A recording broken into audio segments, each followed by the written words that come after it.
The Final Descent by Rick Yancey, narrated by Stephen Boyer, and directed by John Sood. This book begins with the following editor's note. Of the 13 leather-bound notebooks discovered in 2007 after the death of the indigent calling himself William James Henry, these final 3 have been the most difficult to read, and, if I'm being completely honest, the hardest to put into cogent form. At certain points, the manuscript is nearly indecipherable, physically as well as contextually. There are passages where I can't make out the words, and other sections where the words make no sense. There are snatches of poetry, and page upon page of expletives strung together, and notes scrawled in margins, and even some doodles laced throughout the narrative, and I use that term loosely. It took months to tease out the coherent from the incoherent here. I have removed the most shocking language, and the interminable asides on a dizzyingly array of esoterica, from recipes for the perfect raspberry scone to mind-bogglingly intricate discourses on Greek philosophy and the history of organized crime. I added punctuation where absolutely necessary.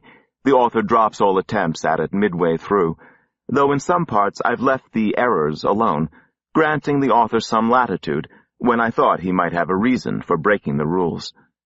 As the careful reader will note, there are shifts in tense layered throughout that I have left intact. Sometimes grammatical imperatives must give way to dramatic necessity. I am also the one responsible for dividing the text into sections, which I call cantos, in honor of the many references to Dante's masterpiece. Wrestling with the demands of the physical text, however, were not my greatest challenge. I will be honest. When I finished the last folio, the only word that fit my reaction was loathing. The second thing I felt was betrayal. Will Henry had betrayed me. He had been playing me for a fool. Or had he? There had been signs and warnings, hints here and there. After living with the first 10 folios for so long, how could I not have seen where Will's journey was taking him, taking me? Deep inside, I think I knew early on what lay at the end of his long descent. He had written, "I understand you may wish to turn away, and you can, if you wish. That is your blessing." After I calmed down, I went back through all 13 notebooks, and I ran across this passage from the 9th folio. She hated him and loved him, longed for him and loathed him, and cursed herself for feeling anything at all. That's it, I thought. That sums it up nicely. And now, the final descent. Folio 11. Giudecca. From Dante's The Inferno. If he was once as beautiful as he is ugly now, and lifted up his brows against his Maker, well may all affliction come from him. Canto 1, Chapter 1. I reach for the end, though the end will not reach for me. It has already reached for him. He is gone, while I, locked in Giudecca's ice, go on and on. If I could name the nameless thing. My father burns, and living worms fall from his eyes. They spew from his sundered flesh. They pour from his open mouth. It burns, my father cries, it burns. His contagion, my inheritance. If I could face the faceless thing. From the fire's depths, I hear the discordant duet of their screams. I watch them dance in the final, fiery waltz. My mother and father, dancing in flames. If I could pull the two apart, if I could untangle the knot, find one errant strand to tug, and lay out the thing from end to end. But there is no beginning, nor ending, nor anything in between. Beginnings are endings, and all endings are the same. Time is a line, but we are circles. Chapter 2. After they died, I was taken to the constable's house. Clutching my father's gift to me, a tiny hat that reeked of wood smoke, and the constable's wife washing my face with a cool cloth, and my voice silenced by the ones who dance in fire and the stench of their burning flesh, and the crunch of ravenous red jaws and the naked stars above me as I ran. Red jaws, white eyes, and the worms that mocked the sacred temple. White worm, pale flesh, red jaws, white eyes. Their end, my beginning. Time in a knot. And the evening and the morning were the first day. I hear his voice before I spy his face. I have come for the boy. And his shadow falling hard upon me, his face a cipher, his voice the manacles clamping down. Do you know who I am? Clenching the little hat to my chest. Nodding. Yes, I know who you are. You are the monstrumologist. You have no claim to him, Pellinor. And who else might, Robert? His father died in service to me. It is my debt. I did not ask for it, but I shall repay it or perish in the attempt. Forgive me, Pellinor, I do not wish to insult you, but my cat would make a better guardian. The orphanage— I will not see the only child of James Henry consigned to that horrible place. I shall claim the child, as unfortunate circumstances have now claimed his parents. Bending over me, shining a bright light into my eyes, the monstrumologist, the shadow behind the light. He may be doomed, you're right. In that case, his blood too will be on my hands. Those long, nimble fingers pressing against my abdomen, beneath my jaw. But what shall you do with him, Pellinor? He is only a boy, hardly suited for your work, or whatever you call it. I shall make him suited.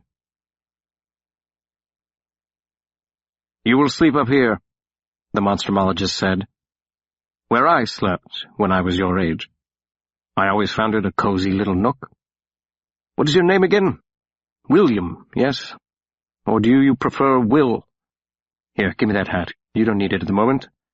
I'll hang it on the peg here. Well? Why do you stare at me? Did you forget my question?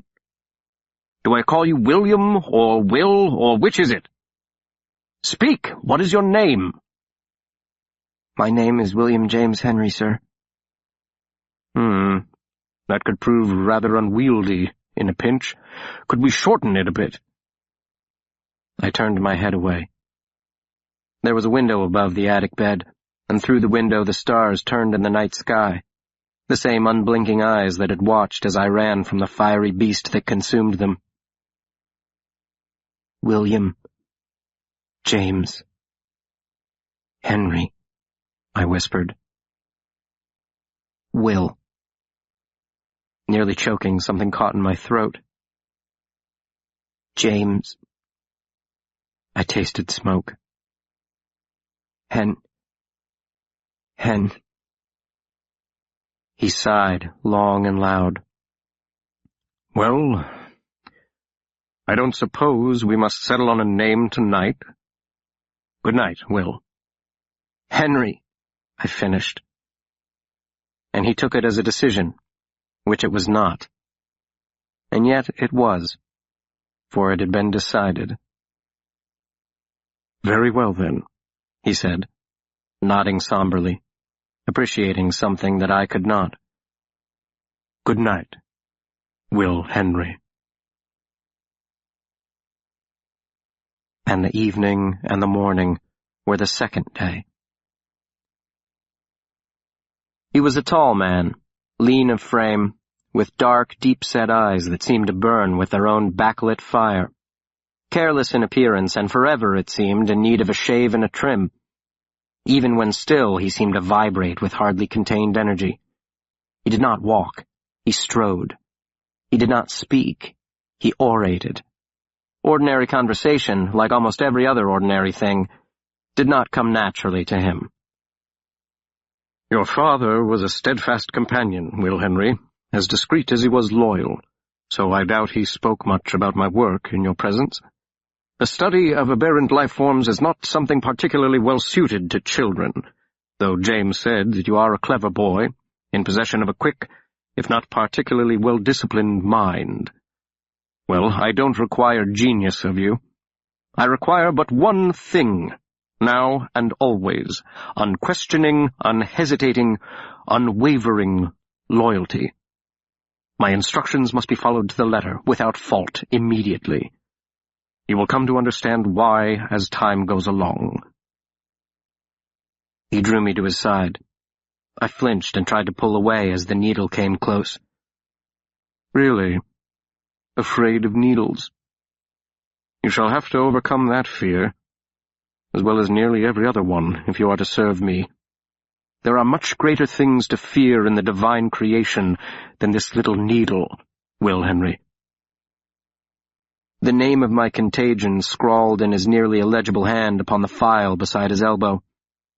My blood smeared upon the glass slide, and a soft, self-satisfied grunt as he squinted at the sample through the magnifying lens.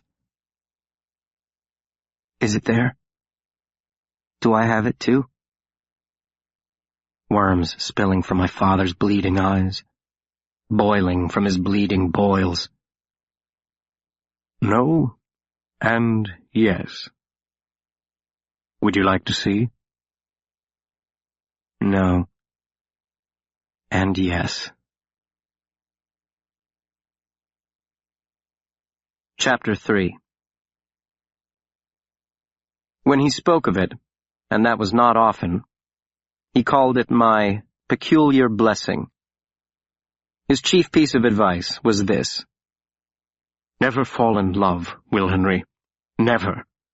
Love, marriage, family, all would be disastrous. The organism that lives within you, if the population remains stable and you do not suffer the fate of your father, will grant you unnaturally long life, long enough to see your children's children pass into oblivion. Everyone you come to love is doomed to die before you. They will go, and you will go on. I took his advice to heart, for a little while at least, until my heart betrayed me, as the heart will do. I still carry her picture, the one she gave me when I left her to follow the Monstrumologist to the Isle of Blood.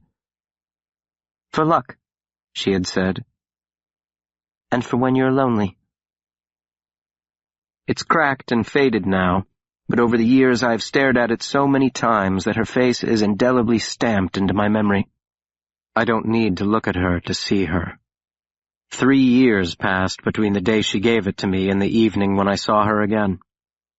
3 years, an eternity in the life of a 16-year-old, a blink of an eye for a resident of Judeca, trapped in the infernal ice. I have determined that this will be my last pre-Congress soiree, Warthrop remarked on that night, raising his voice to be heard over the music. The band was not very good, it never was, but the food was abundant, and to add to its irresistibility, for the doctor at least, entirely free. He displayed a truly monstrous appetite when not on a case. Like a wild animal, Warthrop tended to gorge in preparation for leaner times.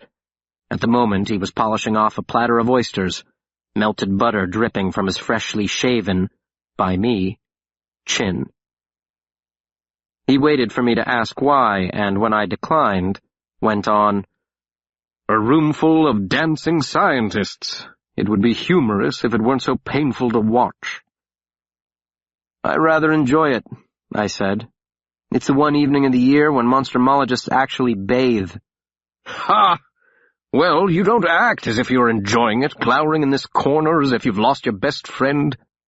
Crinoline skirts trailed across the gleaming boards, hiding the delicate toes stepping quickly to avoid being squashed by the clumsy feet of dancing scientists. "Though I beg you to hold your temper in check until 10:40. He checked his pocket watch. Warthrop had not won the pool in more than 16 years, longer than I'd been alive, and clearly hoped his time had come. So desperate was he to win, I think, that cheating was not out of the question. Starting the fight himself would disqualify him from the pool, but there was nothing in the rules to prevent his faithful assistant from throwing the first punch. The lights sparkling in the chandelier, the clinking of silver against porcelain, the red curtains and florid necks above stiff white collars, and bare shoulders gleaming golden-skinned, and bouquets in crystal vases, and everywhere the scent of possibility, of unfulfilled promises and the way a woman's hair falls against her back. "I have no temper to check," I protested. Warthrop would have none of it.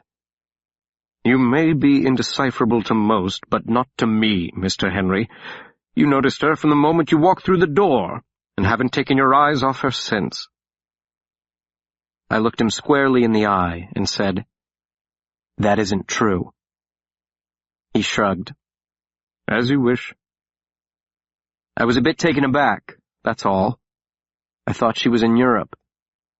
"I was mistaken. Forgive me." "She's a very annoying person, and I don't like her." "More trouble than she's worth, I agree." He tipped back his head to down another oyster, his sixth. "Writing you long letters while she's been away, each one requiring your response, taking up time better spent on your duties to me. I have nothing against women in general, but they can be quite," searching for the word, "time-consuming." She wore a purple gown with a matching ribbon in her hair, which she had let grow while she was away. It cascaded down her back in a waterfall of corkscrew curls. She was taller, thinner, a chubby little girl no longer. The sun has risen, I thought, rather incoherently. "It is the ancient call," he murmured beside me, "the overarching imperative. And we alone have the ability to recognize it, and by recognizing it, we can control it." "I have no idea what you're talking about," I said. "I am speaking as a student of biology." "Do you ever speak as anything else?" I asked crossly. I grabbed a glass of champagne from the tray of a passing waiter, my fourth. Warthrop shook his head. He never partook of spirits and considered those who did mentally, if not morally, weak. "Not any longer." He smiled wanly. "But I was a poet once, as you may recall. Do you know the difference between science and art, Will?" "I'm not as experienced as you in either," I responded. "But my sense is you cannot reduce love to a biological necessity. It cheapens the one and demeans the other." "Love, did you say?" He seemed astonished. "I'm speaking in the abstract. I do not love Lily Bates." "Well, it would be rather extraordinary if you did." Turning under the glittering chandeliers. He isn't a bad dancer, her partner. He doesn't watch his own feet. His eyes are upon her upturned face, and her face follows the turn of her bare shoulders as he spins her lightly over the floor. "Dear Will, I pray this finds you well." "Why?" I asked the monstrumologist. "And what business is it of yours?" With dark eyes glittering, "As long as you are in my care, it is entirely my business. You must trust me in this. There is no light at the end of that particular tunnel, Will Henry." I stared back at him for a long moment, and then snorted, and the edge of the glass was cold against my bottom lip. "You would be the first to tell me not to take lessons from failure." He stiffened and replied, "I did not fail in love. Love failed in me." What nonsense, I thought.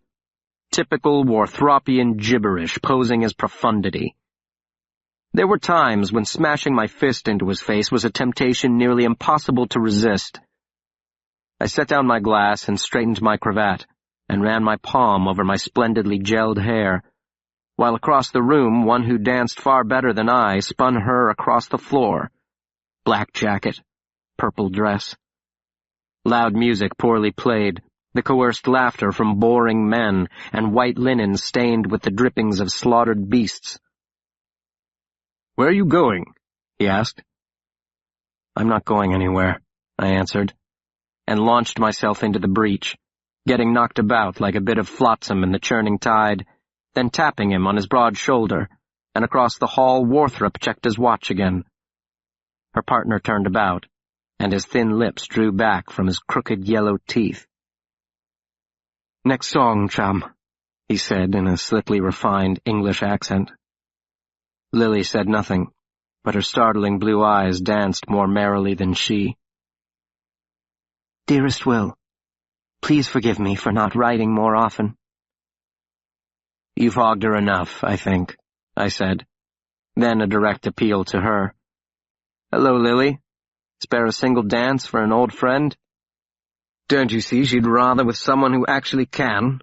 Why don't you crack open another oyster and leave the dancing to real gentlemen?" "Quite so," I smiled. And then I smashed my right forearm into his Adam's apple.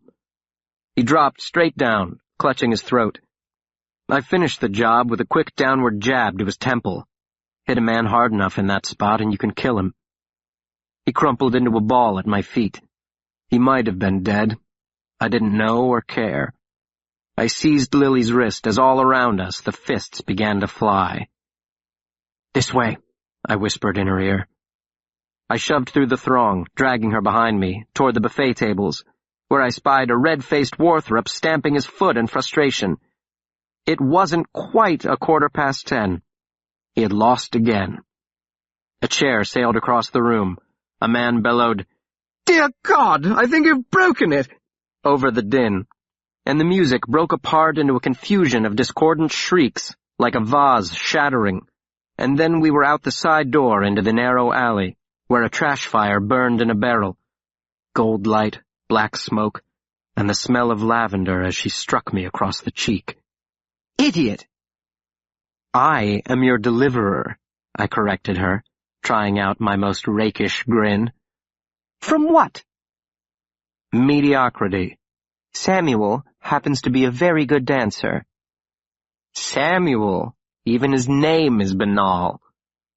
"Not like the extraordinarily exotic William." Her cheeks were flushed, her breath high in her chest. She tried to push past me. I didn't let her. "Where are you going?" I asked.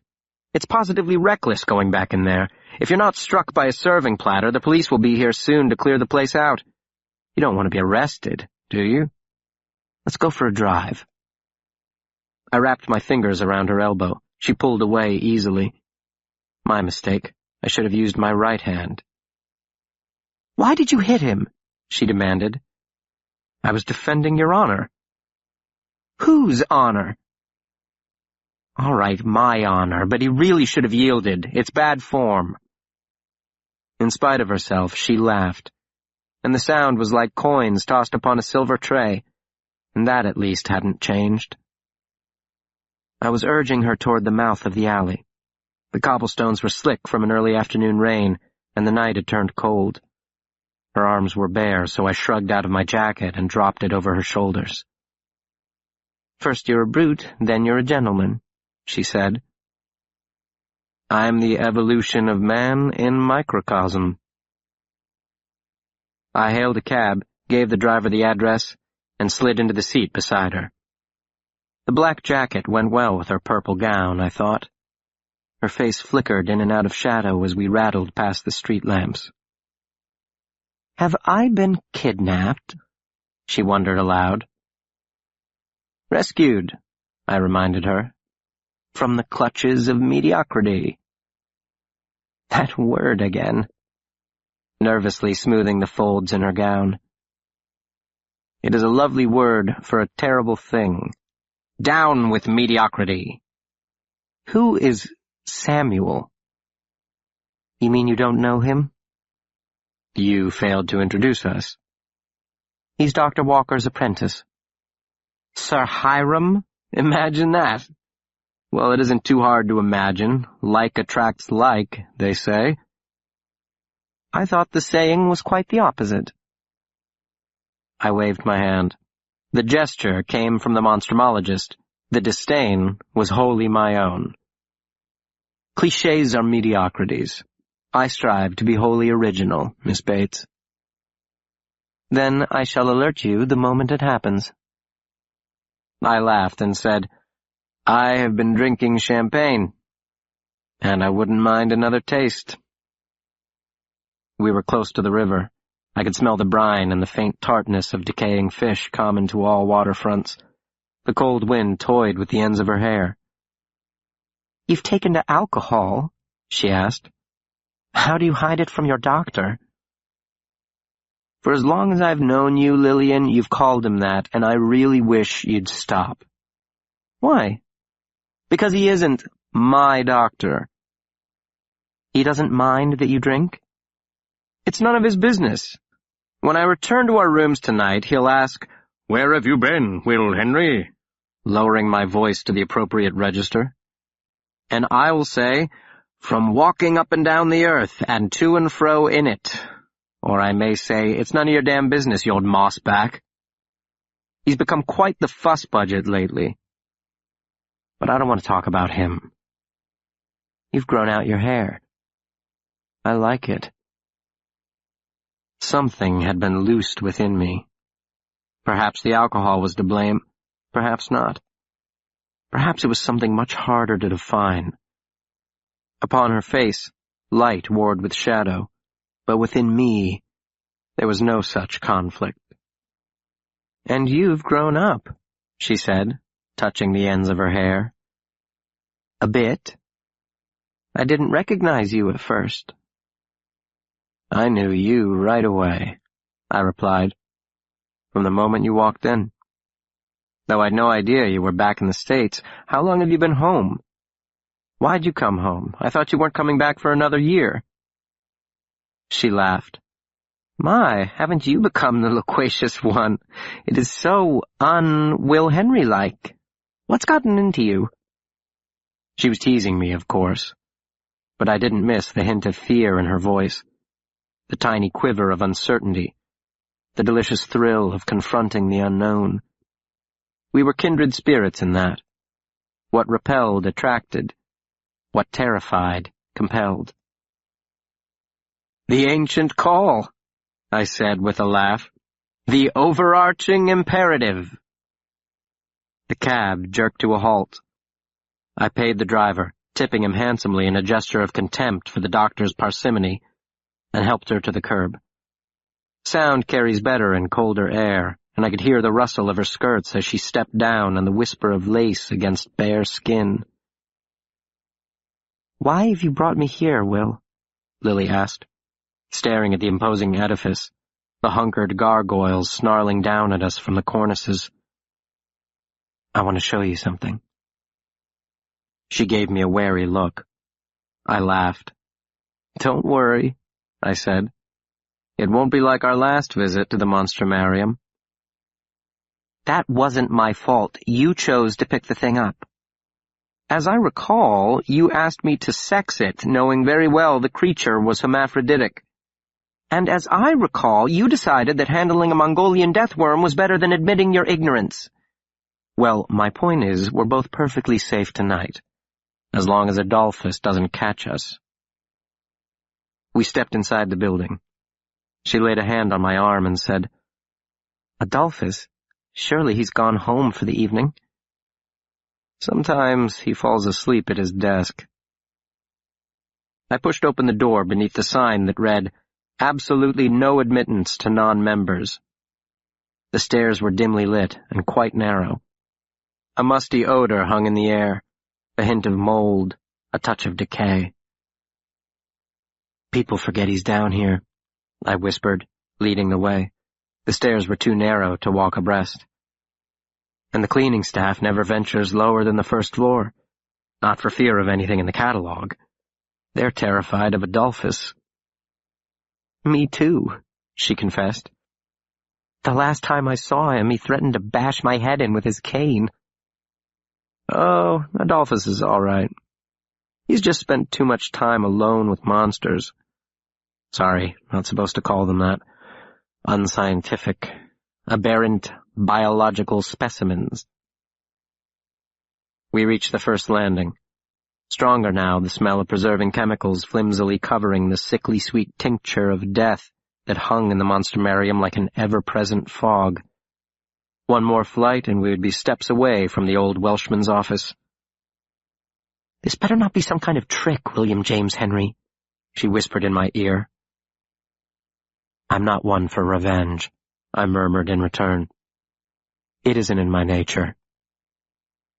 "I wonder what Dr. John Kearns would say to that." I turned back to her. She recoiled, startled by my angry expression.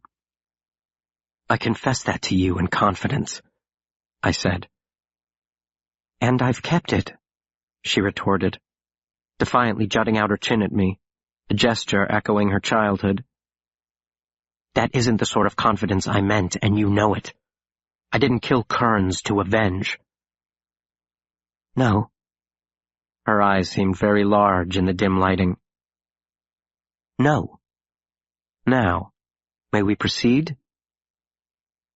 You're the one who stopped."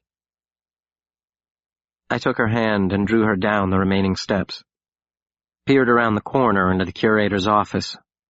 The door was open, the light on. Adolphus was slumped behind his desk, head thrown back, mouth agape. Behind me, Lily whispered, "I won't go another step until you tell me." I turned back. "Very well. I wanted it to be a surprise. But I am your faithful servant, Miss Bates, as I am his, as I am everyone's, something I've proven time and again, even in Kearns's death, especially in Kearns's death. It's something unique, an extraordinary, one-of-a-kind something, precious beyond pearls, to a monstrumologist at least, and Warthrop's greatest prize to date. He's presenting it at a special assembly of this year's Congress. After that, only God knows what he will do with it." "What is it?" Breathless, scarlet-cheeked, rising to the balls of her feet. Never more lovely than in that moment. She knew, like me, and like you, the terrible longing, the hopeless revulsion, the pull of the faceless, nameless thing. The thing I call das Ungeheuer. The thing we desire and deny. The thing that is you and not you. The thing that was before you were and will be long after you are gone. I held out my hand. "Come and see."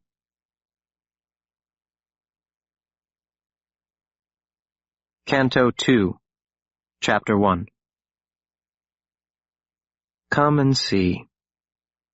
The boy with the tattered hat 2 sizes too small, and the tall man in the stained white coat and the cold basement floor and the jars filled with amber liquid stacked to the ceiling. The long metal table and the instruments hanging from hooks or lined up like cutlery in shiny trays.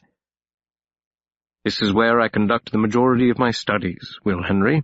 You must never come down here unless I am present, or give you my permission. The most important rule for you to remember is that if it moves, don't touch it.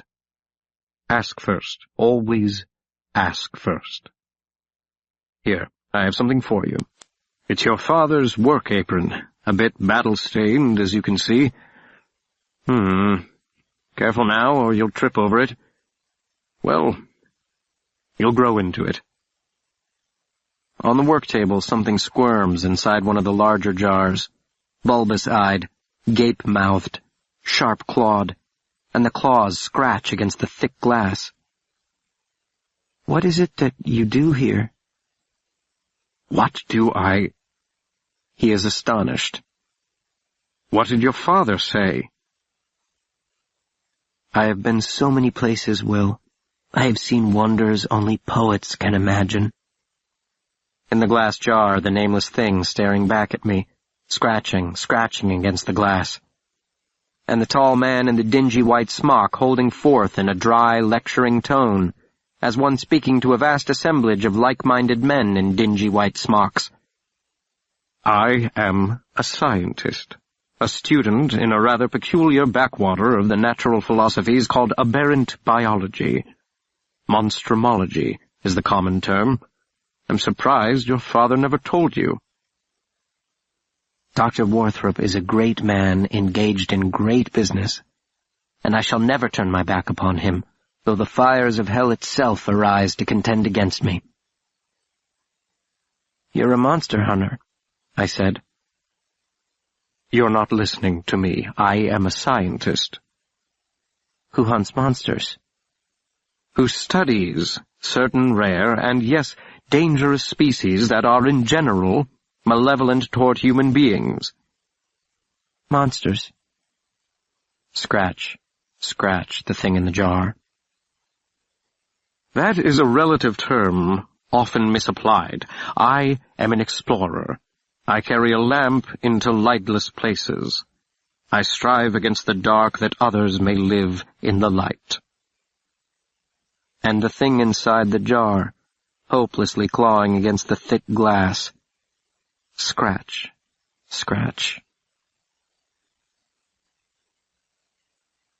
Chapter 2. There was no light in that tiny alcove into which he shoved me, like a box of useless curios inherited from some distant relation.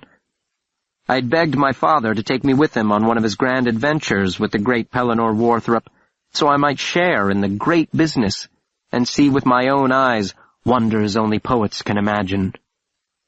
What I saw in those first few months was neither great nor wonderful. I did, however, get a taste of those fires of hell itself. It always came just as I was finally falling into a fitful slumber. After hours of my wailing in the utter dark, knowing that when I did fall asleep, exhausted from my inexhaustible grief, I would watch once more my parents dance in the flames, always in that moment as if he knew somehow, and sometimes I was sure he did. The cry would come, high and shrill and filled with terror. Will Henry! Will Henry! And down I would climb into the darkened hall and stumble bleary-eyed to his room. There you are! A match sparked.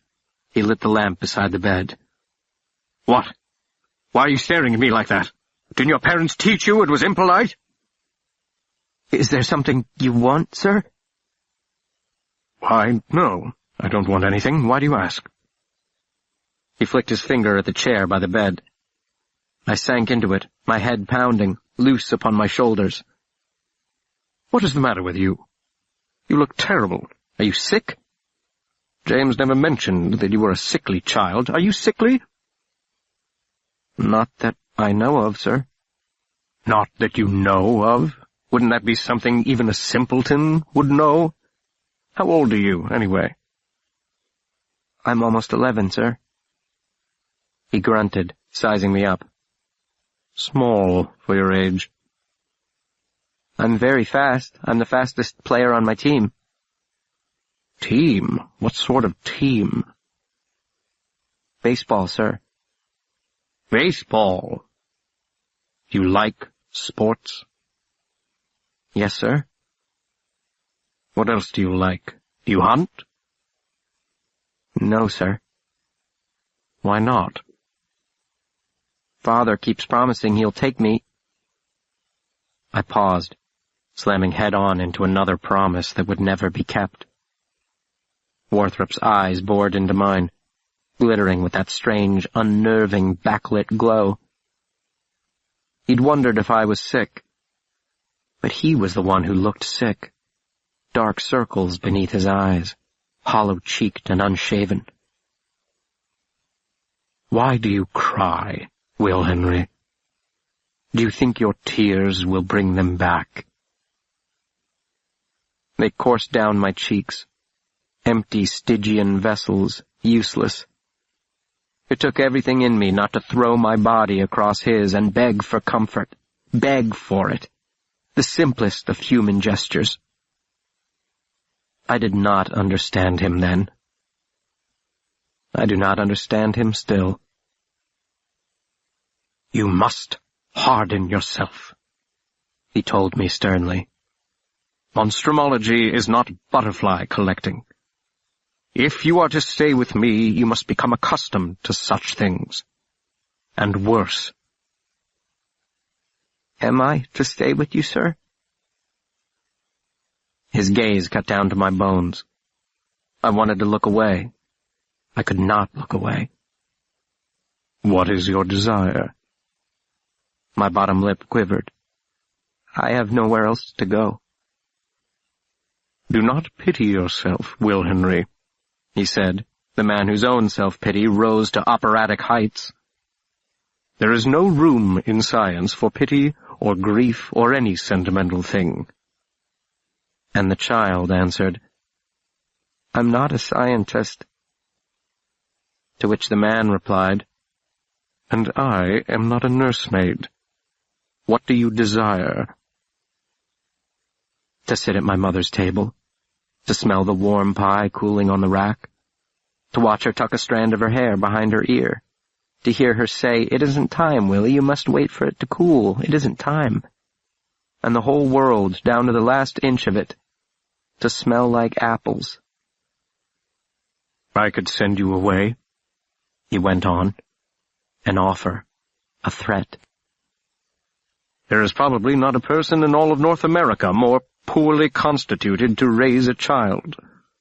Why, I find most people unbearable, and children hardly rise to that level. You may expect the worst kind of cruelty from me, Will Henry, cruelty of the unintended kind. I'm not a hateful man. I am merely the opposite. And the opposite of hate is not love, you know." He smiled grimly at my puzzled expression. He knew that the heartbroken waif before him had no capacity to understand what he was saying. He, the patient gardener, was planting seeds that would take years to germinate. But the roots would dig deep, and the crop would be impervious to drought or pestilence or flood. And in the fullness of time, the harvest would be abundant. For bitterness does not envy pleasure. Bitterness finds pleasure in the spot from which bitterness springs. Younger than I when he lost his mother, banished by a cold and unforgiving father, the monstrumologist understood what I had lost. He had lost it too. In me, himself. And in himself, me. Time is a line, but we are circles.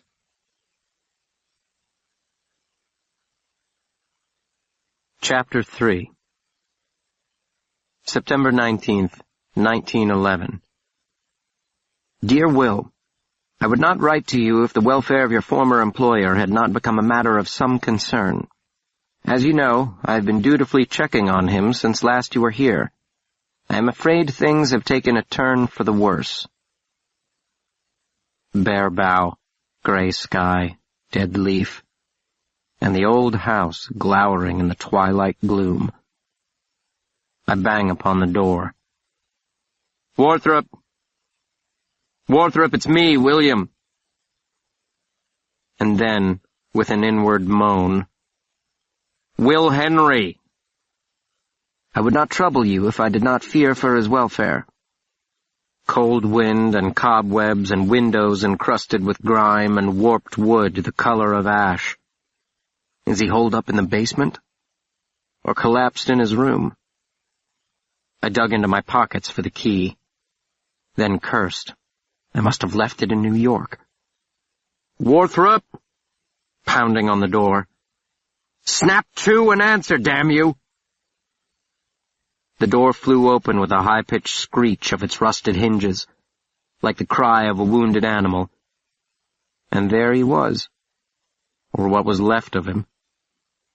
Face the ash gray of the weathered siding, eyes vacant as the twilight sky. He'd lost more weight since I'd last seen him. Skin pulled taut over bone, lips colorless and thin and stretched over the yellowed teeth that seemed overly large in his emaciation. In one bony hand he clutched a stained and tattered handkerchief. In the other, his old revolver, which was pointed directly at the center of my forehead. We stared at each other for a long moment, saying nothing, from either side of the threshold, and either side of the universe. He will not answer my calls. He will not come to the door. Before I notify the authorities, I thought I should inform you. You are, in the most liberal sense, the only family he has. Warthrop, I said.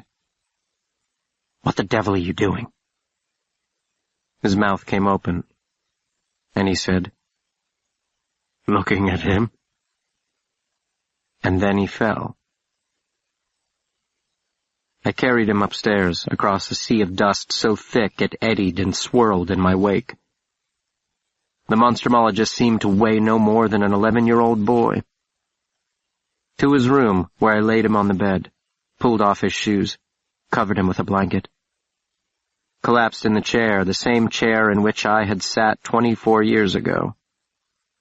How many times had I sat in this chair while he railed and whined, lectured and questioned and sliced me to my bones like one of his horrid specimens? His breath was uneven and short. His eyes jittered and jerked beneath the charcoal-colored lids, as if he had not slept since I left him, as if he'd been waiting for me to return that he might rest. Are you asleep? I said aloud. My voice hung like fog in the deadened air. He made no reply. Go to hell, I said. You probably put Morgan up to writing that letter. What would you have me do, Warthrop? There is nothing here for me. Nothing for you either, but that isn't my responsibility anymore. Well, it never was. I was a child. What choice did I have? You could have beaten me every day and locked me in a closet at night. I still would have stayed. I shrugged out of my overcoat, bundled it in my lap, shivered, put the coat back on. My breath congealed in the icy air. What do I owe you? Nothing. Whatever I owe, I've repaid the debt 100-fold. I didn't ask for this. I didn't ask for your unintended cruelties. He does not look old in the preternatural gloom. He looks like a child who has been starved, a child who has seen things no child should ever see. I don't think I would have been shocked to see him clutching a tattered hat 2 sizes too small for him. But here I am, in this same damnable chair. Snap to, Will Henry! And here I am, indispensable as always. Yes, Dr. Warthrop, right away, Dr. Warthrop. God damn you anyway. I leave him. It's too cold, colder inside than out. He must have failed to pay the heating bill, or the furnace is broken again. I flipped a light switch in the hall to make sure the power hasn't been shut off. Then downstairs, pausing to scoop up the revolver from the floor. And into the kitchen, a disaster of spoiled food and dirty pots and plates, and half-filled cups of tea growing mold. I heard something scratching beneath the sink. Rats, probably. Turned toward the basement door, through which I must pass to inspect the furnace, though the basement is the last place I wish to go. The basement is where I lost the last of my childhood, and left a part of it. He kept it all those years, the finger he chopped off with a butcher knife, floating in a jar of formaldehyde. You kept it? Well, I didn't want to just throw it out with the trash. He did it to save my life. Another unintentional cruelty. The door has been padlocked, recently. The lock looks brand new. I don't remember it being there the last time I visited. Back upstairs. He's moved not an inch. I pull down the blanket and gingerly go through his pockets. Empty. Warthrop, you old conspiracist, where have you hidden the key? And what do you have locked up in the basement? I cover him, return to the chair, turning the old revolver in my hands. I check the chamber. Empty. I laugh softly. The irony is as thick as the dead leaves upon the stoop. I won't come here again, I tell him. This is the last time. You've made the bed, sleep in it. And before you judge me, consider that in all the history of the world, no maker has ever despised his own creation. What of Satan? A hair-thin whisper from the bed. So he is awake. I suspected as much. Satan was the destroyer, I answer. He created nothing. I am speaking of his Creator, the all-loving one who imprisoned him in ice in the lowermost circle of the pit. Satan was his too. If he was once as beautiful as he is ugly now. Oh, what is it this time, Warthrop? I moan. What are you dying from today? The thin lips draw back in a leering grin. My stomach turns at the sight. Oh, the usual thing, Will Henry. The usual thing.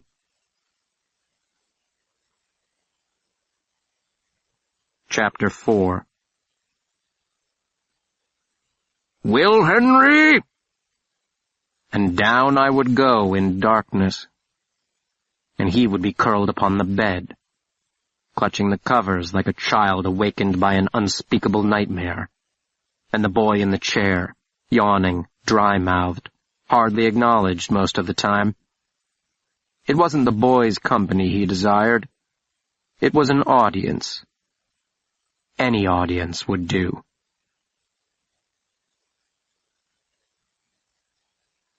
Chapter 5. Why is it so cold in here? I asked him. Is it? I don't feel it. When was the last time you had something to eat? Or a bath? Or a change of clothes? Do you think it makes one iota of difference to me, Warthrop? Do you think I waste a single moment wondering what you're doing to yourself in this mausoleum you call a house? Well, don't just lie there grinning at me like some battlefield corpse. Answer!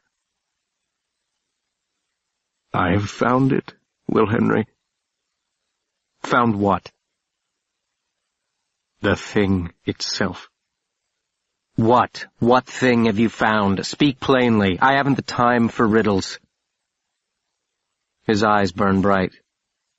I know that look, and something deep in my chest aches, like a man in the desert who sees water in the distance, or one who turns a corner on a crowded city street and bumps into a long-lost friend. To go beyond humanity is not to be told in words. Well, I would agree with you there, I said. You certainly seemed to have gone beyond humanity. My life's work, Will Henry. Your work? There are no monsters left, Warthrop, or men to hunt them.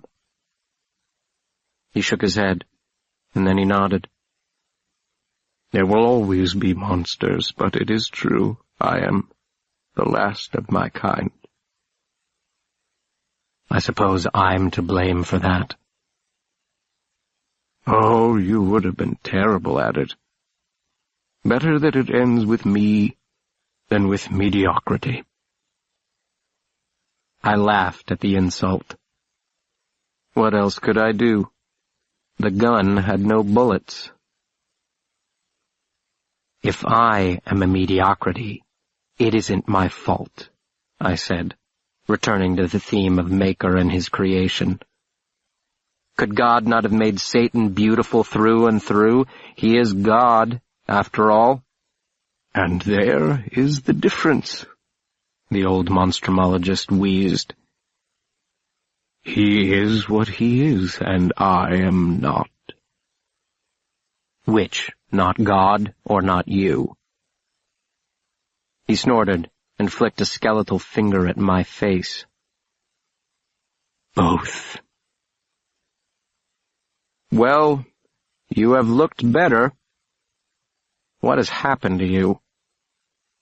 Suddenly I was very cross. "What has happened here? I hired that girl to cook and clean for you. Can't think of her name now." "Beatrice," he said. I gave him a look. Is this a joke? But he wasn't smiling. "I sacked her." I nodded, inwardly seething. Something had come loose again.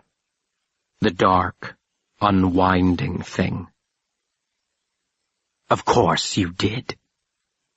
I have always wondered what would kill you first, Warthrop, your titanic ego or your colossal self-pity." "They are one and the same, Will Henry. They have always been." I watched his tears fall. How many times had I sat in this chair while he watched mine? "Why do you cry, Warthrop?" I asked in a harsh voice. "Do you think your tears will bring me back?" And the thing in me unwinding, his gift to me, his curse. "What do you desire? Will Henry is gone. He is no more. You must harden yourself to that fact." His lips drew back. It was not a smile. It was a mockery of a smile. "I have." "Why haven't you?" We regarded each other across the vast space that separated us. Himself in me, and me in him. In the gloom he might have passed as a victim of one of his horrid specimens. The deathlier grin, the wide, unblinking eyes, the pale, wasted flesh. In a sense, perhaps he was. "Please do not leave me," he had begged me once. "You are the one thing that keeps me human." Chapter 6. I went into the bathroom. In the mirror I saw a boy in a man's mask, wearing a fashionable suit, hair neatly trimmed, beard neatly shaved. Only the eyes gave him away. They were still his eyes. The boy Will Henry's, regarding the world as if in mid-flinch, waiting for the whatever it was to jump from the shadows. Eyes that had seen too much too soon and for too long, unable to look away. "Look away," the man whispers to the boy in the mask. "Look away." I filled the tub and rinsed out the cleanest cloth I could find. There were none in the closet. Returned to his room. "What are you doing?" he asked, voice quivering with fear as I came toward the bed. "You stink. I'm going to bathe you." "I am quite capable of bathing myself, Mr. Henry." "Really? So what has stopped you?" "I am too tired at the present. Let me rest a bit." I grasped his wrist and pulled him from the bed. He struck me lightly on the shoulder. I drew his arm around my neck and helped him into the bathroom. "There is the soap, there is the washcloth, there is the towel. Call when you're finished." "I'm finished!" he shouted in my face, and then cackled like a madman. and after you're done washing yourself, I will give you a shave and find you something to eat." "You are not my creation, you know," he said. "No, Warthrop," I answered. "I'm not anything. I'm not anything at all." It wasn't in his study. At least I couldn't find it in any of the drawers or on the dusty shelves or tucked in any of the usual hiding places. The room, like the rest of the house, was thick with dust and the desiccated remains of insects and the sepia-colored pall of memory. Here he had written all his important papers, his letters, his many lectures to the society. Here had sat the luminaries of the day, scientists, explorers, writers, inventors, even a celebrity and a president or two. Warthrop was renowned in his own way, even famous in some select circles. All had fallen from his orbit as his star faded, as the lamp he bore into the darkness exhausted its fuel and the darkness pressed in around him. The unanswered letter, the unreturned call, the ignored summons, and Pellinor Warthrop had faded into the background of memory, a towering figure shrinking into the horizon. Warthrop? Yes, of course I remember Warthrop. Was it Warthrop, though, or Winthrop? Warthrop? Well, anyway, whatever happened to him, do you know? Did his luck finally catch up to him? An old map hung on the wall behind his desk. Someone, I assumed it was him, for it had not been me, had stuck pins in it to mark the places where his studies had taken him. I knew those places, or most of them. I had been there with him. Canada, Mexico, England, Italy, Spain, Africa, Indonesia, China. Wherever the darkness drew him. I stood for a long while, staring at this map. How many lives had he saved where these little pins lay, facing terrors that no other man but he could face? Impossible to say. Hundreds. Perhaps thousands. Perhaps more.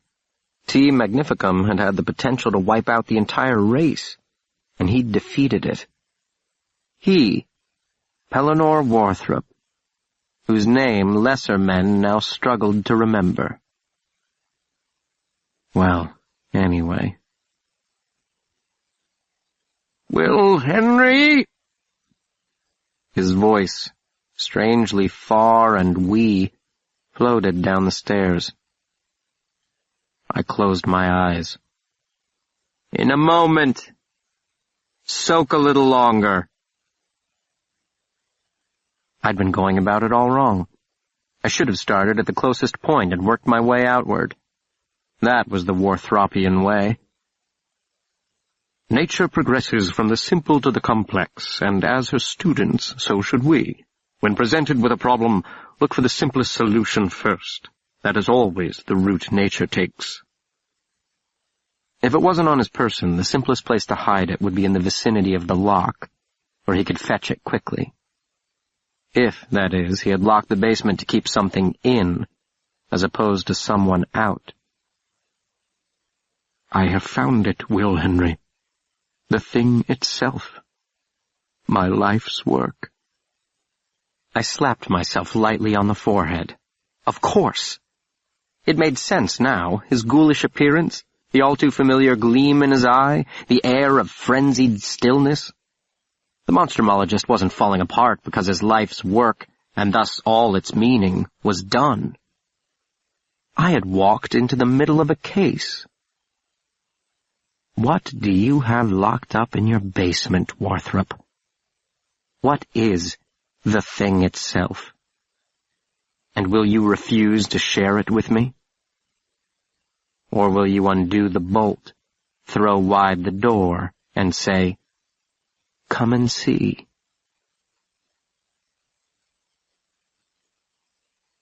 Canto 3, Chapter 1.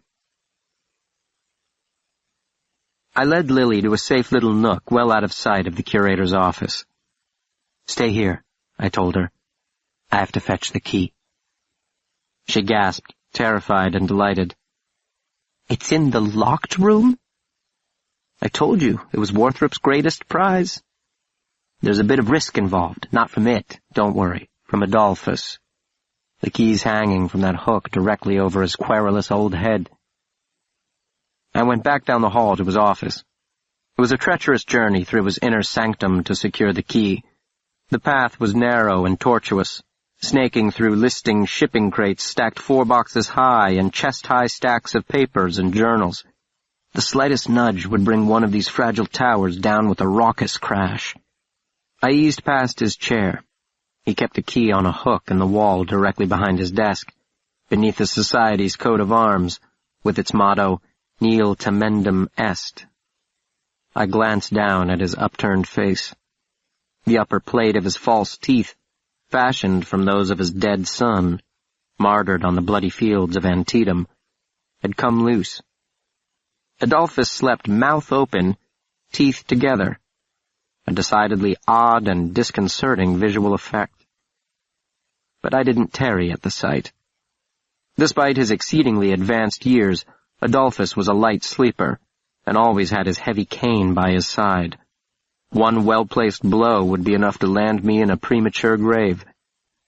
And I was not ready to die, not on that night anyway, while Lily Bates, in a resplendent gown of silk and lace, waited for me, and the night, like the unopened crates in the curator's crowded office, hid promises of mysteries yet to be unpacked. "What's the matter?" Lily asked when I rejoined her. She noticed at once the look of consternation upon my face. "The key's gone," I answered. "Someone's taken it from the hook." "Perhaps Adolphus put it in his pocket for safekeeping." "It's a possibility. Not about to frisk him, though." I rubbed the back of my 4-fingered hand across my lips. "Let's leave," she said. She had picked up on my nerves, I think. "You can always show me another time." I nodded, and then seized her hand and drew her down the hall, away from the stairs, deeper into the belly of the beastie bin. "Will," she cried softly, "where are we?" "Let's just have a look at the room itself, just to be sure." "Just to be sure of what?" "That it's locked. That his special prize is still safe and sound." "His special prize," she echoed. The floor sloped ever so slightly downward. As we descended, the air grew heavier. Our breath became shallow and our breathing a bit desperate. Black walls, slick floor, low ceiling. Past darkened doorways through which the meager light could not leach, down a path that ended at the sole locked door in all the Monstrumarium, the door to the Kodesh HaKodeshim, the Holy of Holies, in which nature's most perverted jests resided, those compelling arguments against our desperate conceit that the universe is ruled by divine love and an unblemished intelligence. "William James Henry?" Lily growled through gritted teeth. She stopped dead in her tracks, refusing to take another step. The locked room was just around the next corner. She pulled her hand from mine and crossed her arms across her bosom. "I will not move from this spot until you tell me what is in that room." "What?" "Don't tell me the unconquerable Lillian Bates is afraid," I teased her. "The girl who proudly informed me she would be the first lady monstrumologist? I am shocked." "The first rule of monstrumology is caution," she replied archly. "I would think the apprentice to the greatest philosopher of aberrant biology the world has ever seen would know that." "Apprentice?" I laughed. "I'm no apprentice, and never was." "Oh, if you're not, then what are you?" I looked deeply into her eyes, the blue so dark and so richly depthless in the flimsy light. "I am the infinite nothing out of which everything flows." She laughed and nervously rubbed her bare arms. "You're drunk." "Too esoteric? Very well, how about this? I am the answer to humanity's unspoken prayer, the sanest person alive, for nothing human taints my sight. The wholly objective narrator of the story. She became very serious and said in a level voice, "What is inside the locked room, Will?" "The end of the long road, Lily. The terminus of the journey, for those who have the eyes to see." Chapter 2. It had begun months earlier, with the arrival of an unexpected caller. "I am seeking a man by the name of Pellinor Warthrop," the man told me at the door. "I was told that I might find him here." A vaguely continental accent, hard to place. Traveling cloak, dusty from a journey of many miles, draped over a tailored suit. Tall, well-apportioned. Eyes glittering wise as a bird's beneath a finely sculpted brow. The unmistakable air of royalty about him. A thinly veiled haughtiness. And behind him, the shadows gathering upon Harrington Lane. "This is the house of Dr. Warthrop," I answered. "What is your business?" "That is between me and Dr. Warthrop." "And you are?" "I would rather not give my name." "The doctor is not in the habit of entertaining nameless visitors on clandestine missions, sir," I said easily and untruthfully. "But thank you for calling." I closed the door in his face. Waited. The knock came, and I opened the door. "May I help you?" "I demand to speak to Dr. Warthrop immediately." Nostrils flaring. Cheeky youngster. "Who demands?" "Do you see anyone else here?" "I would gladly inform the doctor, but I am under strict orders not to disturb him under any circumstances that do not include a national emergency." "Is this a national emergency?" "Let us just say it has that potential," he replied cryptically, glancing about in the gloom. "Well, in that case, I shall be happy to inform him that you are here. And your name, sir?" "Dear God!" he cried.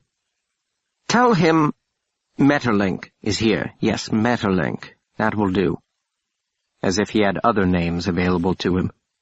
"Tell him Metterlink has urgent news from Serahon. Tell him that." Of course. And I closed the door a second time. "Will Henry?" I turned. The monstrumologist was standing just outside the study door. "Who is calling?" he asked. "He says his name is Metterlink. That will do. And that he has urgent news from Serahon, wherever that is, that has the potential to be a national emergency." His face drained of color, and he said, "Serahon? Are you certain? Well, what are you doing? Snap to and show him in at once. And put on a pot of tea and meet us in the study." He whirled away. "Serahon," I heard him exclaim softly. "Serahon." They were sitting by the fireplace, deep in conversation, when I returned with the tea. The man, calling himself Metterlink, glowered at me from underneath his heavy eyebrows, a look that did not escape Warthrop's notice. "It is quite all right, Metterlink. Will can be trusted." "Forgive me, Dr. Warthrop, but the fewer involved, the better, for all involved." "I trust the boy with my very life. He can be trusted in this." Metterlink scowled. "Very well, but I do not like it. He hasn't much manners." "What 16-year-old does? Come, have some tea. 1 sugar or 2? I sat on the divan across from them and did the thing I did best, the tactic I had adopted since coming to live with him, out of self-preservation, blending into the woodwork. In a few moments, I don't think either of them remembered I was there. "Of course," the monstrumologist said, You must understand that your story strikes me as extraordinarily far-fetched, sir. There has not been a sighting in nearly 100 years. For a good reason, Maeterlinck countered. I don't pretend to be an expert in your field, Dr. Warthrop. I am no philosopher of natural history. I am a businessman. My client referred you to me. He said, go to Warthrop. He will authenticate the find. There is none better. Very true, the doctor said, nodding gravely. There is no one better, and nothing would delight me more than to authenticate it. The only hindrance is that you have failed to produce it. Maeterlinck shooed aside the objection with a patrician wave. It would not be wise to carry it about like a traveling salesman. It is quite close by, quite safe, and quite taken care of, in the manner prescribed by my client in order to preserve its fragile, shall we say, potential. If we can reach an agreement, I can have it to you within the half-hour. Warthrop's eyes narrowed. Don't you think, as a businessman, it makes better sense to have the goods on hand that you wish to sell? For even if I agree to a price, you won't see a penny until I see it. Then I shall ask you, Dr. Warthrop, are we agreed? Warthrop frowned. Agreed. You will take delivery upon our reaching a fair price. I will take delivery when, and only when, I'm assured you aren't a scoundrel trying to separate me from my money. Maeterlinck threw back his head and laughed heartily. My client warned me you were tight with $1, he said after catching his breath. Then he grew serious. You do understand, sir, that there are 12 men who would gladly fork over their weight in gold for it. Well, who would sell their own daughters for it, truth be told. Men who are the furthest thing from a natural philosopher as you can get. I could bring my offer to one of those men. Yes, you could, the monstrumologist said, becoming very still in his chair. He was furious, but his guest had no inkling of it. The more emotional Warthrop became, the less emotion he revealed. A living specimen would be worth twice the fattest person's weight in gold and then some. It would also bring upon this continent a scourge more devastating than the plagues of yore sent down to teach the Egyptians a lesson. And surely no one wants that. Warthrop rolled his eyes. He took a deep breath to steady himself, then said, For the sake of argument, I will assume that you have it in your possession and this is not some elaborate hoax. What is your price? Not my price, Doctor. My client's price. As his broker, I will receive a modest commission, 5%. And that is? $50,000. Warthrop barked out a laugh. That is his price? No, Dr. Warthrop, that is my commission. Warthrop was better at math than I. He had the answer quickly. $1 million. Maeterlinck nodded. He actually licked his lips. He smiled as if he found Warthrop's stunned expression amusing. It's worth 3 times that to the men we've been talking about, Maeterlinck pointed out. Even at $2 million it would be a bargain, Doctor. $1 million is a steal. Warthrop was nodding. I agree, it has all the characteristics of a theft. He rose from his chair. He towered over Maeterlinck, who seemed to shrink before my eyes, dwindling down to a nub of his regal self, like a bit of kindling thrown into a crackling fire. Out! Warthrop roared, his self-control slipping. Get out, get out, get out, and do it now, at once, with all alacrity, you despicable scoundrel, you perfidious, pretentious rascal, before I toss you out on your avaricious ass. Science is not some 2-penny whore for your buying and selling, nor are those who practice it patsies and fools. Well, not all of them anyway, or at least not this one. I do not know who sent you, if anyone sent you, but you may tell your client that Warthrop will not take the bait. Not because the asking price is too high, which, by the way, it is, but because he does not bargain with self-important, half-witted swindlers who believe, unwisely, that a student of aberrant biology would be ignorant of aberrance of the human kind. He turned to me, eyes burning with righteous indignation. Will Henry show this salesman to the door? Good day to you, sir, and good riddance. He stormed from the room, into which a distinctly uncomfortable silence descended. Actually, I expected a counteroffer, Maeterlinck confessed quietly. I noticed his hands were shaking. It wasn't the asking price, I said. The doctor could easily afford it. It's an enormous sum to bandy about with no product to justify it. I thought we could negotiate as gentlemen. Oh, you'll find very few of those in monstrumology, I answered with a smile. Living ones, that is. I walked him to the door, helped him on with his cloak. Should I return with it? He wondered aloud, perhaps seeing the wisdom of my observation. If he saw it with his own eyes, I'm afraid he would refuse to even examine it. The bridge of trust has been burned. His shoulders slumped. A desperate look came into his eyes. I could sell it, and get a nice price, too, if they don't kill me instead. Who? If who doesn't kill you?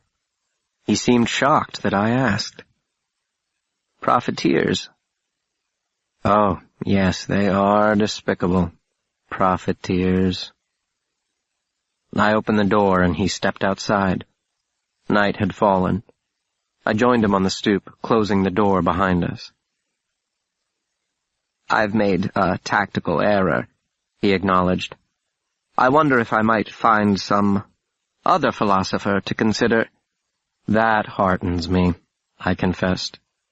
It renews my faith that you are willing to sell to science what you could sell to profiteers at 3 times the price. It speaks to your good character, Maeterlinck.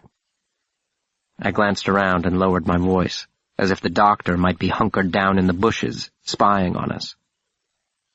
Don't rush off just yet. It so happens I manage the finances as well as every other aspect of the doctor's life. Are you staying in town?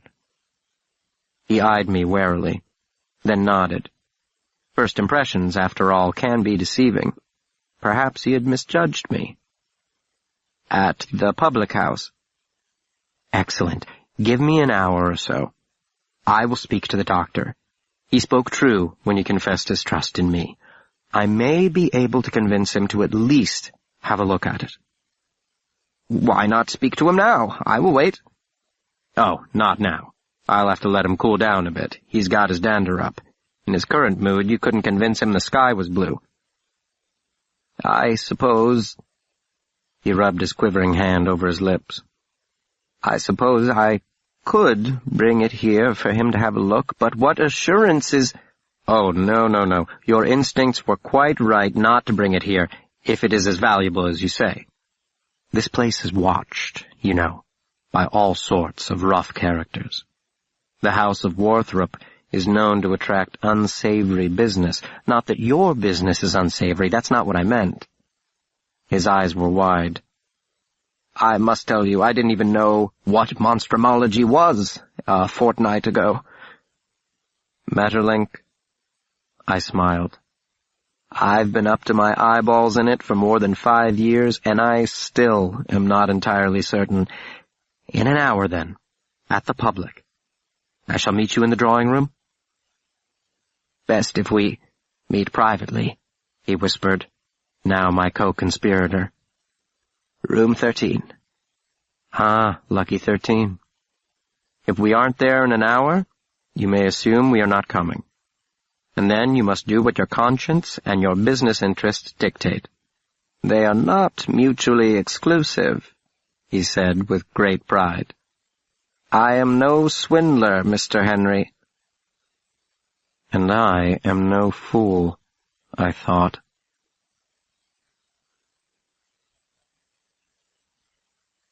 Chapter 3. While Warthrop fumed and pouted in the library, nursing his wounded pride and wrestling with the one adversary that ever threatened to undo him, self-doubt, I gathered my supplies for the expedition, loading them into my jacket pocket, where they fit nicely with no untoward bulges. Then I brewed another pot of tea and carried it into the library, setting the tea before him on the large table, over which he slouched, paging through the latest edition of the Encyclopedia Bestia, the authoritative compendium of all creatures mean and nasty, muttering under his breath, running restless fingers through his thick hair until it framed his lean face like a halo of a Byzantine icon. He flinched when I set the tray down and said, "What is this?" "I thought you might like another cup." "Cup?" "Of tea." Tea. Will Henry, the last known specimen of T. cerahonensis, was killed by a coal miner in 1801. The species is extinct. "A charlatan who let his avarice get the better of him. You were right to throw him out, sir." I dropped 2 sugars into his tea and gave it a swirl. "Do you know I once paid $6,000 for the phalanges of an immundus matertora?" he asked. There was an uncharacteristic pleading tone in his voice. "It isn't as if I'm above paying for the furtherance of human knowledge." "I'm not familiar with the species," I confessed. "Say he actually did have a living specimen. Would it be worth his asking price?" "How can one put a price on something like that? It would be beyond price." "In the furtherance of human knowledge sense, or—" "In nearly every sense." He sighed. "There is a reason it was hunted to extinction, Will Henry." "Ah." "What does that mean, ah? Why do you say ah like that?" "I take it to mean a reason beyond the usual one of eradicating a threat to life and limb." He shook his head at me. "Where did I fail? Maeterlinck, if that's his real name, which I doubt, spoke true about one thing. An actual living specimen of T. cerahonensis would have the potential to make its captor richer than all the robber barons combined." "Really? Then $1 million is not so outlandish an asking price." He stiffened. "It would be, in all likelihood, the last of its kind." "I see." "Clearly you do not. You know next to nothing about the matter, and I would appreciate it if you dropped it and never brought it up again." "But if there is even a possibility that—" "What have I said that you failed to understand? You ask questions when you should be quiet, and hold your tongue when you should ask." He slammed the hefty book closed. The attending wallop was loud as a thunderclap. "I wish my father were alive. If my father were alive, I would apologize to him for failing to understand the Solomon-like wisdom of shipping off a teenager until he's fully grown. Don't you have anything better to do?" "Yes," I replied calmly. "I must go to the market before it closes. The larder is completely bare." "I'm not hungry," he snapped with a dismissive wave. "Perhaps not. I, however, am famished." Chapter 4. The public house was the finest establishment of its kind in town. With its well-appointed rooms and attentive staff, the inn was a favorite gathering place and stopover point for wealthy travelers on their way east along the Boston Post Road. John Adams had slept there, or so the proprietor claimed. Number 13 was located at the end of the first-floor hall, the last room on the left. Maeterlinck's practiced but entirely genuine smile quickly faded when he realized I had come alone. "But where is Dr. Warthrop?"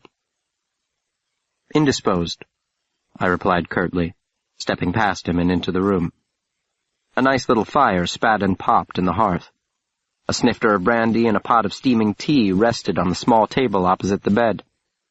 The window overlooked the spacious grounds, though the view was hidden by night's dark curtain. I shrugged out of my overcoat, draped it over the chair between the table and the fire, decided a drink would warm me up and steady my nerves, and poured myself a glass from the snifter. "The doctor has given me discretionary authority over the matter," I said to him. "The issue for him, as I guessed, is not the price of the thing, but the thing's authenticity. You must understand you are not the first so-called broker who has appeared at his door wanting to sell certain oddities of the natural world." I smiled. Warmly, I hoped. When I was younger, I used to think of the doctor's subjects as mistakes of nature, but I've come to understand they are precisely the opposite. These things he studies, they are nature perfected. Not mistakes, but masterpieces, the pure form beyond the shadow on Plato's metaphorical wall. This is excellent brandy, by the way. Maeterlinck was frowning. He wasn't following me at all. "So Warthrop is willing to reconsider my offer?" "He is willing to give you the benefit of the doubt." "Then let us go to him at once," he cried. "There is something altogether unnerving about this whole business, and I'm beginning to think I shouldn't have taken it on. The sooner I get rid of this masterpiece, as you call it, the better." I nodded, downed the rest of the brandy in a single swallow, and said, "There's no need to go to him. I have full discretion in the transaction. I believe I explained that, Maeterlinck. All that remains is for me to authenticate the find. Where is it?" His eyes cut away. "Not far from here." I laughed, poured another glass for myself and one for him. He accepted it without comment, and I said, "I will wait here while you fetch it, then." His eyes narrowed. He sipped the brandy nervously. "There is no need," he said finally. "I thought not," I countered, falling into the chair and stretching out my legs. "So let's pull it out and have done with it. The doctor is expecting me." He nodded, but moved not a muscle. I pulled a blank check from my shirt pocket and laid it on the table beside the snifter. He finished his drink, set the empty glass beside the check.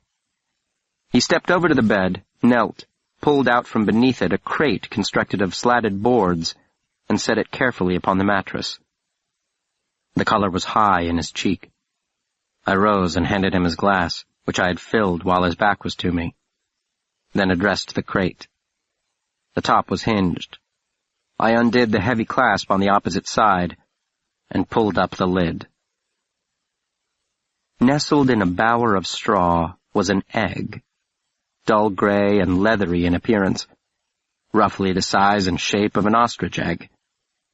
The shell, though it more resembled human flesh cracked and brown from too much sun, was slightly translucent.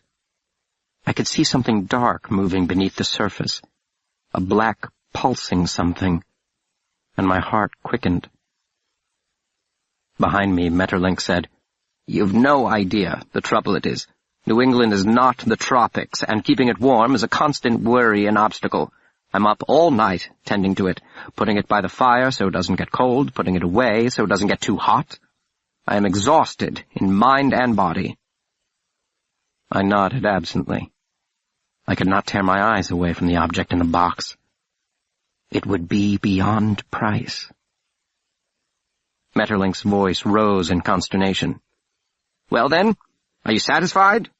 I'm willing to let you take delivery immediately upon receipt of payment. I usually only accept cash, but in this case, I'm willing—" "You should have brought it, Maeterlinck," I murmured. It took every ounce of my willpower not to touch the egg, to feel the warmth of its life beneath my hand. If he had seen it, he would have lost all self-control and forgotten to be stingy. I closed the lid carefully. Some men lust for gold, others for power. The monstrumologist is that rare man who covets what others would destroy. But it's not too late. I think we can come to an agreement, you and I. I swung away from the bed and returned to the chair between the table and the fireplace. He remained standing for a moment, then sank into the chair across from me with a sigh. He rubbed his eyes. I filled his glass a third time. $1 million, he said, though I could tell from his tone that the price was not firm. He was willing to negotiate and be done with this unnerving business. I picked up the check. Too much, and you know it. He was losing patience with me. Then tell me what you're willing to offer, boy. He sneered the word. It offended his dignity, being forced to bargain with someone far less than half his age. I played with the check, turning it over and over in my hands, my heart pounding furiously. Part of me had the strange sense of having been here before, as if he and I were acting out a scene 100 times rehearsed. The other part, that I was a mere spectator to the melodrama, restless, a bit bored, wondering how long till intermission. Nothing, said I, the actor, the onlooker. He watched, speechless, while I tore the check in two and slipped the pieces into my pocket. Get out, he said when he found his voice. But you haven't heard my counteroffer. I am prepared to tender something far more valuable than money, Maeterlinck. This find is priceless, and I will pay you in kind. I don't need to spell it all out for you, do I? Everyone knows the one thing that is beyond price. He jumped to his feet. His chair fell back, clattered to the floor. He fumbled in his pocket, and his hand came out gripping a Derringer pistol. It's too late for that, I said levelly. No, you supercilious young pup, it is too late for you. Get out! He swayed. He tried to steady himself with his free hand upon the tabletop, but the room was spinning around him. The center would not hold, and the gun slipped from his fingers and fell to the floor. His eyes were wide, the pupils grossly dilated, the lids fluttering frantically like a butterfly's wings. What have you done? He whispered hoarsely. What in heaven's name have you done? Nothing at all, in heaven's name, I replied. And then I watched him fall. Chapter 5. I set the box on the floor, laid Maeterlinck upon the bed, removed the syringe from my pocket and placed it on the bedside table. Then I rolled up his shirt sleeve. I picked up the Derringer and placed it on the table beside the syringe. The sleeping draft would wear off in less than 20 minutes. I checked my watch and waited. Where did I fail? You didn't fail me, sir. You succeeded past all expectations. The wisest teacher desires to be surpassed by his student, and I have surpassed you. My lamp burns brighter than yours. It allows not the remotest corner a smidgen of dark. I see clear to the bottom of the well. And what I see is all there is and nothing more. There is no room in science for any sentimental thing. I had considered the alternative. An overdose of the anesthetic, or a pillow over his face while he slept. But disposing of the body posed a problem. How to remove it from the room without being seen. And even if I could accomplish that feat, there would be inquiries. I knew nothing about this man, where he was from, who had hired him, if anyone had, and who, if anyone, knew his business here. There were simply too many unknowns, too many places where the brightest of lights could not reach. I had another drink. The room was overly warm now. I unbuttoned my vest, rolled up my sleeves. From a great distance, I watched myself return to the bed. I had been here before. I had never been here. Do you know what this is, Kendall? Maeterlinck's eyes roamed beneath the jittery lids. I picked up the syringe filled with amber-colored liquid and rolled it between my hands. 5 fingers on one, 4 on the other. The missing finger floated in a jar of preserving solution in the doctor's basement. He'd chopped it off that I might live. I was indispensable to him, you see. I was the one thing that kept him human. The man's eyes opened. A few seconds before the world came into focus, but before his senses fully returned, I clamped my left hand upon his wrist and with my right jammed the needle home. His body stiffened as his head whipped toward my face, which was hovering a few inches over his, like a lover about to give him a kiss. I tossed the syringe aside and pressed my free hand upon his moving mouth hard. "You must remain very still and listen very carefully," I whispered. "It can't be undone, Maeterlinck, and if you wish to live, you must do exactly what I say. The slightest deviation would have devastating consequences. Do you understand?" He nodded beneath my hand. His brain was still a bit foggy from the drug, but he gathered the gist of my meaning. "You have been injected with a 10% solution of tipota," I informed him, keeping my hand upon his mouth, the other on his wrist. "A slow-acting poison derived from the sap of the pyrite tree, indigenous to a small island near the Galapagos archipelago, called the Isle of Demons. Tipota, from the Greek. Do you know Greek, Maeterlinck? No? It doesn't matter." I reviewed for him a brief history of the toxin, how it had been discovered by the ancient Phoenicians and brought to Egypt, why it was preferred by assassins and certain government secret police, extremely slow-acting in the proper dosages, giving the perpetrators days to effect their getaway, what he might expect in the coming hours: headaches, heart palpitations, shortness of breath, dizziness, nausea, insomnia. The lecture delivered in a dry monotone, like that of a white-coated man to a hall filled with other white-coated men. And Maeterlinck quivering beneath my grip, nodding with wide-eyed enthusiasm. It was, after all, the most important lecture he would ever hear. "You have about a week," I told him. "1 week, until your heart muscle blows apart and your lungs shred to pieces. Your only hope for survival is receiving the antidote before that happens. Here." I stuffed a piece of paper into his shirt pocket. His name and address. Dr. John Kearns, Royal London Hospital, Whitechapel.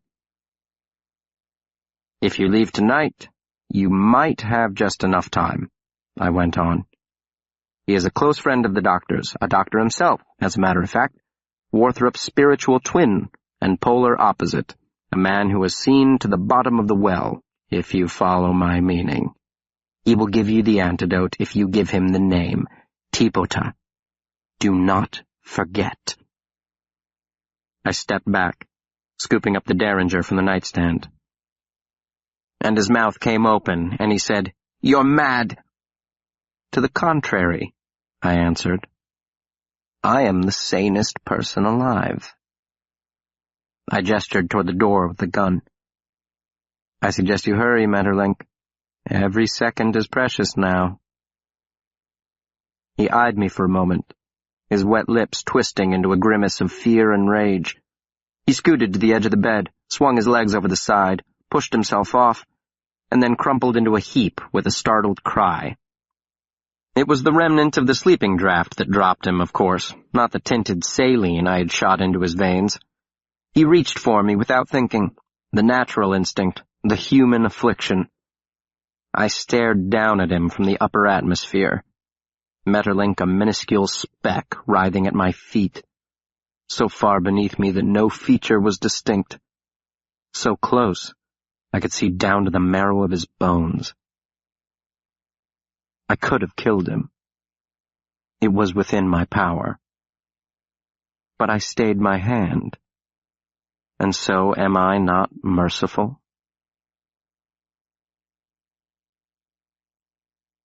Chapter 6. I found the monstrumologist in the library where I had left him, slouched in a chair, a volume of Blake open upon his lap. But he was not reading it. He was staring off into space with a melancholy expression. He didn't react when I entered the room, didn't rise to greet me or demand to know where I had been or why I had been gone so long. He closed his eyes and laced his fingers together over the book, leaned back his head, and said, "I have been thinking I acted rashly in dismissing this Maeterlinck fellow without demanding proof of his claim. It would be an extraordinary find, and would seal my place as the foremost practitioner of my craft in the world." "You've already secured that place, many times over," I assured him. "Ah," rolling his head back and forth. "Fame is fleeting, Will. It is not fame I crave. It is immortality." "Perhaps you should seek out a priest." He chuckled. His right eye came open to consider me, closed again. "Too easy," he murmured. "What?" He cleared his throat. "I've always thought, if heaven is such a wonderful place, why is entering it so absurdly easy? Confess your sins, ask forgiveness, and that is all? No matter what your crimes?" "I haven't been to church since my parents died," I answered. "But if memory serves, there are 1 or 2 crimes for which there is no forgiveness." "Again, then what sort of God is this? His love is either infinite or it is not. If it is, there can be no crime beyond forgiveness. If not, we should pick a more honest God." He placed the book on the table beside him and stood up. He stretched his long arms over his head. "But I have little patience for mysteries of the unsolvable variety. Tell me, where have you put it?" I didn't play dumb. What would be the point? "In the basement." He nodded. "I must have a look at it." "It's alive," I said. "Well, of course it is. You wouldn't have come looking for me if it weren't." He stopped before me, placing his hands upon my shoulders and drilling into my bones with his dark, backlit eyes. "I hope you didn't pay too much for it." Maeterlinck received what was coming to him, I said. "You're now resisting the urge to brag." "No." An honest answer. "Or chide me for losing my temper?" You're the most even-tempered man I have ever met. It's as you've always told me, sir. A man must control his passions, lest they control him. Or in the alternative, he might choose to have none at all, and thereby escape the struggle entirely. He laughed out loud and clapped me on the shoulder. "Let's snap to it, then. It might be alive, as you say, but still could be a case of mistaken identity." He did not ask me for any particulars of the transaction, that night or ever. Did not ask the price or how it was arrived at or why I decided to seek out Maeterlinck myself without telling him. For all his flaws, Warthrop was not one to look a gift horse in the mouth. The path to immortality did not lie in that direction. He was proud of me, in his way, for taking initiative in the battle, as a good foot soldier in service to the cause. And as for Maeterlinck, I never heard from him again. I can only assume he fled to London seeking a dead man who'd been left for carrion on an island 6,000 miles away. Finding neither the man nor the antidote, since neither existed, he must have thought himself doomed, until the dire moment he thought must be coming never materialized. From time to time, I wonder if his heart was filled with rage or joy. Rage for having been tricked in so cruel a manner, joy for having survived when death was all but certain. Perhaps neither, perhaps both. What did it matter? It certainly didn't matter to me. He received the priceless gift, and I, the prize beyond price. Canto 4, Chapter 1. "T. Sarahonensis," Lily whispered after hearing some, but not all, of the tale. "It can't be, Will." "It is," I said. "They've been extinct for nearly 100 years. in a lavender gown, holding my wrist, looking into my face with depthless blue eyes. Or so everyone assumed, I said. In my morning suit, with carefully gelled hair, fashionably long, smiling down into those eyes. Are you satisfied? I whispered. Shall we go on? Or do you wish to turn back? The dance is over, but I know this little club on the east side. She pursed her lips impatiently and shook her curls, and her luminous eyes glittered with a fire too bright for such dingy surroundings, and I might have kissed her then, before that final turn, that last juncture, in her lavender dress with lace that whispered against her bare skin. But a man must control his passions lest they control him, if he has them. And that is the rub, the central question, the paramount if. Of course, she scolded me. Don't be a fool. I'm no fool, I assured her, and clasping her hand firmly in mine, drew her around the last corner, the final turn, the terminus of the labyrinth, where the locked room waited for us. I held up immediately, pushing her behind me with one hand while fumbling in my pocket for the doctor's revolver with the other. The door hung open. The locked room was not. And outside it a man lay face down in a pool of blood that shimmered black in the amber light. Behind me, Lily gasped. I eased forward, stepped carefully over the body, and stuck my head inside the room. "Will," she called softly, edging closer. "Stay back." I took in the scene within the room quickly, and then stepped back into the hall. "Is it—" I nodded. "Gone." I knelt by the man in the hall. Body warm, blood cool but tacky. He hadn't been dead long. The fatal wound was not hard to discern, a high-caliber bullet administered to the back of the head at close range. I looked up at her. She stared down at us, at me and the dead man beside me. "The key is still in the lock," I said.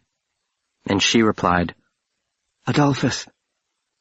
I sprang forward, seizing her hand as I went, and together we raced back to the offices of the old man, the one who had told me, not so very long ago, that he would never join the monstrumological ranks because, in his words, they die.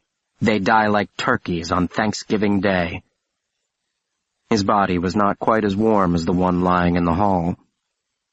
I flung him to the floor and pounded upon his chest and breathed into his open mouth, after flinging aside the upper dentures, and cried his name into his sightless eyes. I pulled open his jacket. His entire shirt front was soaked in blood. I looked up at Lily and shook my head. She covered her mouth and turned away, stumbled through the dusty detritus toward the door.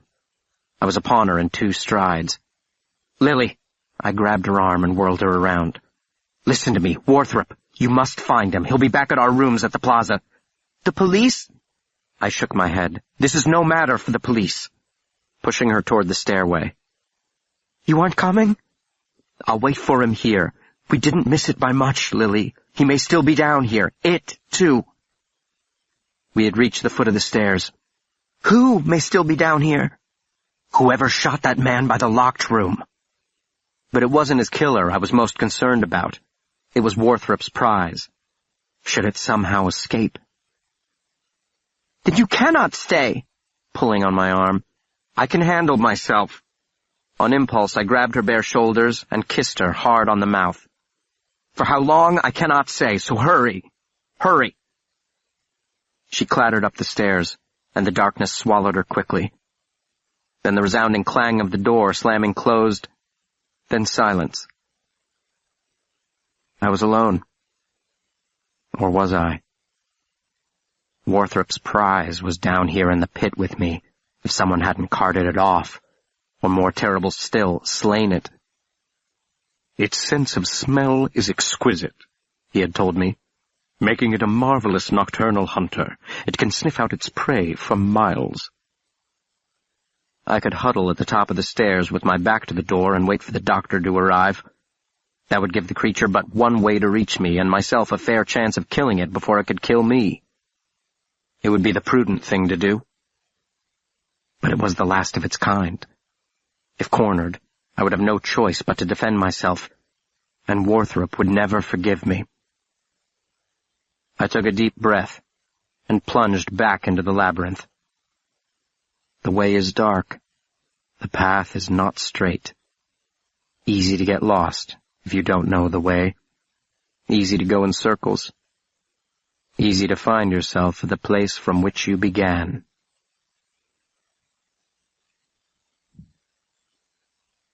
Chapter 2. Hold out your hands. Steady now. Don't drop it. Carry it over to my work table and set it there. Careful, it's slippery.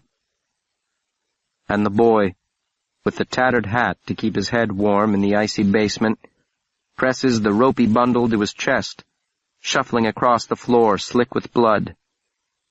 The slithering and slipping of the cargo in his arms, the offal smearing his shirt front, and the smell that assaults him, and the antiseptic clink and clatter of sharp instruments, and the man in the white coat with its copper-colored stains leaning over the metal necropsy table, and the boy's numb fingers wet with effluvia, and the tears of protest that run down his cheeks, and the hunger in his belly, and the lightheadedness of finding himself in this place where no pies cool on racks and no woman sings over a warm fire, just the man and his gore-encrusted nails and the peculiar crunch of the shears snapping through cartilage and bone, and the strangely hypnotic beauty of a corpse flayed wide, its organs like exotic creatures of the lightless deep, the surreal humming of the man as he works, fingers digging deep, black eyes burning, forearms bulging, the taut muscles of his neck and the clenched jaw, and the eyes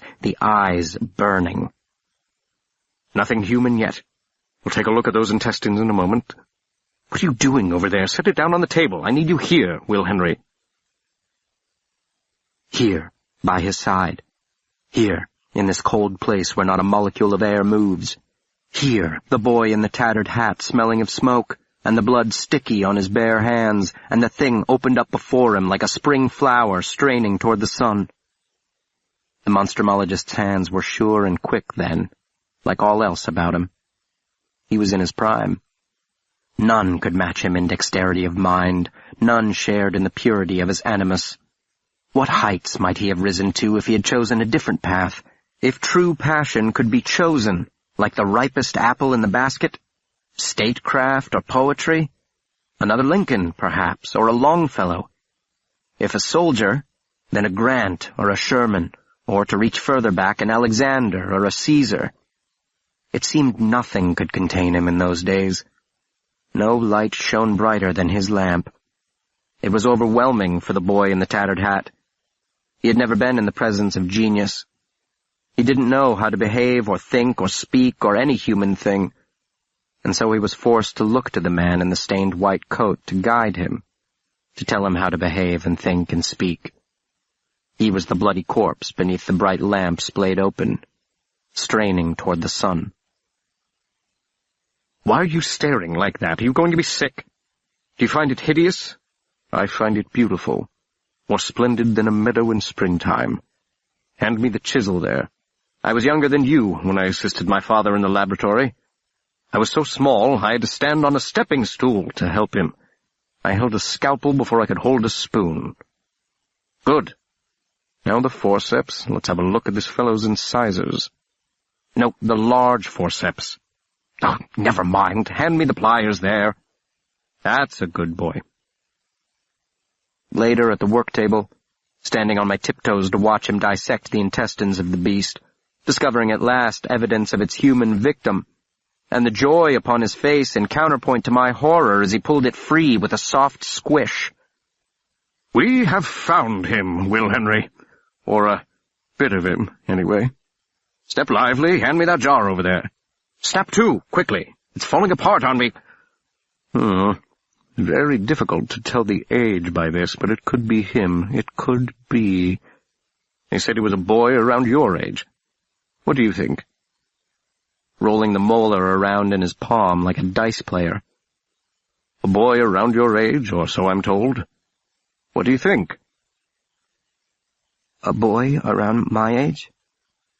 And that's all that's left of him? Where's the rest?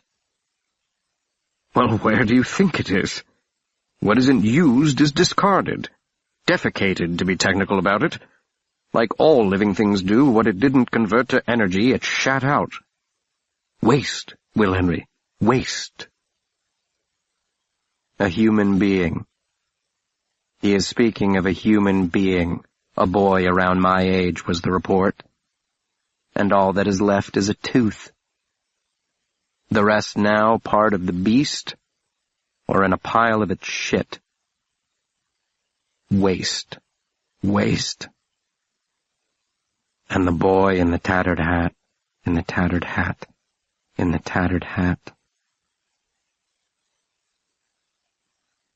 Chapter 3.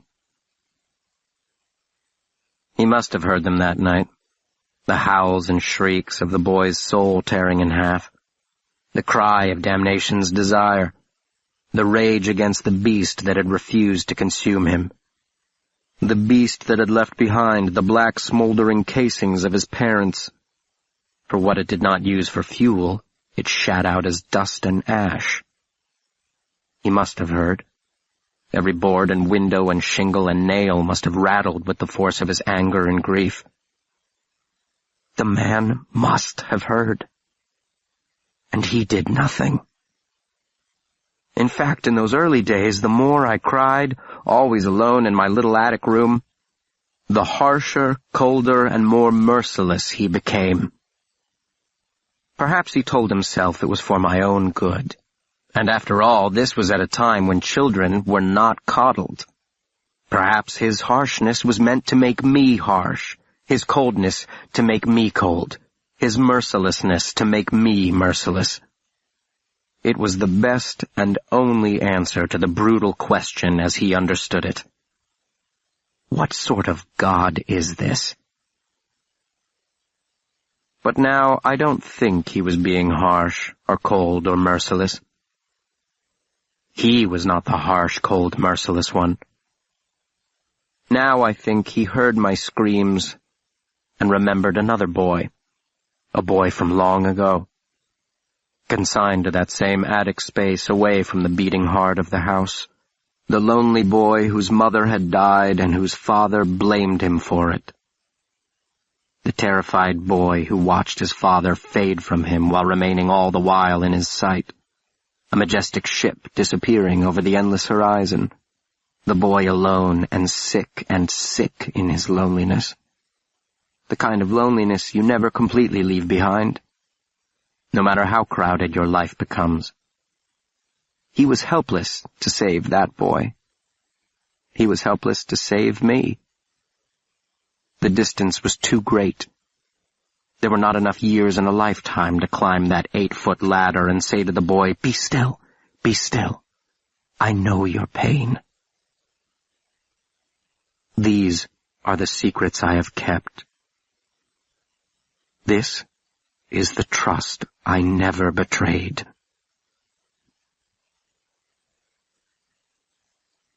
Canto 5, Chapter 1.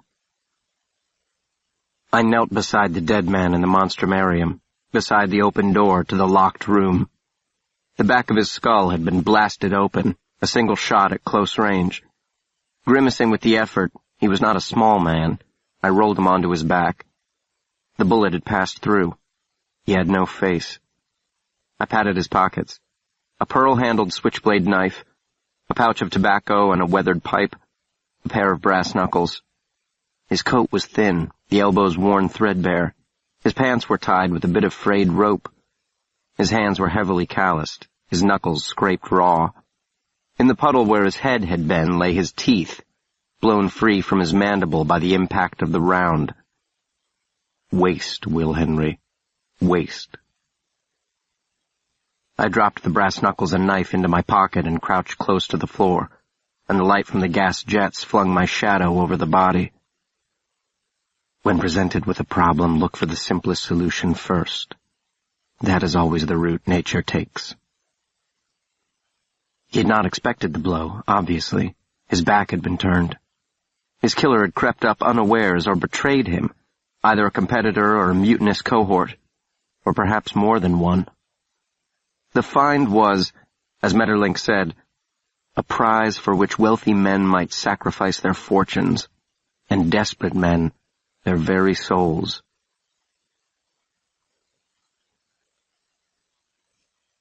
Chapter 2. Von Hellrung understood that too.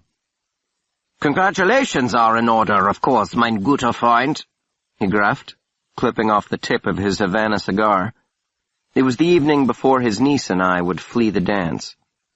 "Any other natural philosopher who presented a living specimen of T. Sarahonensis, even if he was a distinguished member of our society, would be tossed out of the assembly as a charlatan and profiteer." "How fortunate, then, that I am not any other, or either," Warthrop replied dryly. We were lounging in the well-appointed sitting room of the Zeno Club, where gentlemen of like-minded philosophical outlooks gathered to share a glass of port over quiet conversation, or simply to enjoy the languid atmosphere of a vanishing age, the age of reasoned discourse by serious men. We were but 2 decades away from a worldwide conflagration that would claim 37 million lives. The fire was warm, the chairs comfortable, the carpet lush, the waiters obsequiously attentive. Warthrop had his tea and scones, Von Hellrung his sherry and cigar, and I my Coca-Cola and cookies.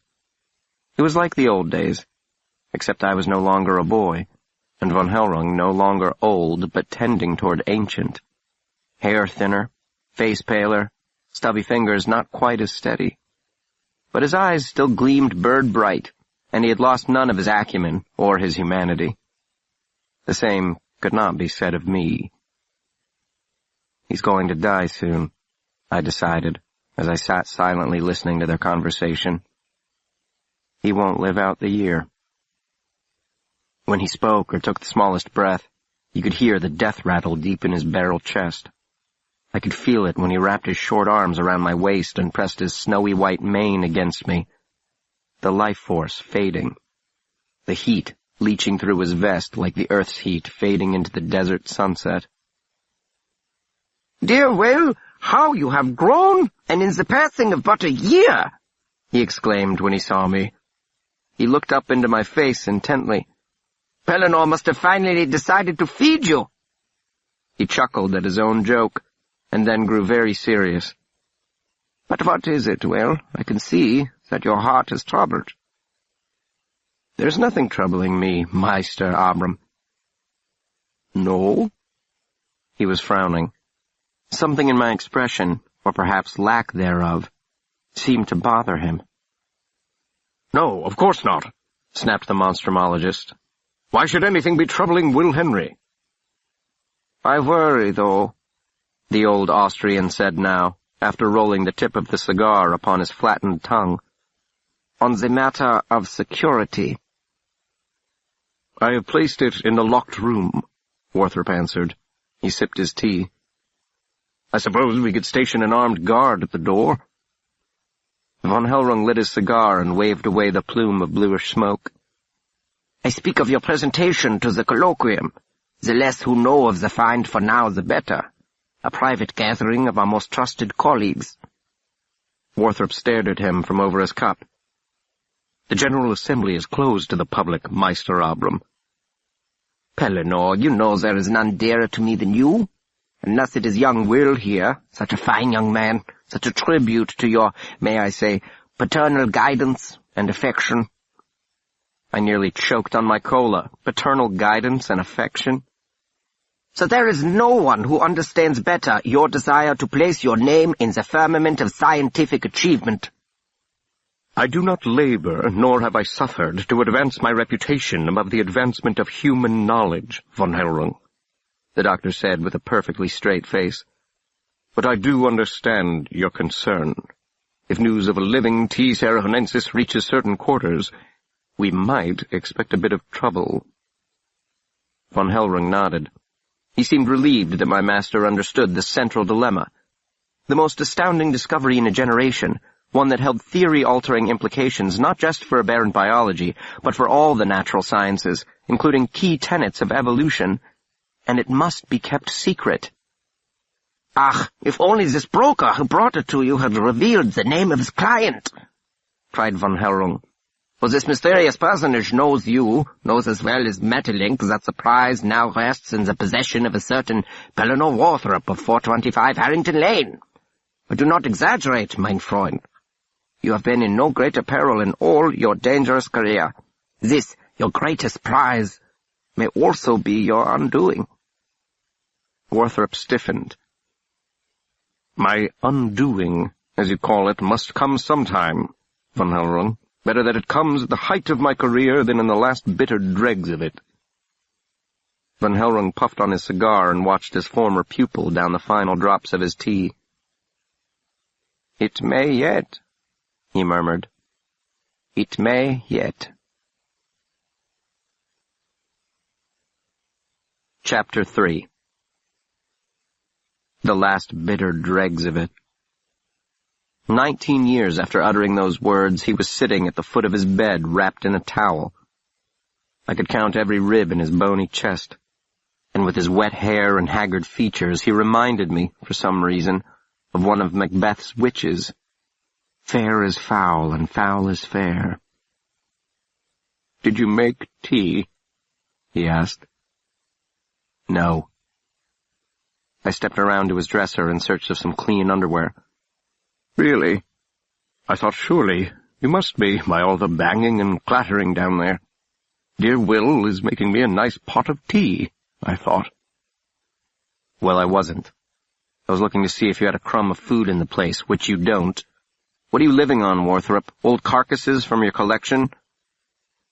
I tossed a clean pair of underwear. The drawer was full of them. He probably hadn't changed his shorts in a month. At him. They landed on his head, and he giggled like a child. "You know I have no appetite when I'm working," he said. "Now, a good strong cup of some Darjeeling, that is something altogether different. I never could replicate your cup, Will, try as I might. Never tasted the same after you left." I went to the closet, tossed a pair of trousers, a shirt, and the cleanest vest I could find onto the bed. "I'll make you a pot when I get back." "Get back? But you only just got here." "From the market, Warthrop. It'll be closing soon." He nodded. He was absently turning the underwear in his hands. "I don't suppose you'd mind picking up a scone or two?" "I will get you some scones." I sat in the chair. For some reason, I was out of breath. "They never tasted the same either," he said. "One wonders how that could be." "Stop that," I said sharply. "Don't be childish." I looked away. The sight of him wrapped in the towel, thin hair dripping wet, the hunched shoulders, the hollow chest, the rail-thin arms and spidery hands, it sickened me. It made me want to hit him. "Are you going to tell me?" I asked. "Tell you what?" "This thing you're working on, this thing that's slowly killing you, this thing that will kill you, I suppose, if I let it." His dark eyes glittered with that familiar infernal glow. "I believe I am in charge of my own death." "It doesn't appear that way. In fact, it appears that it is in total charge of you." The fire went out. He dropped his head. "I must die sometime," he whispered. It was too much. I leapt from the chair with a guttural roar and bore down upon him. He shrank at my advance, flinched as if expecting a blow. "God damn you anyway, Pellinor Warthrop! The days of your puerile attempts to manipulate and control me are over. So save the melodramatic sniveling for someone else." His shoulders heaved. "There is no one else." "That is your choice, not mine." "You chose to leave me!" he shouted up into my face. "You gave me no choice!" I turned away. "You disgust me. Always tell the truth, Will Henry. All the truth in all things at all times. From you, the most intellectually dishonest man I have ever known." I spun on my heel, turned round again. "We are circles. Our lives are not straight." "You've been nothing but a burden to me, an albatross around my neck," I shouted. Everything about you is repulsive. You're living like some feral creature, wallowing in your own filth, and for what? For what? I cannot. Shaking uncontrollably, hugging his nakedness, dank hair falling over his face in a stringy curtain.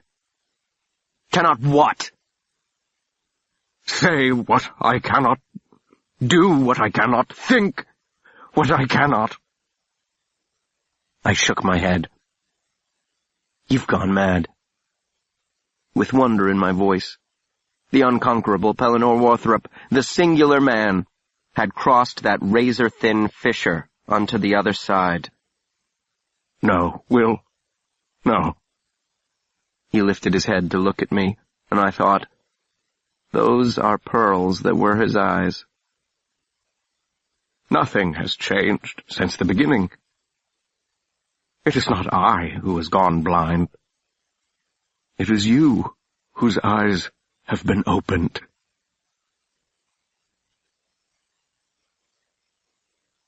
Chapter 4. With my eyes wide open and 3 inches from the floor, I crawled in an ever-widening circle around the corpse in the Monstrumarium. Every second was precious, but I forced myself to go slowly, gathering in what the eye could harvest in the meager light. Here the outline of a bloody shoeprint, 6 inches from where he fell. Another as the second man stumbled backward toward the wall. Here, against the wall, a stack of empty crates toppled over and broken apart. A terrific struggle had happened here. With a third man? Or with Warthrop's prize? Had the victim's betrayer or competitor been overcome inside the locked room as he attempted to transfer the prize to another container more suitable for transport? Finding nothing else useful against the wall, I crossed into the room. In my brief inspection earlier, I hadn't seen it. Someone, or something, had flung a large burlap sack into the far corner. I tapped on it with my foot. Empty. That was it, then. He tried to lift it out of the cage, and it struck, drove him out. And as he stumbled backward, he stepped into the puddle of blood, leaving the imprint of his shoe on the floor. Or he could have lost his grip, not been in its grip, panicked, and backed out in terror, slamming against the far wall and knocking over the crates before fleeing the Monstrumarium, the motive for his crime abandoned. The second scenario didn't seem satisfactory to me. If he had dropped the prize, it would have pursued him, and left some evidence of itself through the same puddle into which the shoe had dipped. Back in the corridor, I ran my fingertips over the damp wall above the pile of shattered wood and bent nails, squinting in the flickering light of the jets, kicking myself for not having fetched a torch from Adolphus's office. My fingers brushed something sticky. I sniffed. Blood. The wall was speckled with dime-sized drops of it around the level of my eyes. Had he smacked his head against the hard stone? Or had he already been punctured several times over? The drops extended for 3 feet in either direction from the center of the broken crates. From whipping his head back and forth? Or from something whipping him? "Where are you?" I whispered. "It isn't big enough, not yet, to take you anywhere, so wherever you are, you went there of your own accord. Did you run from it or with it, embracing you? Did you make it back to the surface, or are you still here?" Silence answered. The Monstrumarium spanned the length and breadth of the building above it, which occupied an entire city block. A sprawl of ill-lit, interlocking tunnels and hundreds of storage rooms of various sizes, some stuffed so full that only the hardiest dared navigate them without Adolphus there to guide him. More than once I'd gotten lost down here, wandering for a quarter hour or more, until, unnerved and disoriented, I gave in to my panic and called for him to find me and lead me out. "Adolphus! Adolphus, I'm lost again!" The would-be thief could have escaped the encounter with the beast, only to find himself wandering down here like I had done, desperate and lost, and hunted. He could have made it back to the street, his pursuer safely sealed below like the Minotaur of the story. Or he could have been overcome, not here but somewhere else within the labyrinth, and even now as I considered the possibilities, he was being consumed. I went over the scene one last time. How long since Lily had left to fetch the doctor? My sense of time was skewed. It seemed more than a month since I'd pushed her up the stairs with that farewell kiss. I trotted back toward the curator's office, holding the gun in my right hand while keeping the left before me, the knife and brass knuckles within my trouser pocket knocking against my leg, pausing at each turn and scanning the next tunnel before proceeding on. I had the sense of time slithering down a black hole, carrying me with it. Though the floor rose as I neared the entrance, I felt as if I were skittering down a steep slope, at the bottom of which opened the mouth of a lightless abyss, the entryway to the lowermost circle, Judeca, the frozen heart of hell. In the last tunnel before the final turn, midway down, a shadow leapt from the murky recesses of a storage room and slammed into me, forcing me sideways into the wall. The impact knocked the gun from my hand. I smelled whiskey and blood as he clamped his fingers around my throat, pinning my back against the wall with his body, and his breath was hot in my ear. I brought up my fists and boxed him hard against the ears, which loosened his grip a bit, but he was maddened by fear and pain and did not let go. His face shone with fresh blood, and was crisscrossed with deep crimson fissures where the fangs must have ripped. His teeth were bared, his eyes red-rimmed and wild with terror. I brought my knee up and into his crotch. His hold slipped as he doubled over, and I shoved him away. No time for the gun. I pulled the knife from my pocket and flicked it open. The blade sprang free, glinted coldly in the gaslight. He stumbled backwards, bending over, clutching at his privates, and then he vomited up a stew of bile and blood and black, curdled globs of his own gut. The monster's poison had already necrotized a part of his stomach. His other organs, I knew, were dying as well. That is how the poison kills you. You die from the inside out. Depending on the amount of toxin, the process can take anywhere from minutes to several days. My turn. I grabbed him by the throat, pulled him up, pressed the tip of the knife under his jaw. His rancid breath, stinking of his inner rot, washed over my face, and I gagged. "Where is it?" I choked out. "Where is it?" "Inside." "Inside? Here? In the Monstrumarium? Bring me to it." He laughed. Then he belched, and a viscous mixture of blood and mucus bubbled over his bluish lips. I saw it then. I had seen the same thing many times before in my service to the Monstrumologist. The light was fading from his eyes. "I already have."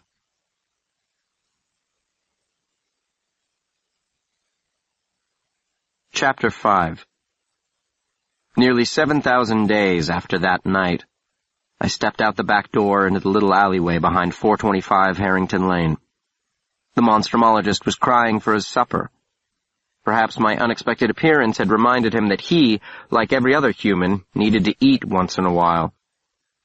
But I refused to cook in the sty he called a kitchen before scrubbing down what could be sanitized and tossing out what couldn't. I set to work upon returning from the market and hiding the scones, though he cursed me for it. "They are still mine until I give them to you," I scolded him. He slunk away like a chastened child. There was always, even in his prime, a childishness about the Monstrumologist, as if part of him were frozen in that time prior to his mother's death.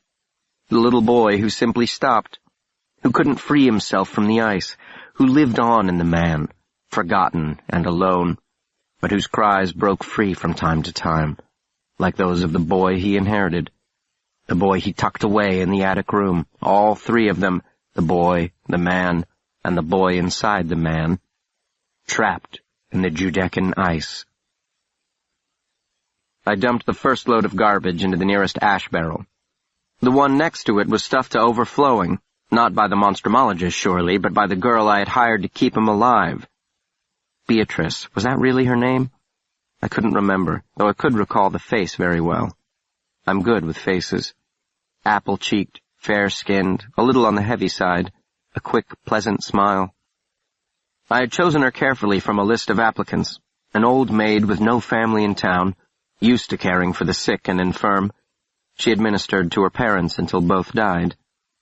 A God-fearing woman who disdained gossip and had few close ties, and, most importantly, whose patience was deep as the Atlantic, and whose hide was thick as a tortoise's. No wonder he'd sacked her. I filled up the barrel quickly, but the first stars were appearing and the temperature was dropping rapidly, and I thought a fire would be nice. I would have to burn the refuse before I left anyway. So I trooped into the old shed and fetched the kerosene. "You've put me in a tight spot once again," I thought. "If I leave you with no caretaker, you will succumb to your demons. But your demons prevent anyone from caring for you."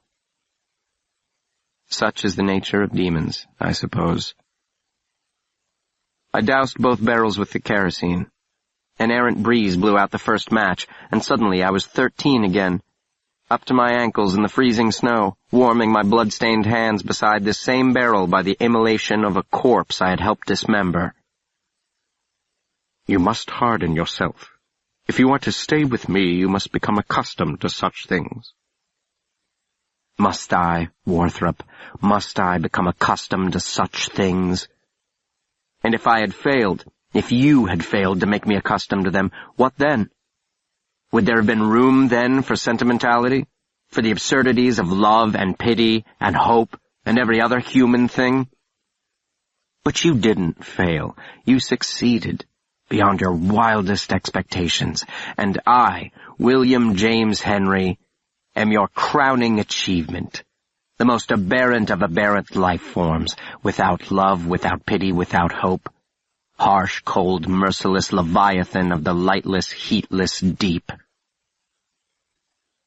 I lit the second match and dropped it into one barrel. Smoke boiled, fire leapt. Then the third match into the other barrel, and the heat like a barber's warm rag upon my face, and the smoke a speckled curtain of gray and black, and the stench of organic burning things, rotten food and moldy bread, and underlying it the foul muck of marrow sizzling within bone, and the acrid tincture of hair smoldering. And I knew before I looked, before I kicked the first barrel over, spilling the contents of its gullet onto the damp, hard-packed earth. I knew what I would find. Knew to the core of my harsh, cold, merciless self what he had done, and to whom he had done it. Apple-cheeked, fair-skinned, ready smile, and you bastard, what have you done? What have you done? There was her apron, torn and bloody, and a piece of her calico dress, and the remnants of the ribbon that held back her hair. Long, tangled strands of it clung stubbornly to the skull, a light brown giving to gray, and she the Medusa. I am turned to stone. She grinned up at me, and the empty sockets looked into my face, and both were devoid of expression, her skull, my face. No sorrow, no pity, no horror, no fear. Hollow socket and hollow man, hollowed out by his hand. Folio 12. Arcadia. From Dante's Purgatorio. Not a dram of blood remains in me that does not tremble. I know the traces of the ancient flame.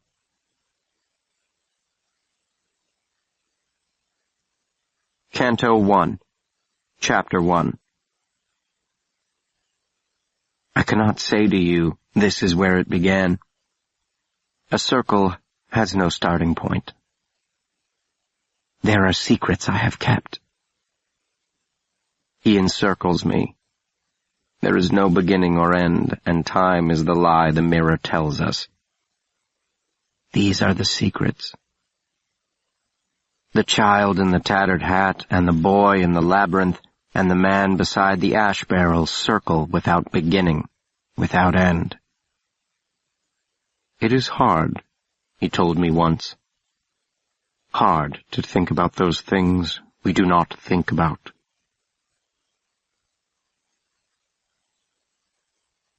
Chapter 2. Deep in the bowels of the beastie bin, the man stiffened in my arms. His back arched, his head fell back. Bright red arterial blood boiled from his mouth, blended with stringy globs of black dead tissue, The remnants of his esophagus, I think. And then he died. I lowered his body to the floor, dropped the blade into my pocket, ran a bloody hand through my hair, still gelled, though no longer so stylishly. "Bring me to it." "I already have." I knew what he meant, knew where the creature lay hidden. I'd transcribed Warthrop's notes on the creature. Disaster had been averted, all was not lost, but I would need something to put it in. I returned to the locked room and grabbed the burlap sack. The monster wasn't going anywhere soon. There might be more thieves scurrying about the beastie bin, well-armed, desperate thieves at that, but I felt no anxiety, no sense of urgency. I didn't even bother to pick up the revolver before I went to fetch the sack. I strolled back to the corridor where I'd left him, turned the corner, and pulled up short. A man was kneeling beside the body. A few feet beyond, an indistinct figure hovered in the shadows. Now, what was the reason I hadn't picked up that damned revolver? The man rose. The gun I had abandoned came up. I raised my hands and said, "It's me, Warthrop." The figure standing beside him rushed out of the shadows. Lily. She drew up suddenly, seeing my blood-spattered face. "Will, are you hurt?" Warthrop brushed her aside and yanked the empty sack from my hand. "Where is it?" he growled. "Right here," I answered. I pulled the switchblade from my pocket and offered it to him. "I'll trade you," I said. He understood at once. With a curt nod, he took the knife, handed me the bag, and returned to the body. I squatted down beside him. Lily watched us, puzzled, arms folded over her chest. "Adolphus is dead," I told the monstrumologist as he ripped open the man's shirt to expose his torso. "So I understand," Warthrop grunted. He flicked open the knife, pressed the tip just beneath the sternum, squared his shoulders. "Are you ready?" I edged closer, pulling wide the mouth of the sack. "Ready." Lily gasped. Couldn't help herself, I guessed. Though she had always bragged she would be the first female monstrumologist, she'd never been this close to actual practice of the craft. The doctor rammed the knife in and drew the blade down, the muscles in his neck bulging from the effort. When he reached the navel, he tossed the knife to the floor and slid his hands, palms pressed together, into the body. "Careful," I murmured, and he nodded sharply, muttering, "Slippery." He was sweating in the cool air, brows knotted in concentration, eyes closed, because he didn't need them for this.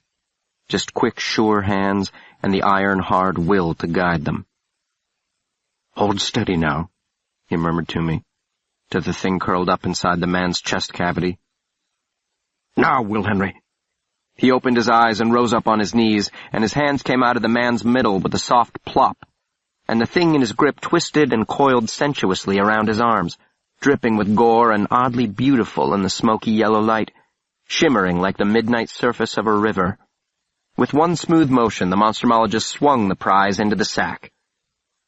"Now the truly tricky part," he muttered. He did not rush. He forced himself to go slowly, first one hand, then the hand that held the base of its head. The critical moment in which he was at the greatest danger of being bitten. Then he was free, and I twisted the mouth of the bag closed. We were a bit out of breath.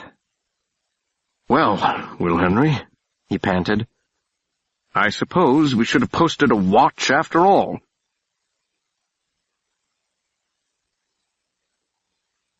Chapter 3. After examining the two victims and inspecting the scene of the crime, or crimes, since both murder and burglary were involved, the monstrumologist concurred with my assessment of the sequence of events. "They were not rivals or enemies," he said. "They were companions.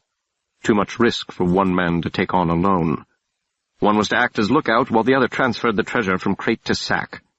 But one carried the seed of perfidy in his heart, the lookout, I think, since he also carried the gun, which he used once the locked room was open." We had found the weapon in the eviscerated thief's coat pocket. Warthrop sniffed the barrel. It had been recently fired. He goes into the room. It fools him, the apparent lassitude of his quarry. Perhaps he even assumes that it sleeps. Bag in one hand, he pops open the cage door, and it strikes. Warthrop smacked a fist into his open palm. The fangs sink deep. In his panic, he flings aside the bag to use that hand to pull off the mouth, though the jaws are locked in a grip too tight for 3 strong men to break. He stumbles backward out of the room, stepping into his victim's blood as he goes, hits the far wall, upending the crates. By this point, it is too late. Well, it was too late the moment he was struck. His instinct is to run, and so he does, but he doesn't get far. The poison has already reached his brain. He is disoriented, dizzy. The world spins. The center will not hold. He careens into this storage room, where he collapses, and his pounding heart speeds the toxin into every muscle and organ. "But how did it get inside him?" Lily blurted out. She was visibly shaken by this, her first real exposure to aberrant biology. You may study it in 1,000 books and hear about it in 1,000 lectures and discuss it with 1,000 learned philosophers, but you can never know it until you've seen it. And what she had seen was but a glimpse. Warthrop seemed perplexed by her question. Well, the number of available orifices is quite small. I think it is safe to assume it entered through the largest one. But why did it crawl inside him? The monstrumologist blinked several times. The answer was obvious, to him and, to his mind, anyone who had one. But his tone was patient with her, more so than it had ever been with me. To eat, Miss Bates, and to hide from anything that might eat him. He clapped his hands softly. Well, I must have a look at Adolphus now, I suppose. Hang on to that revolver, Mr. Henry. I shall help myself to this fellow's colt and meet you back here. Stay in this room and do not venture out until I return, or unless your life depends upon it. Miss Bates, after you. Lily slipped her arm through mine. I'll stay here, if you don't mind. It may be a little much to ask of him, Warthrop replied. He nodded to the bag in my hand. I wouldn't want for him to find himself in the unfortunate position of having to choose between you. I laughed. Lily failed to see the humor, though. She said, I can manage myself. The doctor started to say something, shook his head, shrugged his shoulders, and then without a word darted out the door. We were alone, Lily and the monster and me.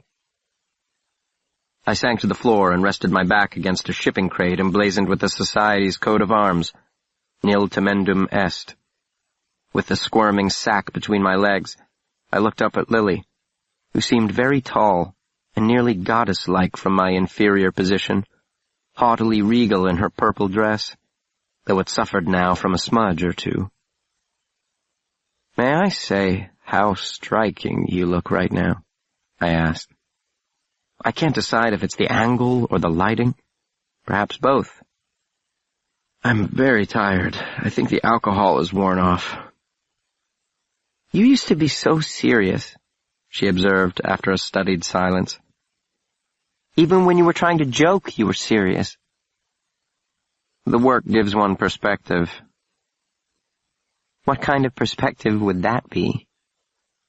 I pursed my lips, thinking about it. The loftiest humanly possible. Or just possible, period. She shook her head. Where's the gun? In my pocket. Why? She squatted beside me and fished into my pocket. Don't take my firearm, Miss Bates, I cautioned her. Your hands are full. If you take my firearm, I shall be forced to shoot you. The more you try to be funny, the less funny you become. She held the gun with both hands against her stomach, she with the gun, I with the bag. It isn't my fault you don't have a sense of humor, I said. Please don't worry it. You're making me nervous. She sat down beside me, her eyes upon the lump beneath the burlap. I thought they grew to 5 times that size. More like 10, It's just a baby, Lily. What are you going to do with it? Well, I wasn't thinking about taking it out for a cuddle. She let go of the gun with one hand, long enough to punch me in the arm. I mean after this is done. He's going to present it to a group of like-minded men who will nod with admiration and approval and pat him on the back and vote him a medal or perhaps commission a statue in his honor. Some boys grow up, she observed, and some grow backward. I shall have to ponder that a while before I can offer an opinion on it. What will he do with it after the Congress has adjourned? That's what I meant. Ah, I see. The cat, as it were, is out of the bag now, so it can't stay here. I assume that was his original plan. Perhaps he'll bring it back to New Jerusalem, build a special pit for it, and feed it goats. I don't think he has any plans to release it back into the wild. Wouldn't that be the best thing to do? Not for the wild, and not for Warthrop. One is much more important than the other, you know. I would set it free. It's the last of its kind, Lily. Doomed either way you go. Then why not just kill it? Looking at the undulating burlap. He could stuff it like a trophy. Well, that's an idea, I said curtly. The topic had become tiresome. Tell me something. Have you kissed him? Kissed Dr. Warthrop? I smiled, picturing that. Warthrop hasn't kissed anyone since 1876. I was referring to the mediocrity. Samuel? She lowered her eyes. She wouldn't look at me. Is that any business of yours? I suppose not. I know not. Really? Then he must be mediocre for you not to know. She laughed in spite of herself. You aren't half as clever as you think you are, you know. I nodded. More like a third. Did you meet him in England? Aren't you lonely there, Lily? Don't you miss New York? What sort of person would want to apprentice for Sir Hiram Walker? No one who's a third as clever as he thinks he is, so he must be a mediocrity. He's a friend, she said. A friend? A very good friend. Oh, very good is certainly not mediocre. She smiled. Not by a third. I should very much like to kiss you now. That is a lie. Still smiling. And I, now frowning. Why would someone lie about that? If you really wanted to kiss me, you would have kissed me, not... I kissed her. Dear Will, I pray this finds you well. Her eyes were closed, her lips slightly parted. Will, she whispered, I should very much like for you to kiss me again. And I did. And the thing turned upon itself inside the burlap, and scratch against the heavy glass, and you must harden yourself to such things, and there was no room for love or pity or any other silly human thing, and never fall in love. Never.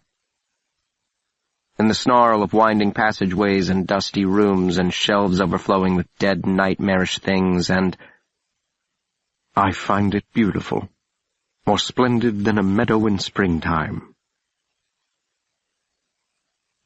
There is one last thing I must say before I go. In the twisting, scratching, dusty, overflowing, dead, nightmarish chamber of the lightless, heatless deep, one last thing I must say. Lips slightly parted. These are the secrets, these are the secrets, these are the secrets. Chapter 4. The light of the monstrumologist's lamp kissed the rough surface of the egg. He leaned over it, bringing the lens of the loupe close, and his breath was but a whisper of wind through that beautiful meadow at springtime. He'd taken measurements, mass, circumference, temperature, and listened to it through his stethoscope. He worked quickly. He didn't want to expose the egg too long to the basement air. As Maeterlinck had observed, New England was anything but tropical. Well, it certainly matches the descriptions in the literature, he told me. Scant and imprecise as those may be, it could be the ovum of a T. cerahonensis. Certainly not a crocodile or turtle egg, much too big for one of those. Definitely reptilian. Perhaps a distant cousin, the giant anaconda or boa, but again, the size rules them out. Well, in this instance, we must rely upon the old adage that time will tell. He straightened and pushed the loop onto the top of his head. His cheeks were flushed. He did not know for certain what he had, but at the same time, he knew. We shall nurture it, keep it warm and well-insulated, and see what emerges in a few weeks' time. Just in time for the annual Congress, I pointed out. It obliges you, Doctor. He stiffened slightly. I am not sure what you mean by that. The last of its kind, I said, as if your cap didn't already have enough feathers. Do you know, Will Henry, for about a year now, whenever you make a remark like that, I cannot decide if you are praising me, or mocking me, or both. I'm acknowledging the obvious, sir, I said. Usually the purview of politicians and novelists. I would suggest you avoid it. He returned the egg to its bower of straw, and for the next 30 minutes fussed with the small heat lamp, using a thermometer to measure the ambient temperature near the surface of the egg. We must keep close watch, Warthrop said. Check it upon the hour until it's ready to hatch, and then we cannot leave it unattended, for our protection as well as its own. At least 2 others know of its existence and location, perhaps more. Should intelligence of our find fall upon the wrong ears, could pose a greater danger than the thing itself. He was speaking to me, but looking at the thing itself. Its venom is the most toxic on record, 5 times as potent as that of Hydrophis belcheri. A drop that would fit upon the head of a pin is enough to kill a grown man. I whistled. No wonder it's so valuable. You could wipe out an entire army with a cupful. He shook his head and chuckled ruefully. And thus our own natures determine our conclusions. What do you mean? It is valuable not for what it takes away, Will Henry. It is valuable for what it gives. That was my point, Doctor. Death as something one gives? And receives. It's both. Still smiling. I really have failed, haven't I? He looked back at the egg. Take that same pinhead-sized drop, dilute it in a 10% solution. It may be injected directly into the vein, or some prefer to soak tobacco in it and ingest it through a pipe. The effect, I hear, is indescribably euphoric, orgasmic, for lack of a better word. 1 dose, 1 puff, is sufficient to leave the user more hopelessly ensnared than the most hopeless opium addict. It is irrevocable, like the fruit from Eden's tree. Once it's tasted, there is no going back. More begets the desire for more, and more, and more, until the brain has rewired itself. The body needs it as the lungs need air, or the cells glucose. I saw it immediately. A supplier of this uber opium would become very rich very quickly. Richer than all the richest robber barons combined, Warthrop had said. Maeterlinck had not been lying. His client's asking price was ridiculously low, suspiciously so, to my mind. There is something foul here, I said. If this client of Maeterlinck's was willing to practically give it away— Very astute of you, Will Henry. Perhaps I am premature in my assessment. Yes, the price was much too low if he understood what he had, and much too high if he didn't. Unless Maeterlinck never intended to let you have it. You were to be used to verify its authenticity. And what purpose would that serve? All he had to do was wait for it to hatch, harvest the venom, and, if you'll pardon the expression, give it a shot. Whoever hired him knows you, or knows of you. He crossed his arms and threw back his head, considering me down the length of his patrician nose. And? What does that tell you? There is a motive here beyond profit. Excellent, Mr. Henry. It's true. I must reevaluate the last premise, my conclusions about your acumen. But what could that motive be? He held up his hand as my mouth came open. I have a few thoughts along those lines, which I will hold in abeyance for now. Far too many serve the cakes before they're fully baked. I frowned. Is that a quote from somewhere? He laughed. It is now. The vigil lasted nearly a month. As the big day approached, his anxiety grew, along with his beard and hair, and his appetite withered. He hovered over the egg for hours, fiddling with the lamp, rearranging the straw, listening to the developing life inside its leathery cocoon through the stethoscope. My major duties, excluding the usual ones of cooking, cleaning, washing, shopping, answering letters, and the like, included keeping watch by the basement door, the doctor's loaded revolver always by my side. He started at every little noise, slept no more than 30 minutes at a stretch, and generally developed from philosopher of aberrant biology into a surrogate mother. More than once, when I dragged myself down the stairs to check on him, I would find Warthrop perched upon his stool in a semi-stupor, resting his chin on his palm, half-shut eyes fixed upon the thing in the straw. "Go to bed," I said to him once. "I'll watch it." "And if you fall asleep?" I said nothing. He let it go. "May I ask you something?" His eyebrow rose. The eye beneath remained lidded. "It didn't drop out of the sky, and it wasn't preserved in a frozen tundra for 100 years, or, I'm guessing, laid a century before it'll hatch. How can it be the last of its kind? Where is its mother?" He cleared his throat. His voice sounded like a shoe scraping over broken glass. "Dead, according to Metterlink. Killed by the same coal miner who discovered the nest." "But wouldn't it be reasonable to assume—" "Her mate had been killed the week before. Reasonable to assume it was her mate, a big male, nearly 45 feet from tail to snout." "That's my point. Where there is one, but especially where there are two—" "Oh, I suppose anything is possible. It is possible that a tribe of Neanderthals survives in the inaccessible regions of the Himalayas. It is possible that leprechauns emerge from the Irish woods and dance in the highlands when the moon is full. It is equally possible that you were born of two monkeys mating and switched upon your birth. It is also possible that this entire conversation, no, your entire existence, is but a dream. And you will wake up to find that you're an old man in your farmhouse next to your stout but practical wife and marvel at the power of your dreams while you sleepily milk the family cow." I pondered his argument for a moment and then said, "Must I be a farmer?" On one or two occasions he gave in to the human imperative and allowed me to help him upstairs and into his bed. "Well, why are you hovering about like some ghoulish angel of death?"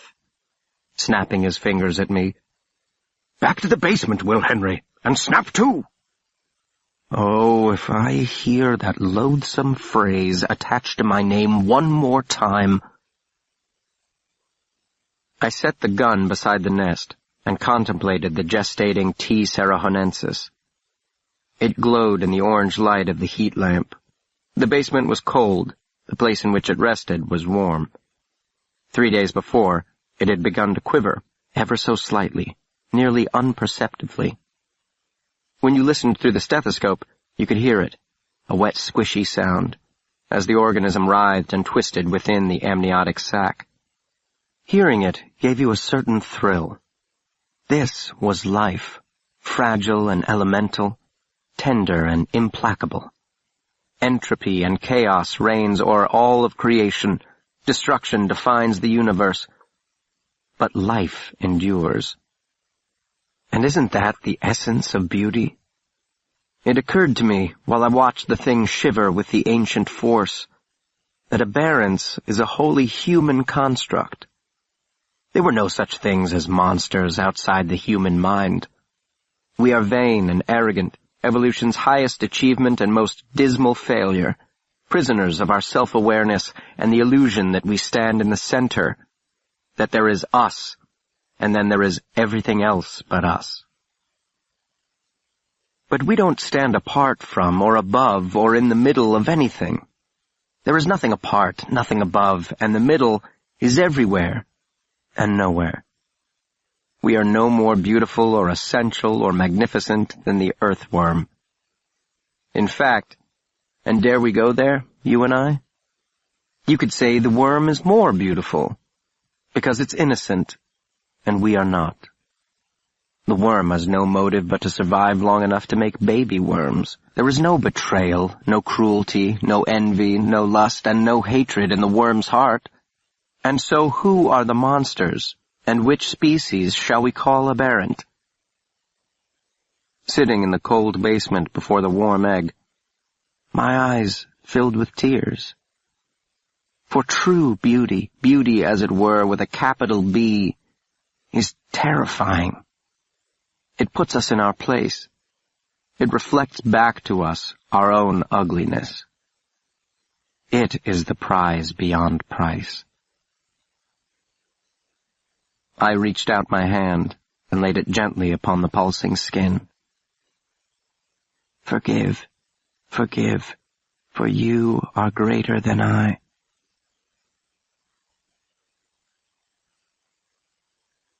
Canto 2, Chapter 1. Forgive. The empty eye and the tangled strands of hair still clinging to the skull beside the ash barrel. And what might Dr. Pellinor Warthrop be needing, Mr. Henry? Oh, the usual things. He isn't an invalid, but he is a careless housekeeper and never cooks for himself. He needs someone for the laundry and the shopping, cooking, cleaning, someone to answer the door, but I don't anticipate much of that. The doctor receives hardly any callers these days. Yes, sir. Bit of a recluse, is he? Somewhere between that and a hermit. So he doesn't practice medicine anymore? He never did. He isn't that kind of doctor. Oh, no? Oh, no. He is a doctor of philosophy, and I wouldn't recommend you broach that topic with him. Or any other topic, for that matter. If he wants to talk, he will. If he doesn't, he won't. You can expect to be ignored for a great deal of the time. Well, nearly all the time. And the rest of the time, Mr. Henry, what might I expect then? Well, yes, he has quite the well, let's just say he's a bit hot-headed for a philosopher. A hot-headed philosopher? Oh, Mr. Henry, that's funny. More humorous in the abstract, I'm afraid. The best strategy is to agree with everything he says. For example, if he either implies or explicitly states that a worm's intelligence exceeds your own, a good answer would be, I have often thought so myself, Dr. Warthrop. At other times, he may say something that makes no sense.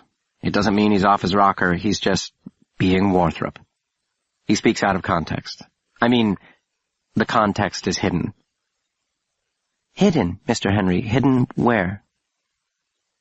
Inside his own mind. He hides things in his mind. Well, don't we all, Beatrice? I tapped the skull on its face with the edge of my shoe.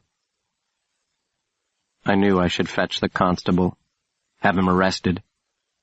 It would be a fitting end for a doctor of monstrumology, whose business irrevocably leads to murder. We were both up to our elbows in blood, Warthrop and I. But I did not fetch the constable. We are creatures of habit, and I had been his indispensable companion for too long. I righted the overturned barrel and returned its macabre contents, her skull last, and I let the moment pass. I did not pause to contemplate the empty eye like some wavering Dane to whom human life held a measure of value. I tossed the skull into the barrel with the rest of the garbage. It clanged against the metal side, loud in the cold air. More kerosene, another match, and a blast of delicious heat against my face. There is no one on earth who doesn't enjoy a good fire. The memory is embedded in our genes. Fire has been our friend for millennia. It made us who we are. No wonder the gods punished Prometheus. Master fire, and in a few thousand years you will walk on the moon. I crossed the yard to the old livery stable. I needed a shovel. Some bones would survive the fire and would have to be buried. All but one stall had been removed in 1909 to make room for the Lozier touring car, the most expensive on the market in those days, a gift from the company president to Warthrop for his help in the initial design. As I stepped into the dusky interior, I heard a soft bleating coming from the remaining stall at the far end. I peeked over the door. 3 lambs were crowded together in the straw. They started when they saw me, and rushed as one into the far corner, black eyes against white faces, startled mewling from dark lips, stamping anxiously the straw that crackled in the dry air. "It won't bother me, Mr. Henry. A bad temper shows a strong heart. That's what my ma always said." And black eyes and white faces and mewling lips, and straw that crackles like dry bones in an ossuary.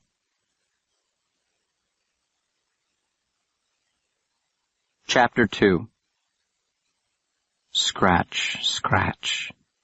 The thing behind the thick glass. The thing in the burlap sack. Scratch, scratch. Form casts shadow, and all shadows are the same.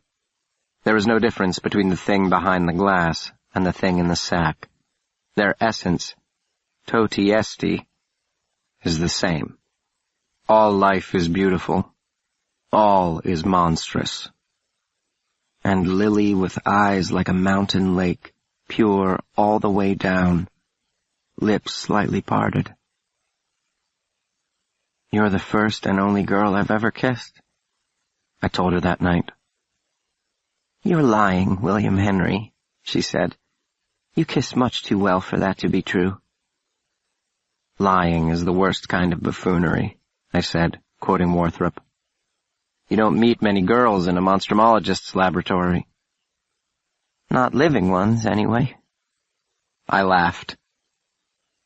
"Am I better than Samuel?" "I refuse to answer that." Her breath warm on my face. "For his sake or your own?" She stood up so suddenly I flinched. Warthrop was standing in the doorway. "Will Henry," he said quietly, "where is the revolver?" "I have it," Lily answered, clutching it in both hands. "Place it on the floor in front of you very slowly now, and step away from it." I rose, keeping a grip on the bag with one hand while dropping the other into my pocket. Warthrop shook his head. He stepped into the room, followed closely by a man wearing a bowler hat pulled low over a face ravaged by smallpox, deeply scarred and cratered. He gestured toward me with the empty hand, the hand that wasn't holding a gun against the doctor's head. "Let's have it, boy," he said in a thick Irish brogue. "Do as he says, Will Henry," Warthrop ordered in a sharp voice. "Let the man have it." I held out the bag. He reached around the doctor and snatched it from my hand. Behind me, Lily hissed between her teeth. Warthrop's eyes burned with fury. "Thank you very much," the man called, backing away into the corridor. "And here's for your trouble." He fired once, striking the doctor in the leg, before racing away. I whirled toward Lily, who'd already picked up the revolver. She tossed it at me, and I leapt over Warthrop, writhing on the floor, paying no attention to his cry for me to stop. I fired as the bowler-hatted man turned the corner toward the curator's office. The bullet chewed off a chunk of Monstrumarium wall. I reached the foot of the stairs. A bullet whistled past my ear, embedded itself in a crate. Then the loud clang of the upper door slamming shut. Then I raced up the winding stairs to the first floor, down the hall to the exit, and that door was swinging shut, and I caught a glimpse of the brown burlap. And then I was through the door and on the street, and he swinging onto a horse behind another man also wearing a bowler hat, and I fired again as the horse bolts, hooves clattering on the granite, beneath the smoky arc lights and the naked branches of the trees etched against the winter sky. Chapter 3. I hurried back to the Monstrumarium. In retrospect, I should have taken my time. He was sitting against the same crate I had sat against, while Lily tied a tourniquet above the wound in his calf. It was the purple bow from her hair. Warthrop's face, shining with sweat, darkened as I stepped through the doorway. "Well?" he barked. "Where is it?" "He got away," I gasped. I feared for an irrational moment that he was going to level the revolver at my forehead and pull the trigger. You could see the thought flicker through his mind like a swift-moving thunderhead. Instead, he heaved himself to his feet. "What?" I asked, reflexively taking a step back. "You told me to give it to him." "No," he replied, his voice tight as a constrictor knot. "I told you to let him have it, which is something altogether different. In fact, altogether the opposite." He was deathly pale, swaying on his feet. Lily stepped to his side to offer herself as ballast, but he shrugged her off. "This is a calamity of the highest order, and you are our age's Pandora, Mr. Henry." "Well, he did have a gun pointed to your head," I snapped. "What would you have had me do?" "Allow him to blow my brains out before giving up the T. Sarahonensis," he shouted, astonished by my stupidity. "My life means nothing." I was nodding. I was in complete agreement. Regardless, I suggested we proceed to Bellevue Hospital post-haste. "Why?" he demanded, pale, swaying. His shoe was dark with his blood. "To effect the removal of the bullet from your leg." "No, I must go to von Hellrung's at once, and you to gather the others. We haven't a moment to lose." He staggered toward me, or rather toward the exit, which I was blocking. I did not move. He stopped. He had perhaps an inch on me back then, and his dark eyes bored down hard. But I did not move. "Stand aside," he said. "I shall not," I said. "You will, or I will shoot you. By God, I will." "Then by God you should, but be sure the shot drops me, Dr. Warthrop." "You're no good to the hunt like this," Lily spoke up to break the stalemate, or perhaps to keep me from being shot. "I will take you to the hospital, Dr. Warthrop. Will and Uncle Abram can assemble the search party, and make the report to the police, of course." Then Warthrop and I simultaneously, "No, no police."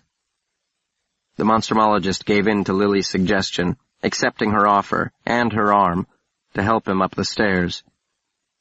"You have failed me," he said to me. "Once again."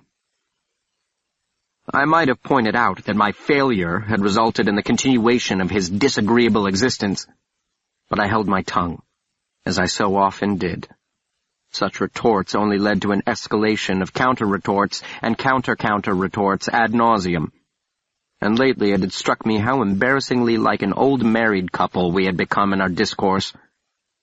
It also occurred to me that the continuation of his disagreeable existence might be the very failure to which he referred. Pellinor Warthrop had always been a little in love with death. Chapter 4. Plop, thwack, plop, thwack. In the basement, on Harrington Lane. Plop, thwack, plop, thwack.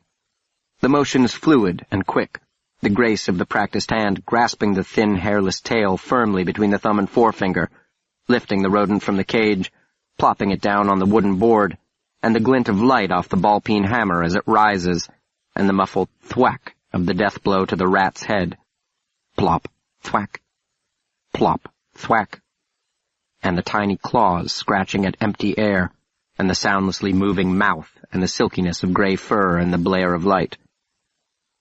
"The first few days of life depend on scavenging," he explains, "until it's large and quick enough to hunt living prey." Plop, thwack.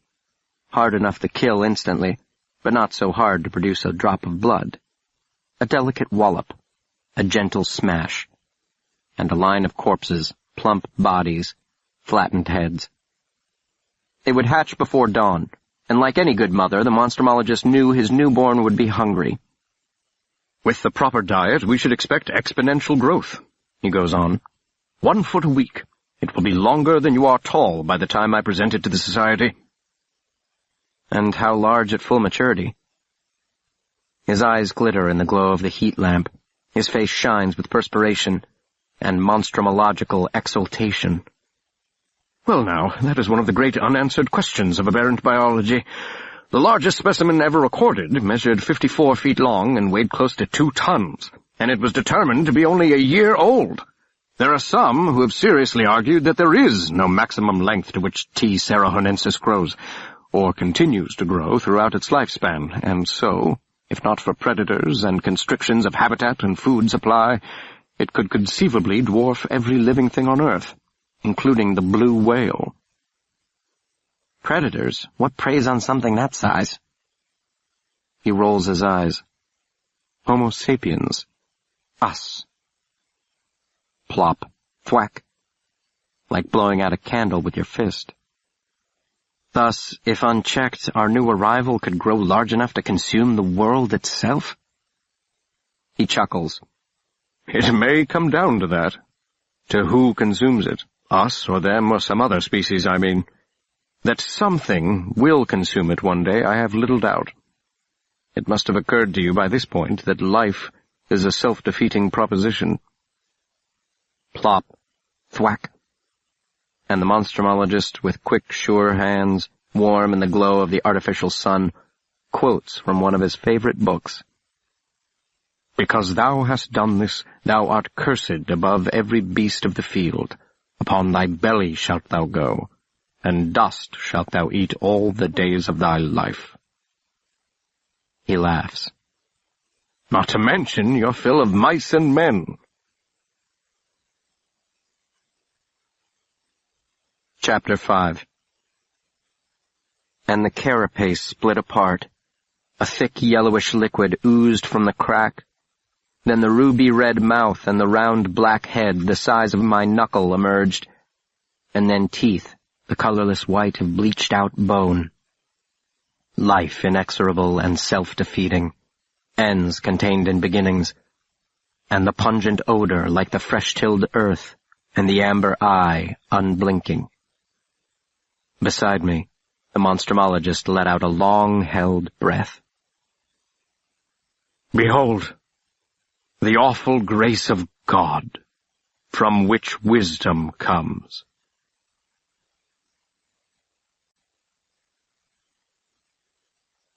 Chapter 6. Behold the awful grace of God. The lambs in the old stable bleated plaintively, and their blank black eyes twinkled in the washed-out winter light. It wasn't hunger that drove their cries. They were well-fed, flawlessly plump. Each head appeared too small for its round body. They weren't hungry. They were frightened. I was a stranger, an interloper. Their nostrils flared, offended by my foreign scent. I wasn't the thin, stoop-shouldered man in the dingy white coat who brought the fresh hay and oats and water. The one who cleaned the stall and spread the warm straw. The one who cared for them, protected them, fed them until their sides were sore. I grabbed the shovel from the hook and went back outside. The ground was hard. My hands were soft. I was unaccustomed to physical labor. My shoulders ached. My palms burned. My feet and heart were numb. What awful grace drove you, Warthrop? Was Beatrice a lamb like the ones in the stable, or did she see too much? The mercy of monstrumologists is as cold as God's. Did you kill her to spare her a more unspeakable end? The dry wind swirled in the smoldering ashes, and a loose shutter knocked against the peeling siding, and I still had nearly 2 cans of kerosene, stacks of lumber and nails, and it could be done. Board up the doors, seal him inside. The rotten old house would be engulfed in minutes. "Run, Willie, run!" From the fire my mother cried. There is no room for pity or grief or any sentimental human thing. But justice is not sentimental. Justice is as cold and immutable as the ice of Giudecca. Tell me, Father. Tell me what you have seen.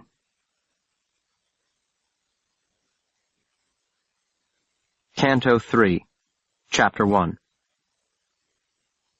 Abram von Hellrung sighed deeply around his cigar, stocky legs spread wide, pudgy hands worrying behind his back, as he stared out the window of his Fifth Avenue brownstone to the early morning bustle below. The light cut deep shadows into the craggy landscape of his face. His eyes, normally so bright and bird-like, were the washed-out blue of a winter sky. "Calamity," he murmured. "Calamity!" "Calamity implies an unforeseen disaster," Hiram Walker piped up from the sofa beside him. "I, for one, have said from the beginning that housing the T. Serahonensis in the Monstrumarium was—" "Walker," the monstrumologist said through gritted teeth. He was standing by the mantel, a study in barely contained fury. "Shut up!" The Englishman sniffed noisily. Beside him, his apprentice, Samuel the Mediocrity, was glaring at me. The entire left side of his face was swollen. Perhaps I had broken his jaw. I hoped so. There are some we cannot help but take an instant dislike to. I think I would have hated him even if he hadn't refused to yield on the dance floor.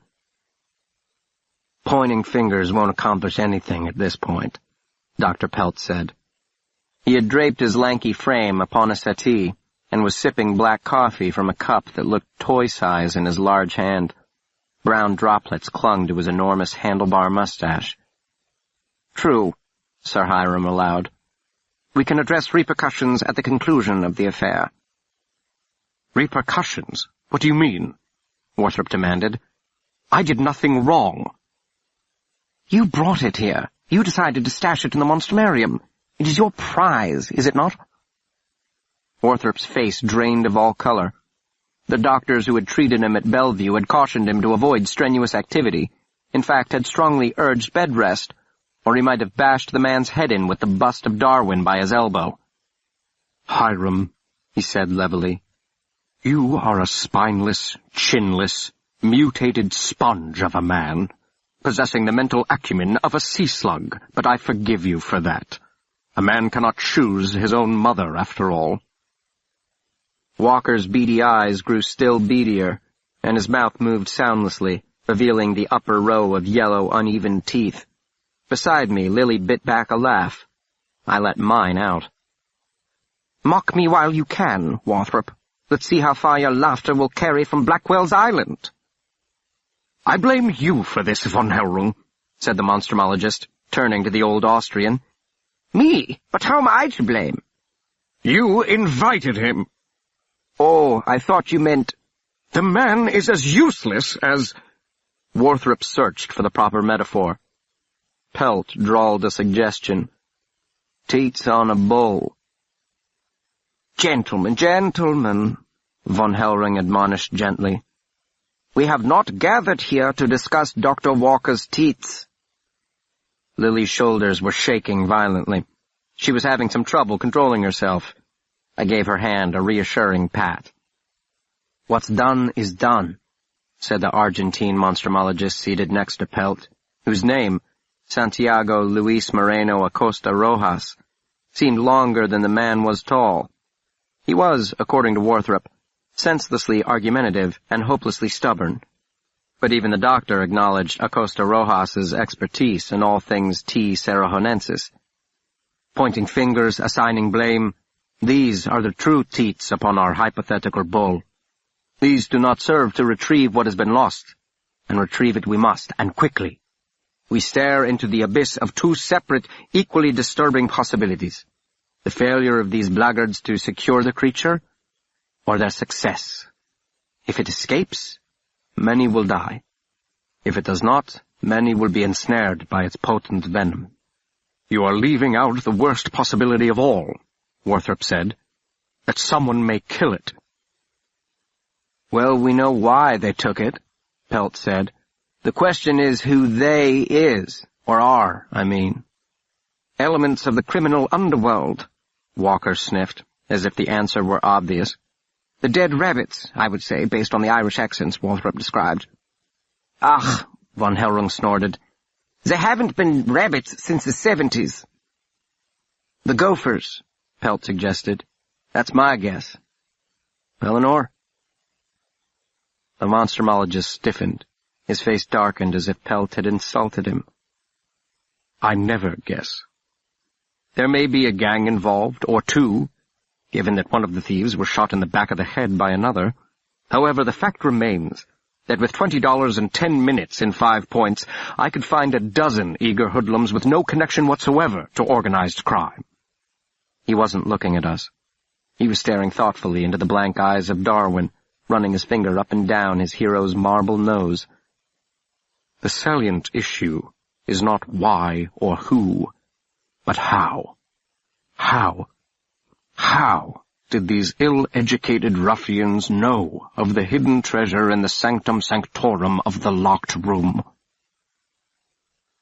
His question hung heavy in the air.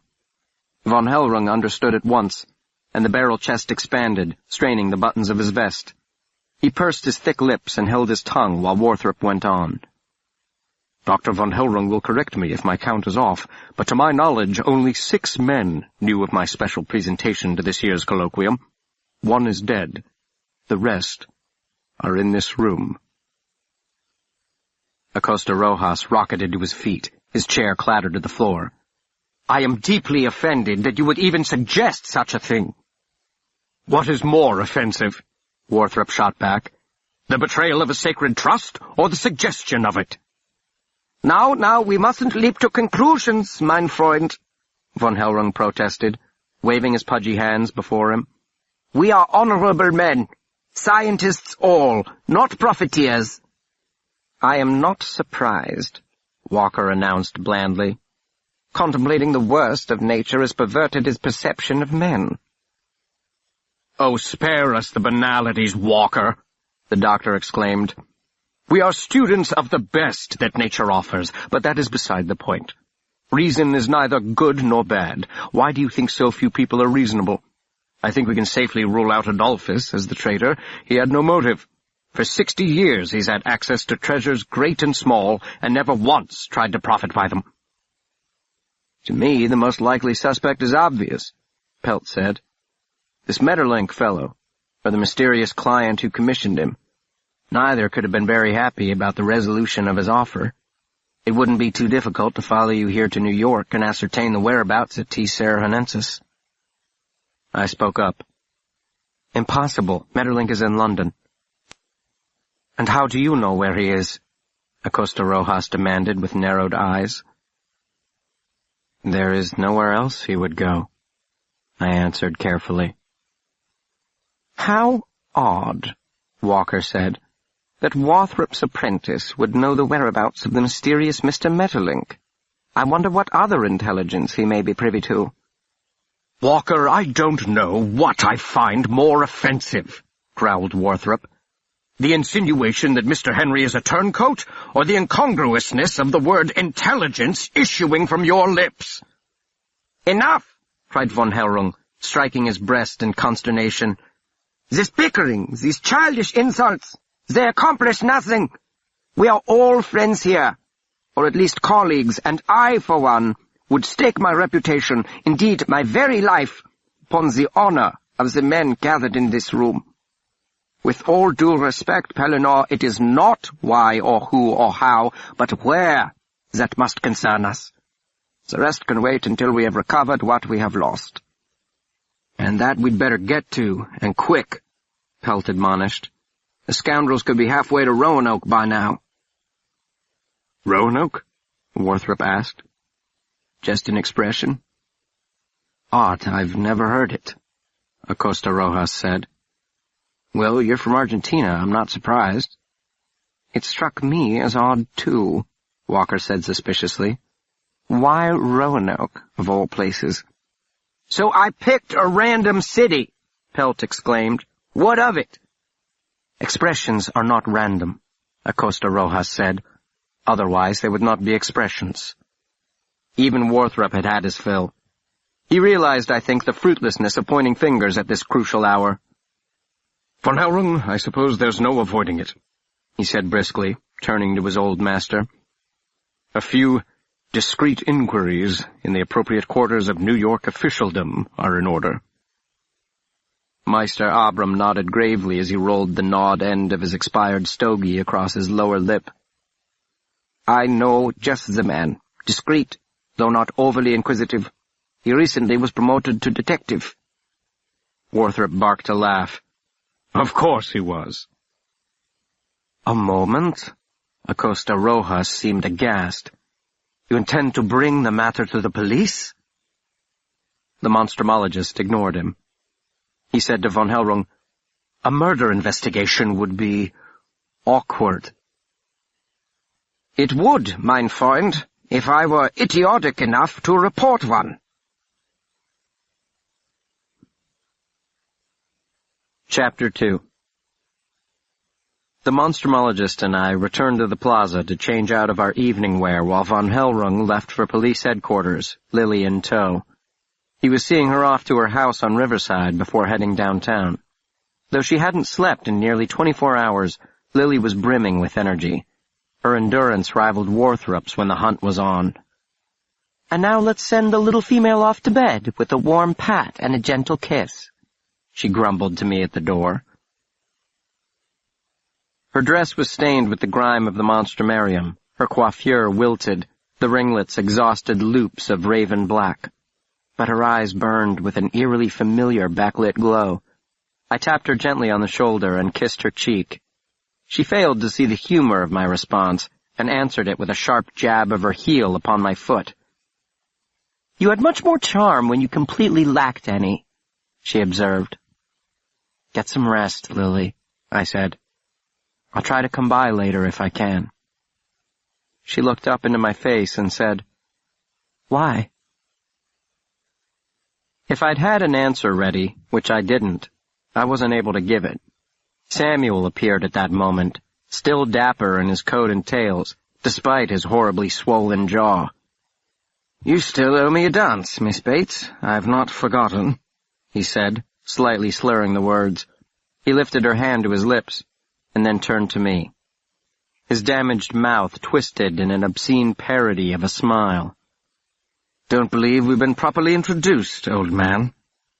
He seemed incapable of opening his mouth more than half an inch. The name is Isaacson. I did not see the blow coming. He drove with his hips, pivoting neatly into the punch. Perhaps he had studied some boxing. The von Hellrung vestibule spun round. I collapsed onto the Persian rug, clutching my stomach. The world had been emptied of all oxygen.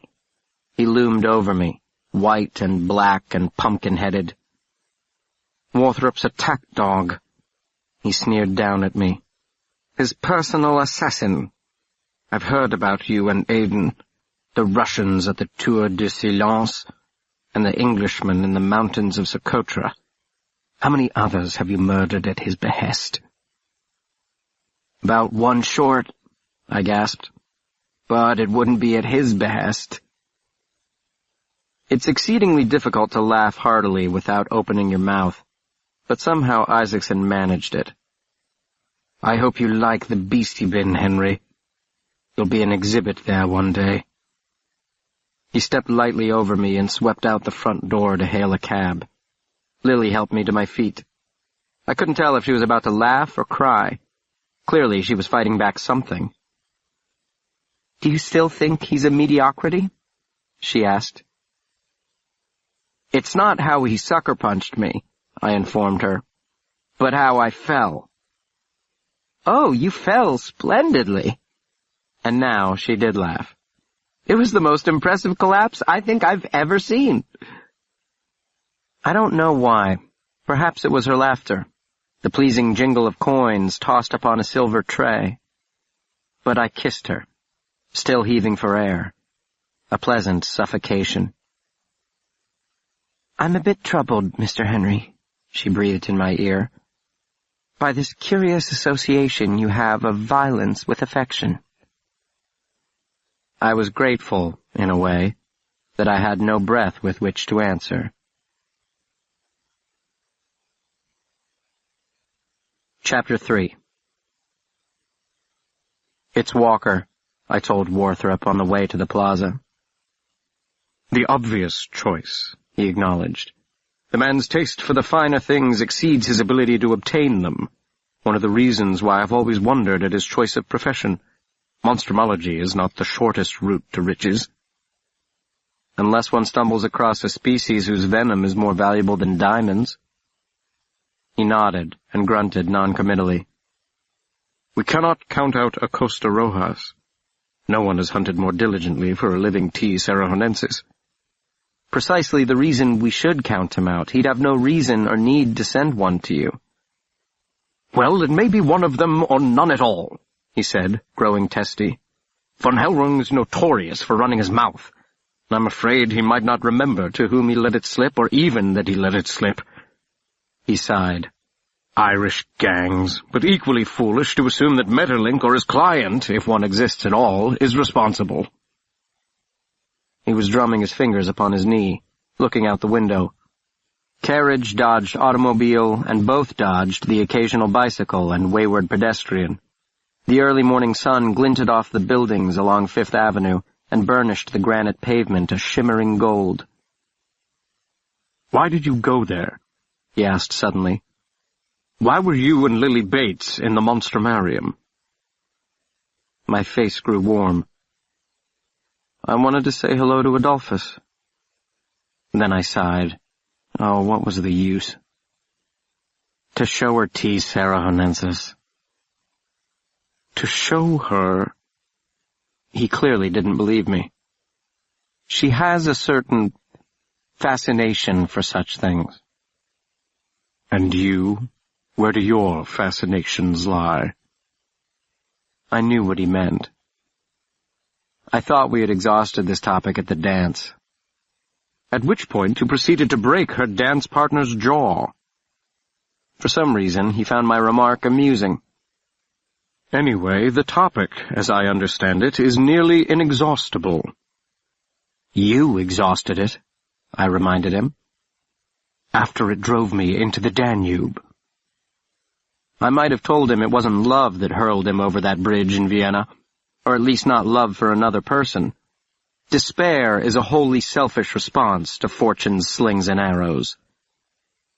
Well, it was a propitious arrival into the monstrumological pit, Warthrop observed dryly. In the nick of time, and yet too late. Not unlike my friend pulling me from the water before the current carried me down. 'Tis better to have loved and lost. His temper flared. And now you're quoting poetry to me? He demanded, the failed poet. What is the purpose? To mock me? Who is more pitiful, Will Henry, the man who loved and lost, or his companion, who must never allow himself to love at all? I turned away, fists clenching spasmodically in my lap. Go to hell, I muttered. You may comfort yourself that it is better to love and lose in the end, but don't forget that even the most chaste of kisses carries an unacceptable risk to your beloved. No one knows how Biminius Arawakis is transmitted from host to host. Your passion carries the seeds of damnation, not deliverance. Don't preach to me about damnation, I cried. I know its face better than anyone, and certainly better than you. And now he quoted from the Satyricon to one-up me, and, I think, to mock me. And then there's the Sibyl. With my own eyes I saw her, at Cumae, hanging up in a jar, and whenever the boys would say to her, Sibyl, Sibyl, what would you? She would answer, I would die. The boy in the tattered hat and the man in the dingy coat and the thing hanging in the jar. Scratch, scratch. I kept my face away from him, but he had turned to speak earnestly to me, close enough that I felt his breath upon my neck. Ignore all other advice I give you, Will, but engrave this upon the avenues of your heart. You cannot choose not to fall in love.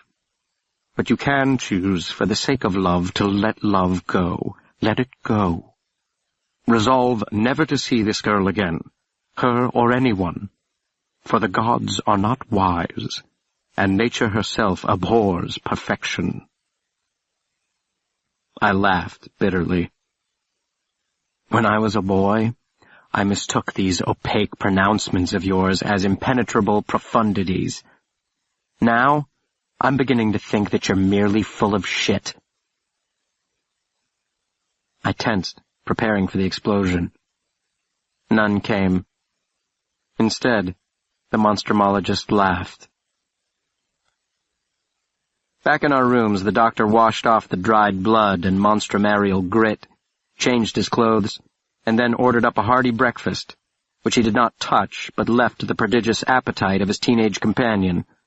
I was famished. "I would suggest getting some sleep if you can," he advised me. "You have a long night ahead of you." "You should rest too," I said, falling into the old habit of his minder. "Your wound—" "It's fairly clean as gunshot wounds go," he carelessly replied. "And I didn't lose much blood, thanks to the ministrations of your paramour." "She isn't my paramour." "Well, whatever she is." "She annoys the hell out of me." "So you said more than once. And what is this with the expletives lately? Cursing is the crutch of an unimaginative mind."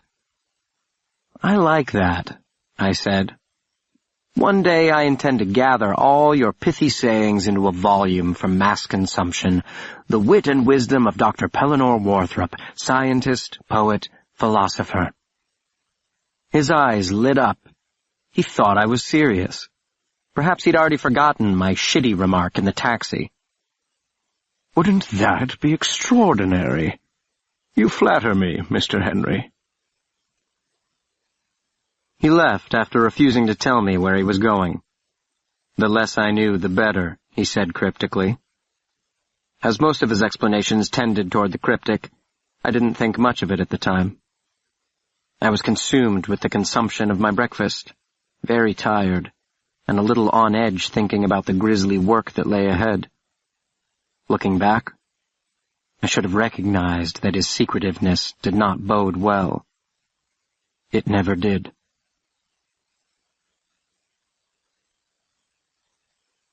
Chapter 4. And the Sibyl would answer, "I would die." The thing suspended in the jar, scratch, scratch. Soft as a fly's wing thrumming the empty air.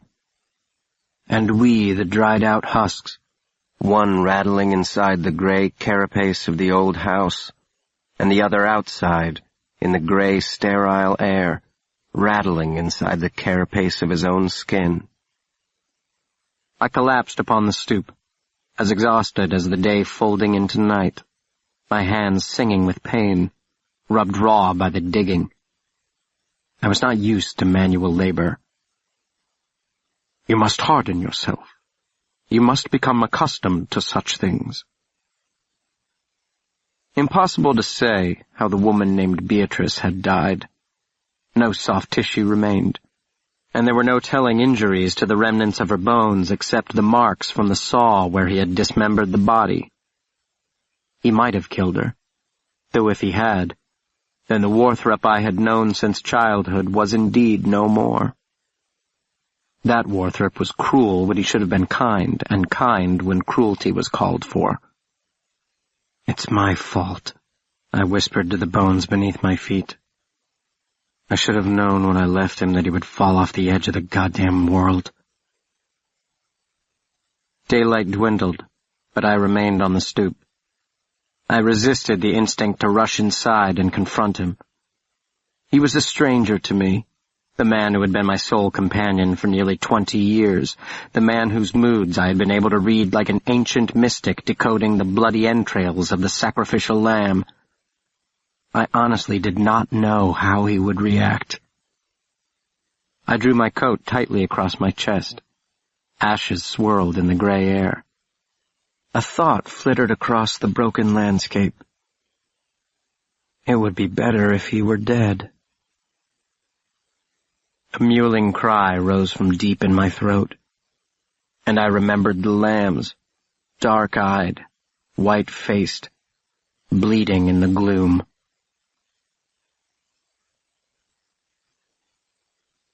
Chapter 5.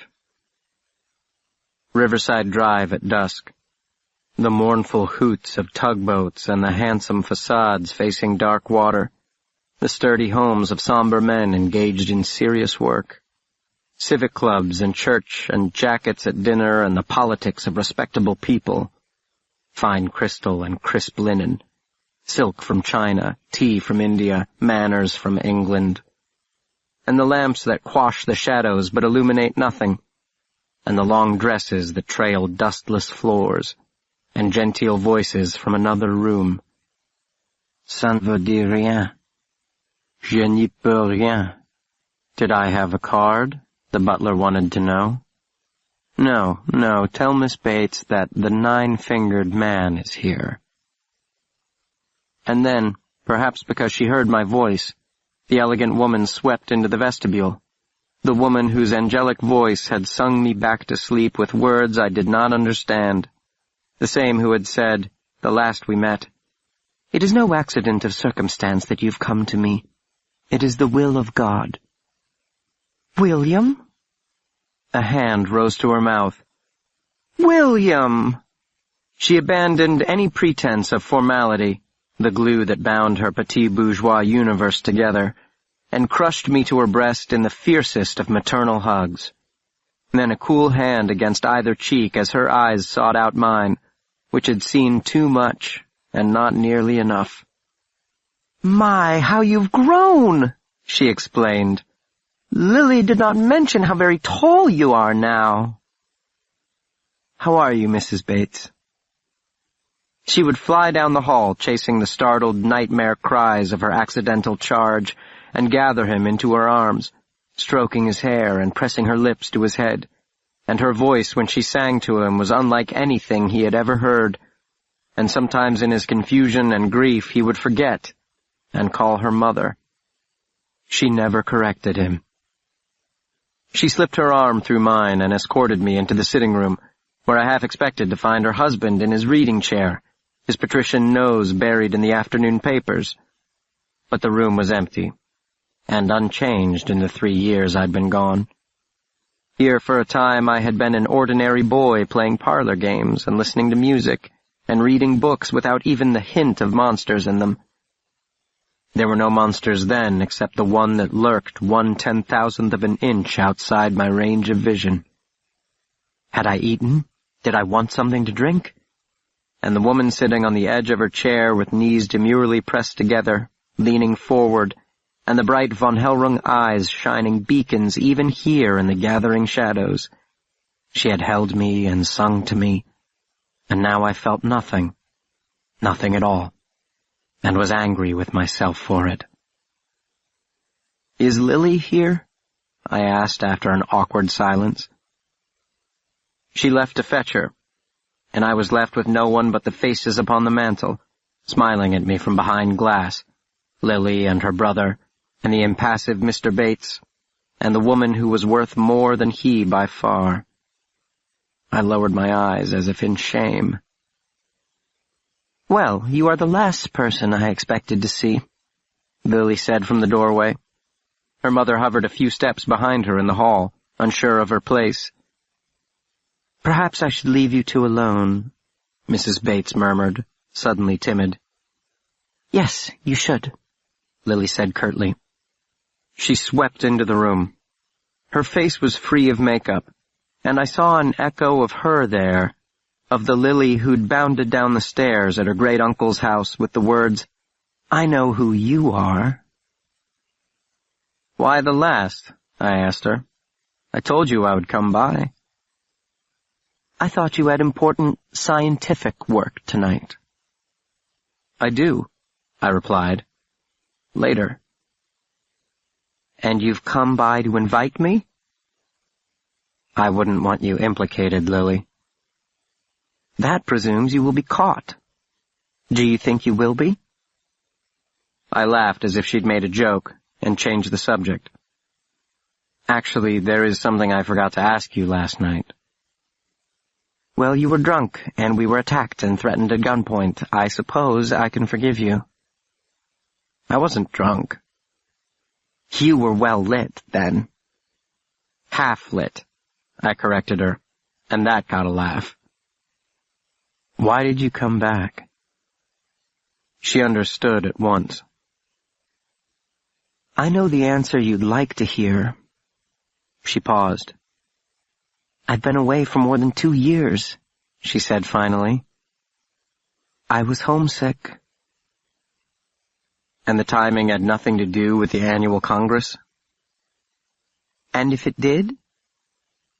I cleared my throat. I've never told you this. She laughed.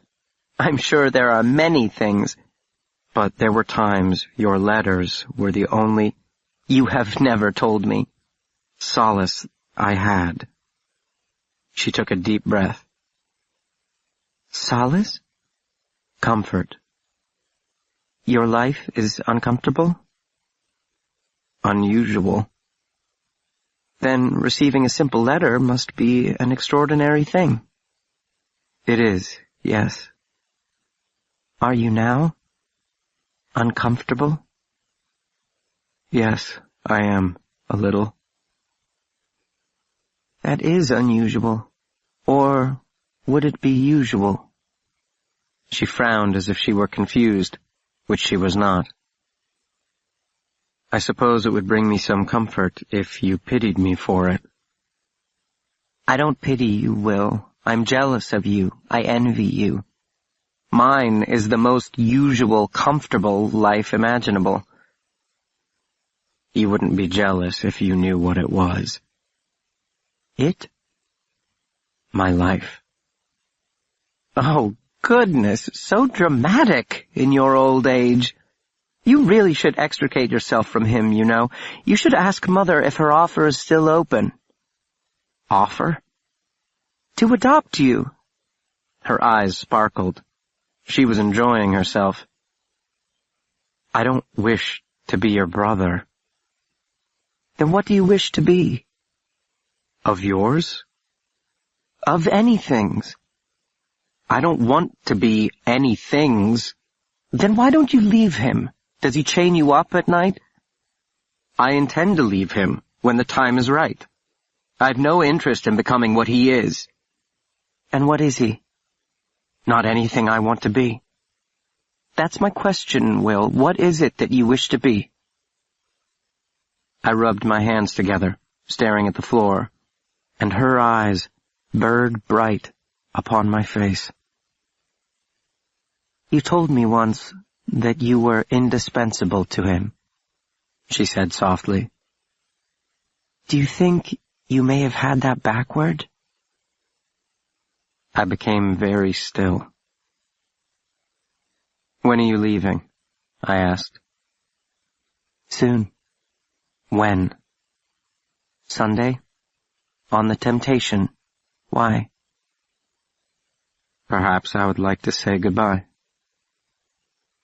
You could say that now. What have I said to upset you, Lily? Tell me. It's what you haven't said. Tell me what to say, and I will say it. She laughed. You really are the perfect apprentice, aren't you? Always anxious to be of service. Ever eager to please. No wonder he binds you to him so. You are the water that holds the shape of his cup. Several hours later, the water in the shape of the human cup was descending the stairs to the Monstrumarium, alone. Come with me tonight, I'd said before we parted. I have made plans, she'd answered. Change them. I have no desire to change them, Mr. Henry. I'm a forward-thinking person, I assured her. I believe in full sexual equality, the right to vote, free love, all of that. She grinned. I wish you luck tonight, in the hunt. Not that you need much. He is the greatest that ever was, or will be. Something thrilling and tragic in that, when you think about it. Yes, thrillingly tragic. When will I see you again? I shall be here till Sunday. I thought I told you that. Tomorrow. I can't. Saturday, then. I shall have to check my calendar. Standing in the vestibule, hands clenched at my sides, blood roaring in my ears, and his voice. Even the most chaste of kisses carries an unacceptable risk. You aren't going to kiss me again, are you? She asked, lips slightly parted. I should, I murmured in reply, edging closer to the lips slightly parted. Then why don't you? Not enough wine or not enough blood? It burns, my father had said. It burns. There is something I must tell you, I whispered, my lips a hair's breadth from hers, close enough to feel the heat of them and to smell her warm, sweet breath. Does it have to do with free love? She asked. In a very roundabout way, I answered, the words sticking in my throat. I could see my parents dancing in the blue fire of her eyes. There is something inside of me. Yes? I couldn't go on. My thoughts would not hold still. It burns, and the worms that fell from his eyes, and afraid of needles are you, and what would you do? And Lily, Lily, do not suffer me to live past you, do not suffer me to see you suffer. And the thing in the jar, and the thing in the thief, his chest splitting open like the T. Sarahonensis shell splitting open, and the unblinking amber eye, and the infestation, this is my inheritance, and each kiss the bullet, each kiss the dagger plunging home, and I would die, and never fall in love, Will Henry, never, never. And the insubstantiality of water, and she the cup, Lily, the vessel that bears the uncountable years, do not suffer, do not suffer, do not suffer. Goodbye, William James Henry. Chapter 6. A burly figure stepped from the shadows pooled at the base of the stairs. He wisely spoke up before I blew his misshapen head off his shoulders. I say, put that gun away, old chum. It's me, Isaacson. What are you doing in the Monstrumarium? I snapped. I thought your master's work here was done. He cocked his head inquisitively, like a crow eyeing a tasty bit of carrion. I was told to meet you here. By whom, and to what purpose? Dr. von Hellrung, to help in the disposal of the evidence. I don't need any help. No, but many hands make light work. Yes, and too many cooks spoil the broth. Next inanity, please. I brushed past him. He trailed behind. Stopped when I stopped at the storage closet for the bucket and mop. Stopped again at the sink while I stopped to fill the bucket. I can't help but feel that we got off on the wrong foot, Will. I really had no idea you even knew Lily. She never mentioned you, at any rate, in all the time we've spent together in London. That's odd. I've known her since we were children, and we correspond regularly, and she never mentioned you, either. Do you think we're being played for fools? I doubt it. Lily likes a challenge. He remained several paces behind me as I trudged with bucket and mop to the locked room. I could have found it with my eyes closed. The stench of decay increased with every step. She's a good girl, not like any other girl her age, in my experience. Fierce. Wouldn't you say that's the word for her? Fierce. She is brimming with ferocity. Oh, she's a capital girl, not anything like the girls from my country. So much more, how do I put it? Unrestrained. I stopped. He stopped. If I brought the mop handle round against his swollen jaw, The blow would more than merely drop him. It would shatter the bone, embedding the shards in his cheek and gums, perhaps his tongue. Permanent disfigurement would not be unexpected, and the odds of a life-threatening infection would not be out of the question. I could say we'd been waylaid by more thieves, or that I had struck him down in self-defense. In the shadowy outlands of the world in which we lived, few would question my story. Von Hellrung had articulated it.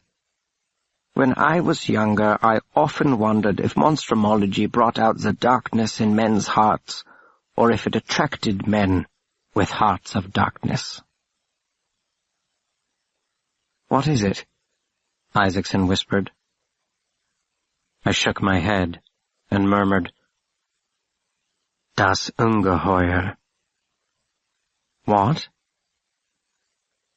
I turned back to him. His face was grotesque in the dim light, monstrous. "Do you know how it kills you, Isaacson? Not the bite, that's to paralyze you, to separate your brain from your muscles. You don't lose consciousness, however. You are fully aware of what's happening as its jaw unhinges to accommodate you whole. You die slowly, by asphyxiation. You suffocate to death because there's no oxygen in its gut. But you're alive long enough to feel the horrendous pressure that crushes your bones. You feel your ribcage breaking apart, and the contents of your stomach being forced up through the esophagus, filling your mouth. You choke on your own vomit, and every inch of your body burns as if you've been dropped into a vat of acid, which in a sense you have been. You could think of it that way. A 40-foot sack of causticity, the anti-womb of your conception. He said nothing for a long moment. Then he whispered, "You're mad." And I replied, "I don't know what that means. If you define madness as the opposite of sane, you're forced into providing a definition of sanity. Can you define it? Can you tell me what it is to be sane? Is it to hold no beliefs that are contrary to reality? That our thoughts and actions contain no absurd contractions? For example, the hypocrisy of believing that killing is the ultimate sin while we slaughter each other by the thousands. To believe in a just and loving God while suffering that is imaginable only to God goes on and on and on. If that is your criterion, then we're all mad, except for those of us who make no claim to understand the difference.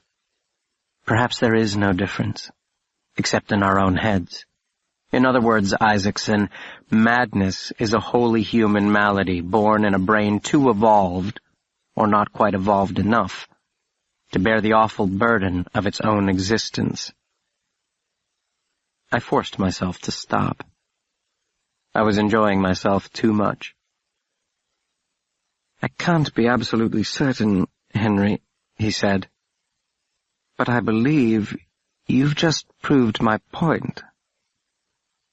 "How long have you been Sir Hiram's apprentice, Isaacson?" I asked. 9 months. Why do you ask?" "You haven't been at it long enough." "Long enough for what?" I continued down the corridor. His voice scampered along the winding passageway, chasing me. "Henry, long enough for what?" The metal bucket would be better, I thought. It was heavier. I pictured it smashing into the side of his head. Unrestrained. Ha! He turned the corner after me and drew up short of the body sprawled before the locked room. Frantically, he dug into his coat pocket for a handkerchief. He pressed the starched white fabric against his face, gagging at the smell that hung in the still air like a noxious fog. "There is that man's face," he choked out, eyes cutting away, cutting back again. The urge to turn aside, the compulsion to look, the unspooling of the coiled thing, the nameless not me, das Ungeheuer. "All around you. I believe you are standing in some of it." He wasn't, but my observation caused him to stumble backward, hand clamped tight against the handkerchief, I set down the bucket, leaned the mop against the wall, and went to the stack of empty crates on the other side of the door. Allow me to hazard a guess about your studies in the dark art of monstrumology, Isaacson. For the past 9 months, you have been ensconced in some musty library in Sir Hiram's ancestral home, your nose buried in arcane texts and obscure treatises, far from the field or the laboratory. He nodded quickly. How did you know? I was shoving crates around, looking for the proper size. I tossed the smaller ones aside. They smacked against the hard floor with a satisfying wallop. Well, this is unfortunate, I told him. There's none quite large enough, and these are the only empties I know of. I'm sure there are larger ones somewhere down here, but I'll be damned if I'm going to hunt half the night for them. I looked over at him and said very deliberately, We'll have to size him to fit. Size him? Adolphus keeps the instruments in his office. A long black case beneath the work table against the right wall going in. A long black case? Beneath the work table, the right wall, as you face the desk. Well, Isaacson, what are you waiting for? Many hands make light work. Snap to! I was still chuckling to myself when he returned, lugging the instrument case. He had tied the handkerchief around his face like a bandit. I motioned him to drop the case beside the body. He leaned against the wall. I could hear him breathing through his mouth, and the makeshift mask billowed with each shallow breath. The boxes aren't long, but they're fairly deep, I said, throwing back the lid. It clanged against the floor, causing him to jump. We can fold the arms if he isn't too stiff, so just the legs, I think, which we'll lay on top. On top? Of him. I pulled the saw from its compartment and ran the pad of my thumb along its serrated edge, wickedly sharp. Next, the shears, which I clicked open and shut several times. With each snick-snick, Isaacson flinched. All right, Isaacson, I said briskly. Let's get these trouser legs off. He didn't move an inch. His face had turned the color of the handkerchief. Can you tell me the difference between a monstrumologist and a ghoul? I asked. He shook his head soundlessly, wide-eyed, watching me cut away the trousers, exposing the pale leg beneath. No? I sighed. I was hoping one day to find someone who could. I explained that it was a simple below-the-knee amputation as I forced the man's heel back toward his rump, raising the knee several inches off the ground. Both hands firmly around the ankle, Isaacson, so it doesn't sway on me. The blade is very sharp, and I shall hold you responsible if I cut myself. The pale flesh parting like a mouth coming open, and the bloody drool dripping, and the protesting whine of bone when the blade bites. I don't know what he was expecting, but when the leg came free in his hand, Isaacson gave a strangled cry and flung the limb away. It smacked into the wall with a sickening thunk. He scuttled a few feet on his hands and knees. His back arched, and I thought, there is only one smell on earth worse than death, and that's vomit. I rested for a moment, studying my blood-encrusted fingernails. Why hadn't I thought to bring along some gloves? It isn't going to work, you know, I said quietly. What? He gasped, wiping his mouth with the handkerchief. He eyed it with dismay. Now what would he do? It might have, if he had picked Rojas, or even Von Hellrung. The old man isn't as quick as he used to be. But Pellinor Warthrop is the last one I would choose to hoodwink. I don't know what the bloody hell you're talking about, Henry. Not that he couldn't be hoodwinked. He has blind spots, like any man, but the fact is Pellinor Warthrop is no ordinary man. He is the prince of aberrant biology, and you remember your Machiavelli, don't you? Oh, bugger off. He waved his hanky in my direction. You've gone daft. He'll find you out. both of you. And what do you think will happen to you when he does? You've said it yourself, Warthrop's attack dog. You know what happened in Aden. You know about the Isle of Blood. Is that a threat? Are you threatening me, Henry? He didn't seem afraid. I found his incredulous reaction curious. It was Hiram Walker who sent the prize to him, so he would bring it here, so Walker could steal it back again, sweetening his profit with a heaping spoonful of humiliation and revenge. Am I not correct? Tell me the truth, and I'll spare you. I make no promises regarding your master, but you have my word as a scientist and a gentleman that I won't touch a hair on your slightly misshapen head. I'm not afraid of you. Then why are you shaking like that? I'm not shaking. Well, you can't be afraid of him. He's dead and legless. I dragged a crate over and shoved the sundered body inside, placed the severed legs on top, and nailed down the lid. One down, one to go. He drew back when I stood up, as if he were the one left to pack up. I am innocent, he said. Dr. Walker is innocent. I shook my head and tisk-tisked, an echo of the Monstrumologist when I said something particularly moronic. Can't say I believe you, old chum. He protested his innocence no further, a mark in his favor, and I doubted Walker would have confided in him a scheme so dangerous on so many levels. Still, I couldn't rule out the possibility. Maybe there wasn't a tribe of Neanderthals hiding out in the Himalayas, but the unlikelihood wasn't absolute proof. I made short work of the eviscerated thief outside the storeroom, and after another half hour we had both crates at the side door facing 23rd Street. A light, cold rain was falling. The temperature hovered just above freezing, and the streetlights sizzled, shrouded in halos of golden fire. I stepped outside first, instructing Isaacson to wait for my signal, and crossed the street, my hands jammed deep into my pockets. A huge chestnut-colored draft horse came clopping around the corner when I reached the opposite side, pulling behind it a weathered dray wagon. The driver swung hard to the right and stopped before the side door. He didn't look at me as I crossed back over. He wore a floppy hat and a black overcoat, and the hands holding the reins were very large, the knuckles swollen from more fights than anyone, including him, could remember. He was one of Warthrop's special men, known for discretion, a penchant for risk, and a disdain for the law. Such unsavory characters were a necessary evil in the study of nature's criminal side. They were Warthrop's couriers and spies, the muscle to his mind. This one I had never met before. Mr. Falk?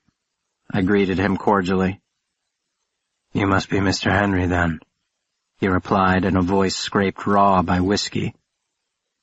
There's been a slight change in plans, I informed him, slipping him a $5 note.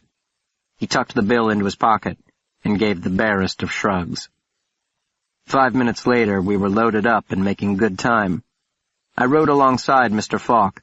Isaacson sat in the back with our cargo, casting a wary eye up and down the street and clutching the side rail like a child on a Coney Island roller coaster.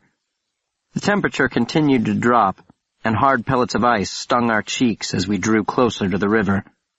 Ahead of us loomed the Brooklyn Bridge, its uppermost part lost in the freezing mist. And in me, the thing unwinding.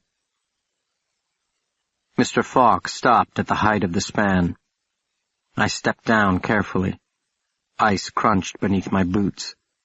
High above the river the wind screeched, and the rain drove nearly sideways and scraped the skin like icy sandpaper. Isaacson was waiting impatiently for me at the back of the dray. For him, the night had been too long already. At least it will end for you, I thought bitterly. He took one end of the first crate and I the other, and we shuffled sideways to the rail. We could not see the water below, but we could hear it and smell it and sense every drop. the empty space between our feet and its blank black surface. "Steady now, Isaacson," I cautioned. "Watch your footing so you don't go in with it. On the count of 3. Up and over, and then down, down, and the splash was very long in coming and was very faint, a plaintive whisper. And I leaned toward him and asked, "Are you a praying man, Isaacson?" I returned to the wagon without waiting for an answer. We tarried for a moment at the railing after dropping the second crate over. Ice clung to our hair, our wool coats. We shimmered like angels. Now that the work was done, Isaacson relaxed a bit, and some of his former swagger returned. "I say, old chum, this business might be pleasant if it weren't so blasted unpleasant." "You didn't answer my question," I said softly. He stiffened. He seemed oddly insulted. "Course I pray. I won't bother asking if you do." He whipped around, his good mood vanishing as quickly as it came. It took him 2 steps to realize Mr. Falk was no longer hunkered in his seat. He stopped and turned slowly around to face me. "Where is our driver?" he demanded, his voice rising in distress. "Behind you," I answered. He didn't have the opportunity to turn round again. The unwinding thing sprang free, uncoiling with enough force to break the world in half. My fist drove into his solar plexus, the very spot where he had punched me earlier.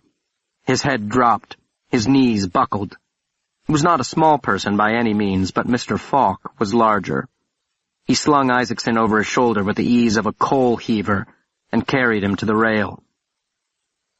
He wrapped his huge paws around Isaacson's ankle and lowered him over the side, where he dangled upside down, arms clawing uselessly at the empty air. The thing in the jar. Scratch, scratch. "Isaacson!" I shouted against the wind. "Isaacson, are you a praying man?" He yowled. I couldn't see his face. "It was Dr. Walker, wasn't it?" I shouted. "Dr. Walker who hired Metterlink to bring it, and Dr. Walker who hired the Irishmen to steal it." "No! The truth will set you free, Isaacson. I'm telling you the truth, please, please." He couldn't go on. His sobs tore into the indifferent rain. Mr. Falk turned his head toward me slowly, his prominent brow wrinkled by a question. "Let go?" I shook my head.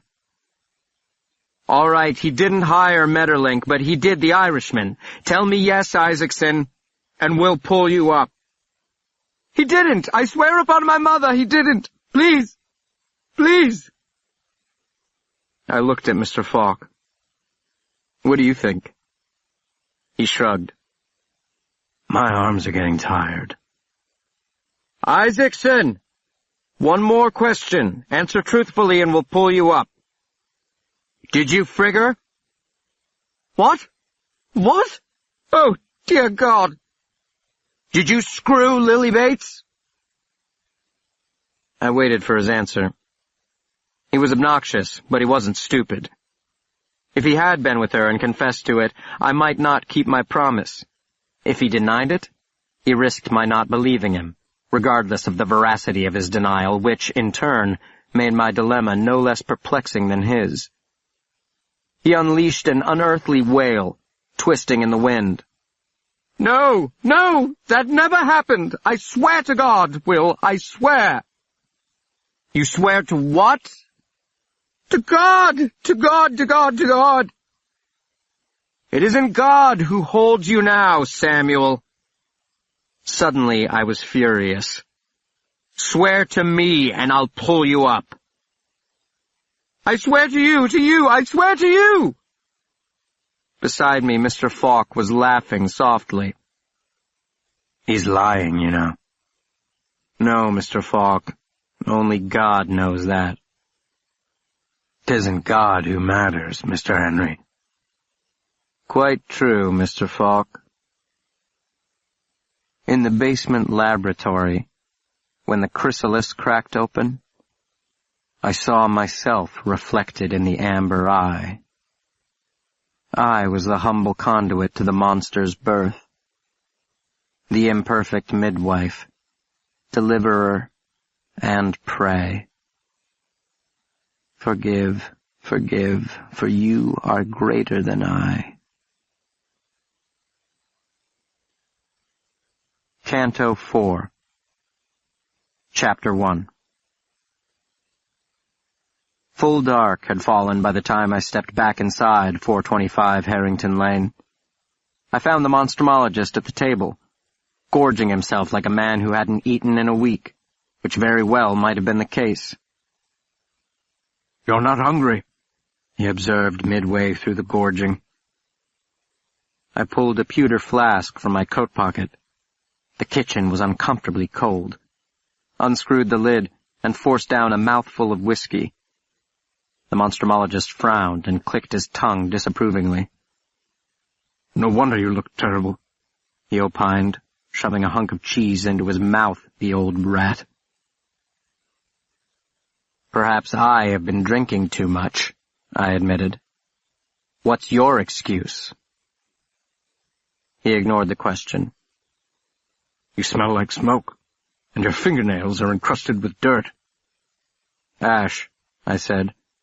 "Your trash barrels were overflowing."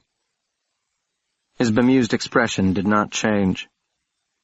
"And the palms of your hands are rubbed raw." "Are you accusing me of something?" He smiled humorlessly. "There's several pairs of work gloves in the shed, but you know that." "I do know that." "You must have forgotten then." "My memory is not what it used to be. Just now I was trying to remember the name of that girl I hired to keep you fed and bathed and halfway human." Warthrop picked up a knife and sliced off a piece of apple. His hand was rock steady. He chewed very deliberately. "Beatrice," he said. "I've already reminded you of that." "And you sacked her?" He shrugged. His eyes darted about the table. "Where are the scones?" "Or did she quit?" "I told you I sacked her, didn't I? Where are my scones?"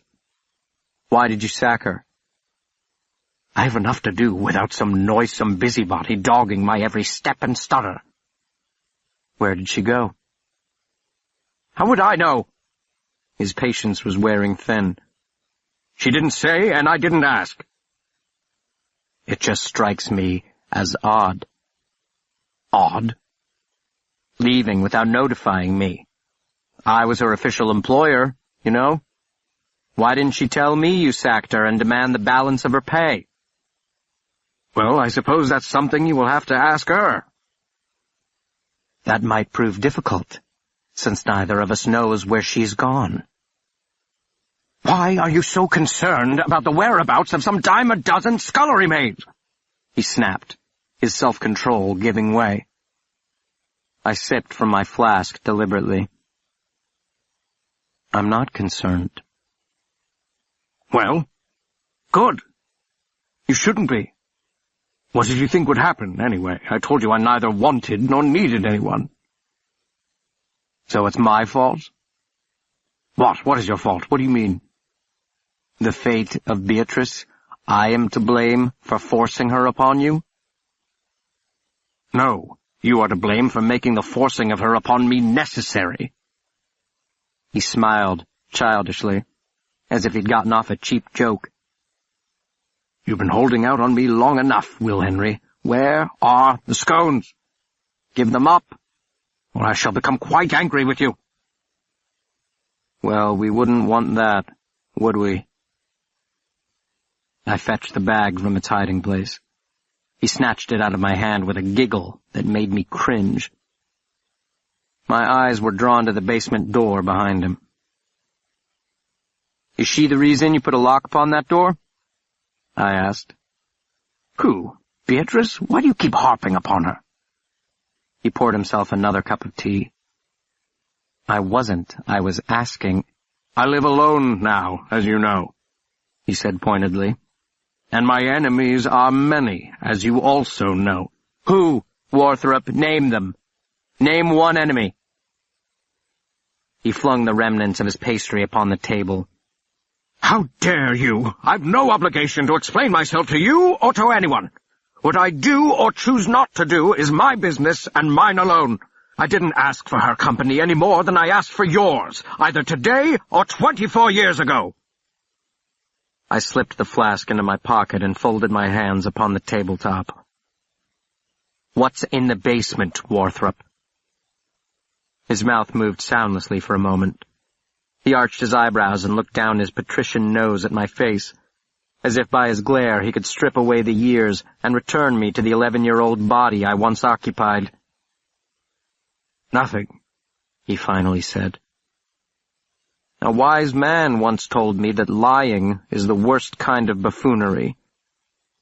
"And all men are buffoons. Finish the syllogism."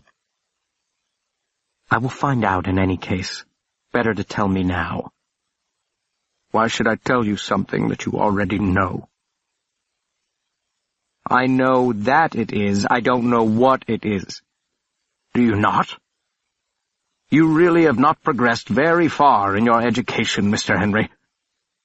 "Your life's work, you called it, but all manner of things have consumed you over the years. You and countless others." "Yes." He was nodding gravely, and now I detected a hint of fear in his eyes. "There are victims in my wake, more than most men's, but hardly more than yours, I would guess." "We aren't talking about my victims, Doctor." I picked up the knife by his hand and proceeded to clean the filth from beneath my nails. He flinched, as if the tiny scraping sound hurt his ears. "Beatrice left me," he whispered. "Beatrice? Who said anything about her? We were talking about your victims." "Oh, what do you know about anything?" "I know about the lambs," I said. "And I know what you cut up and stuffed into an ash barrel. I know they both have something to do with the lock upon that door and your deplorable condition. And I know you will show it to me, because you cannot help yourself. Because you know with whom your salvation lies. You have always known." He fell forward, burying his head in his folded arms. And the monstrumologist cried. His shoulders shook with the force of his tears. I watched impassively. "Warthrop, give me the key, or I shall break it down." He raised his head, and I saw the tears were not faked. His face was twisted in agony, as if some dark, nameless thing were unwinding in him. "Leave," he whispered. "You were right to leave before. Right to leave. Wrong to ever come back. Leave us. Leave us. It is too late for us, but not for you." He recoiled at my reply, the last thing he expected me to say, or perhaps the opposite. He knew to the bottom of that secret place hidden in all hearts what I would say. Oh, Pellinor, I fell off the edge of the plate years ago. Chapter 2. In Egypt, they called him Mihos, the guardian of the horizon. "It is a very thin line, Will Henry," he told me when I was a boy. "For most, it is like that line where the sea meets the sky. It cannot be crossed. Though you chase it for 1,000 years, it will forever stay beyond your grasp. Do you realize it took our species more than 10 millennia to realize that simple fact? That we live on a ball and not on a plate?"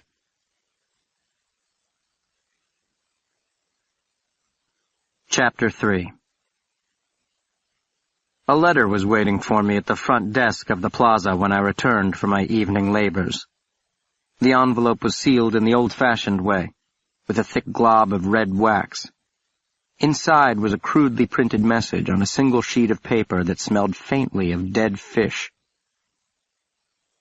Most gentle Mr. Henry, hoping this finds you well, you will be so good as to send me $10,000 if the life of Dr. Pellinor Warthrop is dear to you. So I beg you warmly to leave them here with the clerk by 5 tonight. If you do, he lives. If you don't, he dies. With regards, believe me to be your friends. The letter was not signed. Instead, there was a crude drawing of a human hand colored black, and another of a dagger dripping what I took to be blood. I left the hotel and made straight for the brownstone on 5th Avenue. The owner of the house received me wearing a purple robe and matching slippers, his cottony white hair amassed in wondrous confusion atop his blocky head. He read the letter with red-rimmed eyes, sighing often and loudly, shooing away the servant who appeared bearing coffee and a plate of apfelstrudel. "What did the clerk say?" he asked finally. A short man who spoke with a thick Italian accent dropped off the letter around 1 this morning, while I was occupied with the Irish cargo on the bridge. He fished a cigar from the humidor. It slipped from his gnarled fingers and rolled across the Persian carpet. I scooped it up and handed it to him.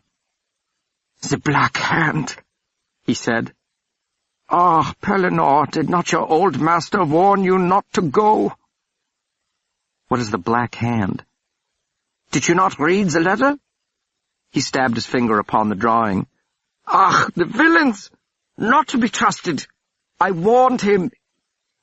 Why would an Italian be delivering a ransom letter for an Irish gang? "It is not the Irish, it is the Sicilians. The Camorra has taken him, that blackguard Francesco Compitello. He is a dangerous man, and I told him so." "I don't understand, Meister Abram. Why would Dr. Warthrop—" "Because ours is a dark and dirty business, like its ugly cousin politics, and so it makes for strange bedfellows. It was his idea to enlist the aid of the Irish's sworn enemies in discovering the whereabouts of T. Sarahonensis." "In exchange for what?" His eyes narrowed above his hooked nose. "What do you mean?" "I mean that criminals aren't known for their good deeds, Meister Abram," I answered the old fellow gently. "Dr. Warthrop must have been prepared to offer the Camorra something for their assistance." He waved his pudgy hand. The cigar was gripped in the other, unlit. "He said Compitello owed him for a service performed years ago in Naples, when many of the Camorristi were driven out of Italy. I do not know all the details, but it has always been his practice to nurture relationships with unsavory characters." I nodded, thinking of Mr. Falk and the others like him, who would appear at all hours bearing packages to the doorstep of 425 Harrington Lane. Distrusted and despised outcasts, his spiritual brothers in a sense, who asked no questions and told no tales. "Something to do with helping to secure safe passage for him and his fellow padrones," von Hellrung went on. "It is part of their code to honor a debt," he told me. Bah! I hope now he has learned his lesson." He lit a match, but not the cigar.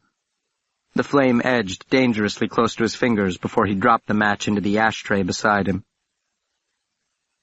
"Should we pay it?" I asked. He looked sharply at me. My question startled him. "What do you mean? Of course we must pay it." "But what guarantee do we have that Compitello will keep his end of the bargain?"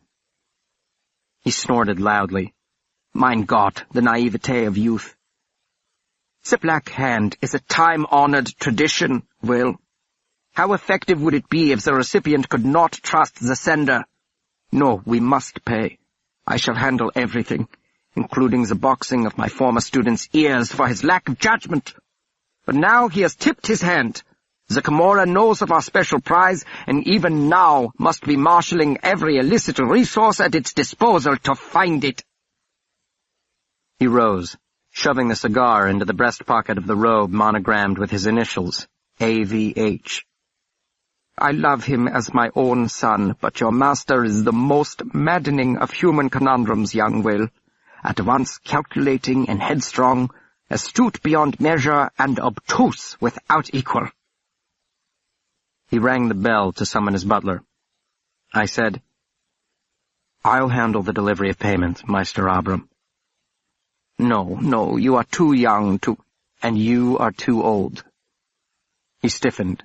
His bushy white brows crowded against each other. His chest expanded, parting the fold of the robe to reveal a profusion of curly white hair. "The letter was addressed to me," I went on quickly, "and for all we know, the clerk at the hotel is in on the deal." He nodded, clearly impressed with my reasoning. "Return this afternoon. I shall have the funds ready. But tell me, there is so much that crowds the weary mind. How did it go last night? Smoothly, I pray." Had to size the refuse to fit the containers, but otherwise no problems.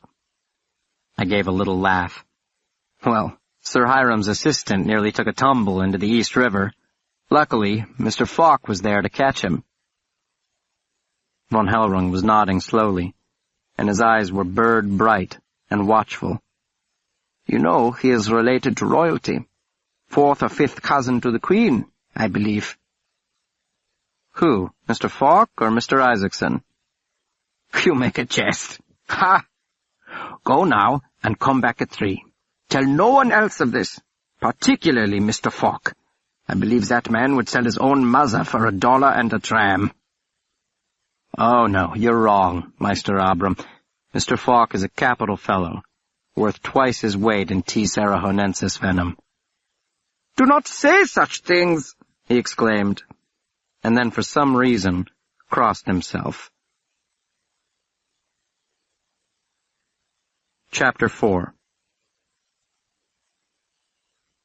I returned to the hotel, intending to catch an hour or two of much-needed sleep, but I was too distracted and anxious about the unexpected kidnapping of my master to snatch more than a few minutes of restless slumber. I gave up finally, and telephoned Lily's house.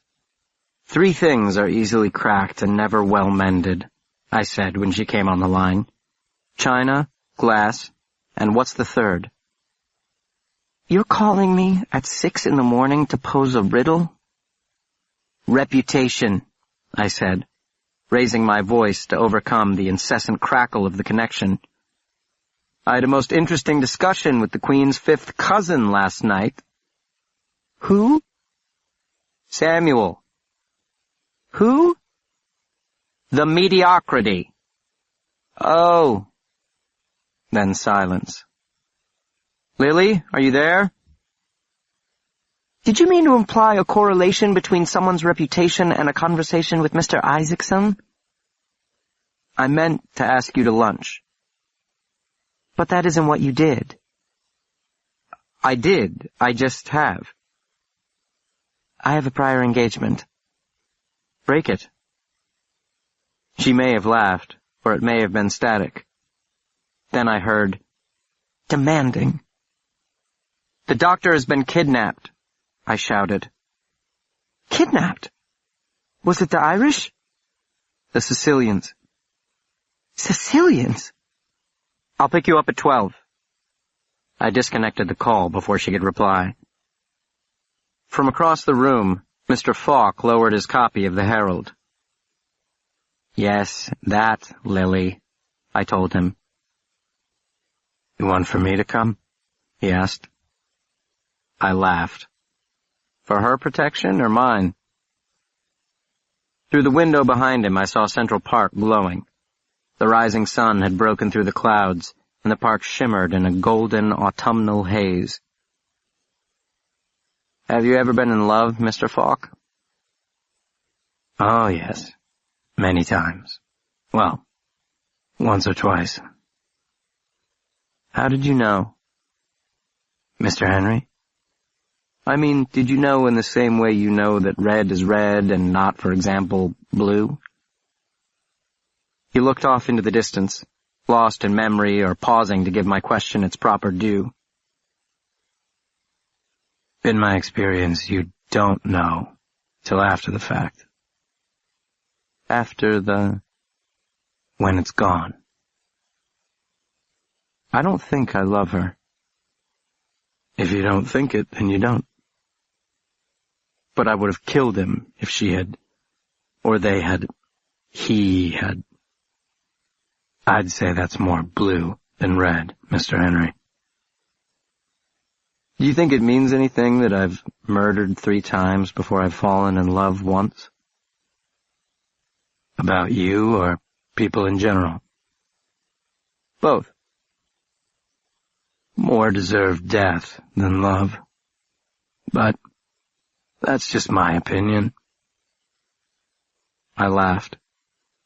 Mr. Falk, I had no idea you were a philosopher. I had no idea you were a killer.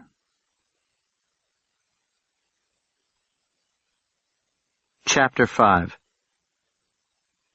Lily was not as charmed as I by my new companion. "Who is that brute?" she murmured, slipping her arm through mine as we stepped off the trolley at Delmonico's. Mr. Falk is an old friend of the doctor's, a kind of honorary member of the fraternity. I held the door open for her, and we stepped inside. Mr. Falk remained on the sidewalk, leaning against the building with his hands stuffed deep into the pockets of his peacoat. "What fraternity?" she asked. "The fraternity of indispensable men." "You have a bodyguard now?"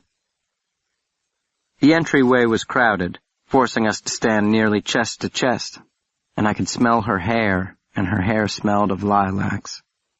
She wore a dress the color of topaz and carried a small matching purse. The men noticed her almost at once, but the women sooner. That's the way with beauty. "Not exactly," I said. "Too bad your doctor didn't have a not exactly one last night." I shouldered my way to the front and pressed a $20 note into the head waiter's palm. He rolled his eyes disdainfully, so I gave him another, and in 5 minutes we were seated with a nice view of the park. "You're awfully free with his money," she said. "Keeper of the purse strings, among other things." "Among every other thing." Her eyes danced. I shrugged modestly and looked away. High in the mountains of Socotra, there was a lake with water unburdened by any living thing. Bluer than a sky scrubbed clean by a summer rain, yet even that was not as pure as her eyes. Uncorrupted to the bottom, all the way down. "Now what is this about Mr. Isaacson and reputations?" she asked, now that she had me off balance. Actually, I was referring to the doctor's reputation, this latest difficulty with organized crime. Lily was shaking her head. "You always were a terrible liar." Uncle Abram was right about one thing. To these men, honor is everything.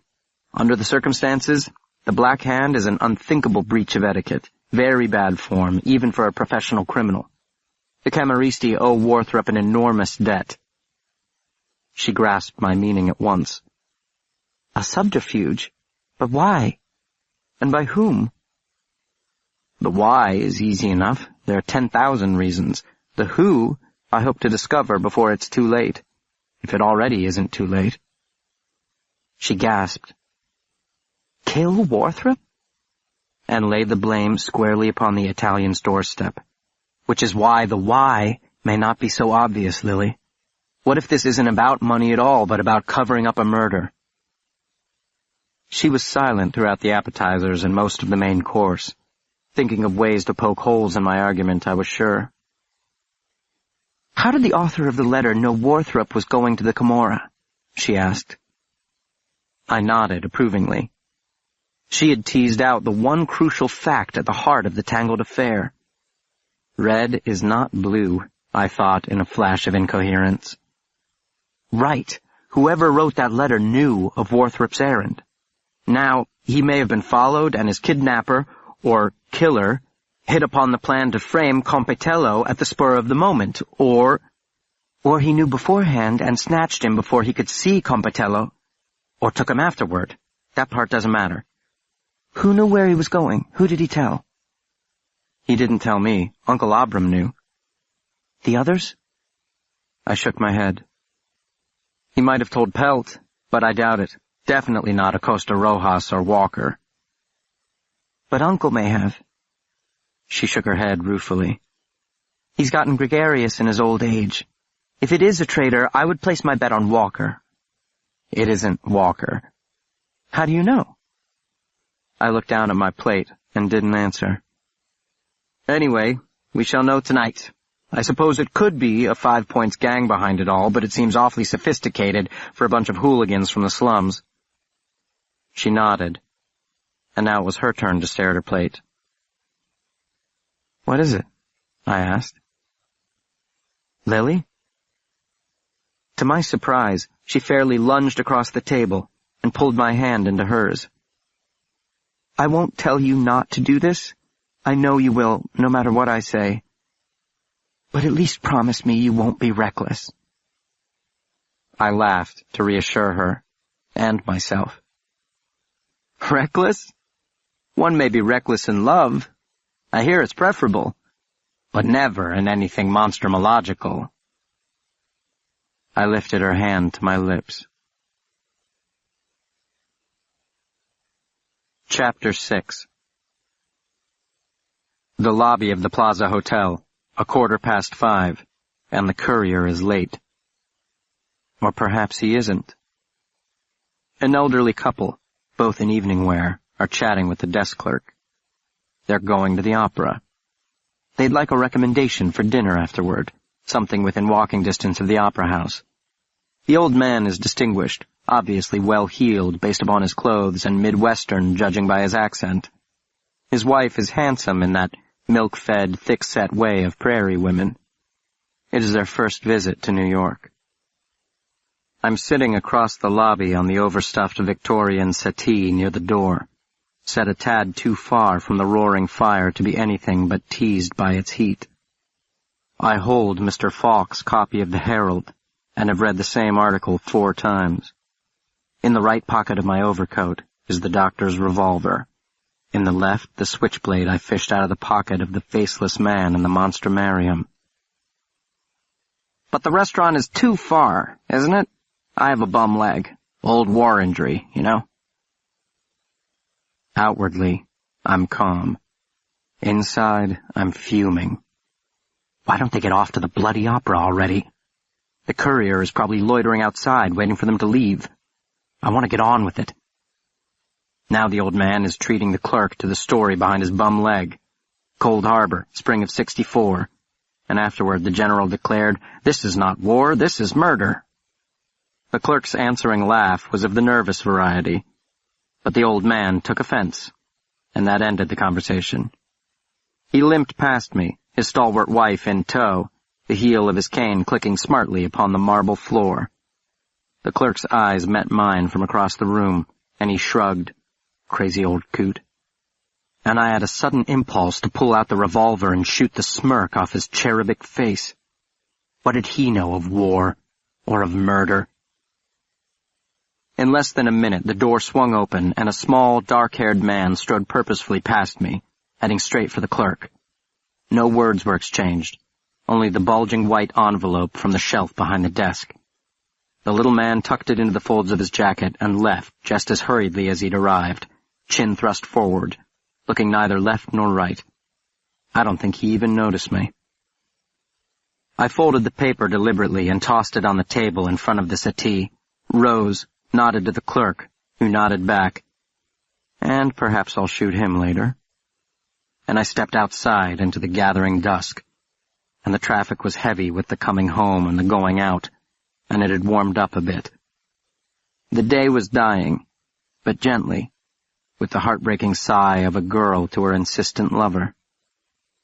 The short, dark-haired man is hurrying along the sidewalk toward the park. He passes a much larger man wearing a frayed peacoat and a wide-brimmed hat. The big man is studying a racing form and smoking a cigar. He pays the little man no notice, but his eyes flick toward me, and I nod. Mr. Falk tosses the cigar into the gutter and jams the racing card into his pocket.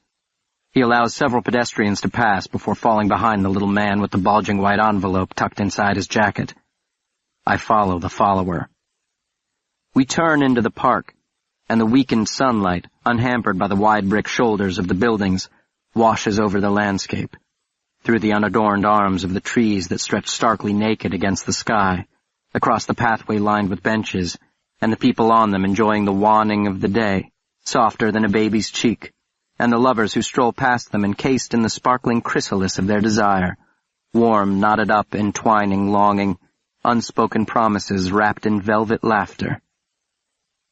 The little dark-haired man pauses to buy a paper from a newsboy. The white envelope slips from his jacket and falls on the path when he digs into his pockets for change.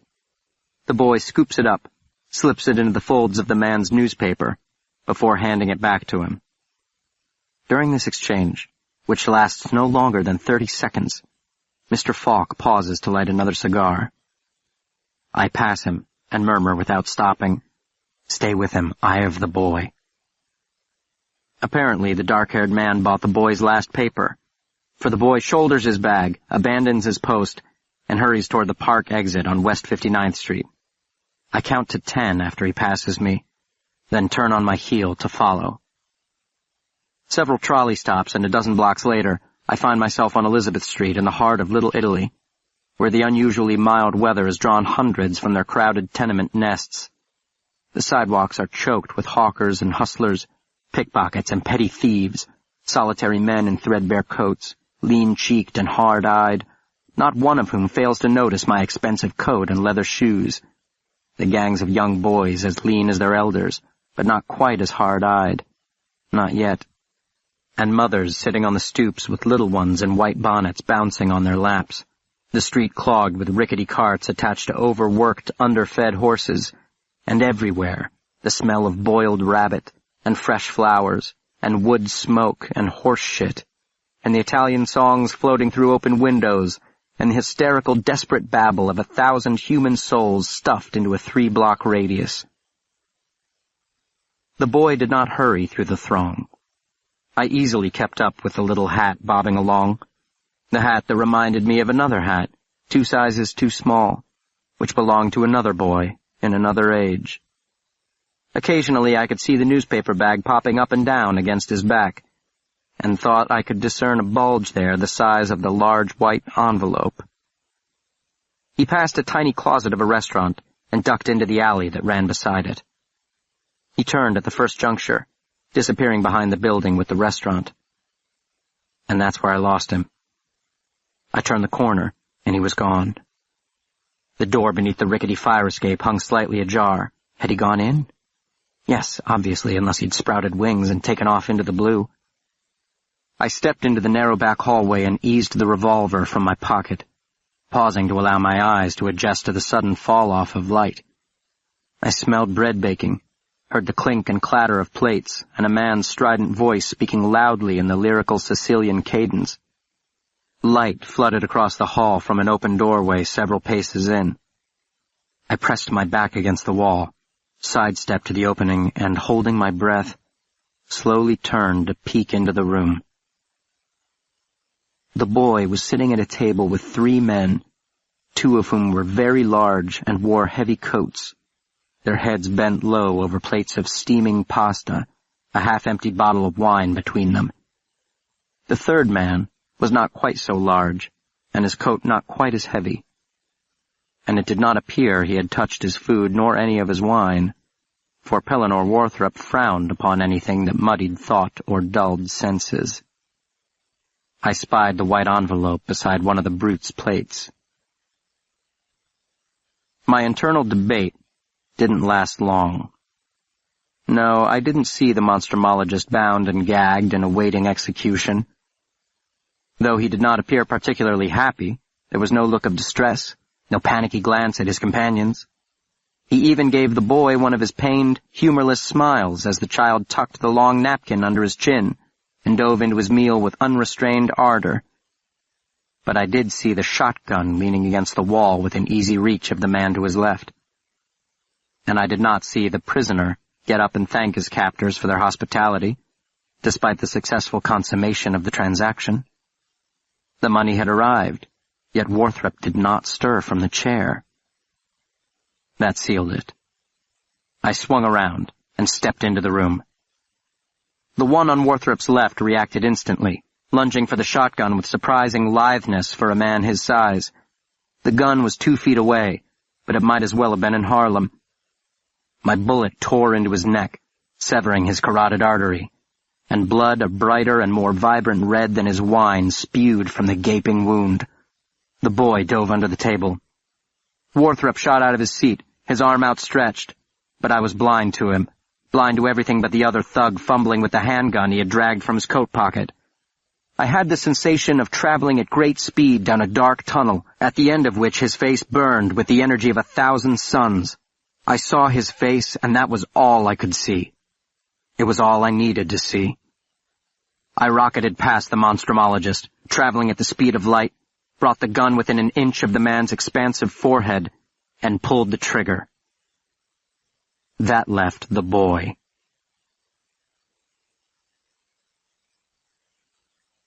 Folio 13. Paradiso. From Dante's The Paradiso. And I, now drawing closer to the end of every longing, lifted to that end, just as I should, the flame of all my longing. Canto 1, Chapter 1.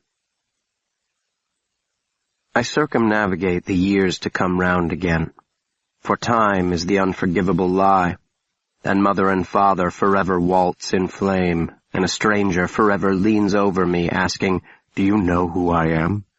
And this is the thing I must tell you. This is the thing you must know, that we are infinitely more and nothing less than our reflections in the amber eye. Are you listening? Do you understand?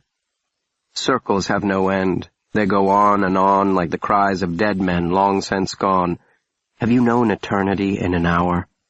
Have you seen fear in a handful of dust? The universe gibbers. The center will not hold. There is a space 1/10,000th of an inch outside your range of vision, and in that space a pinprick, a singularity, a wordless, lightless, silent, numb nothingness, without dimension, infinitely small, infinitely deep, like the pupil of the amber eye, darkness that goes all the way down to the bottomless bottom, the end of the circle without end. I am there, and you are with me, and the boy in the tattered hat, and the man in the stained white coat, and the thing in the jar, and the immortal chrysalis, ever cracking open, ever on the brink of birth.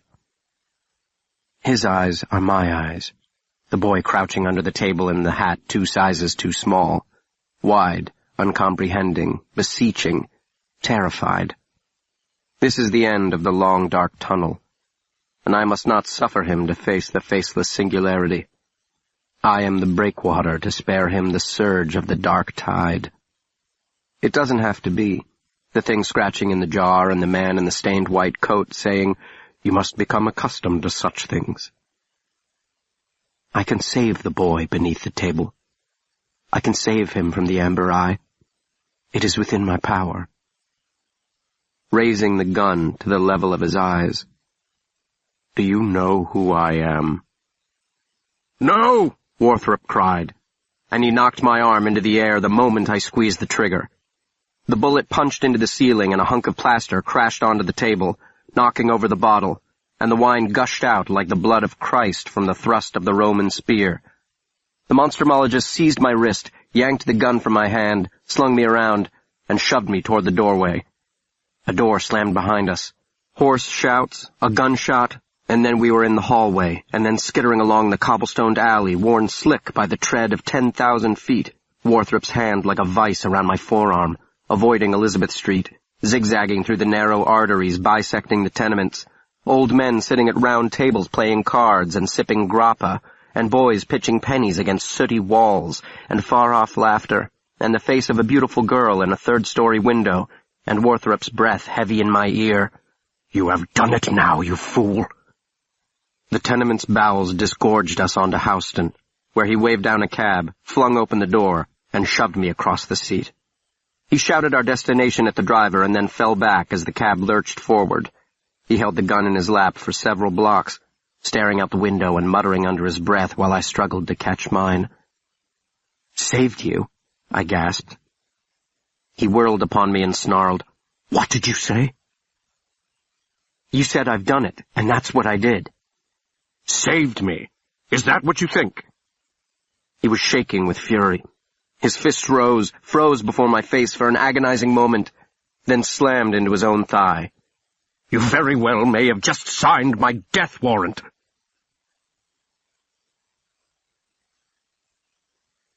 Chapter 2. Abram von Hellrung handed me the glass of port and lowered himself into the divan beside me. He smelled of cigar smoke and that odd musty odor of the very old. I could hear his breath rattling deep in his barrel chest.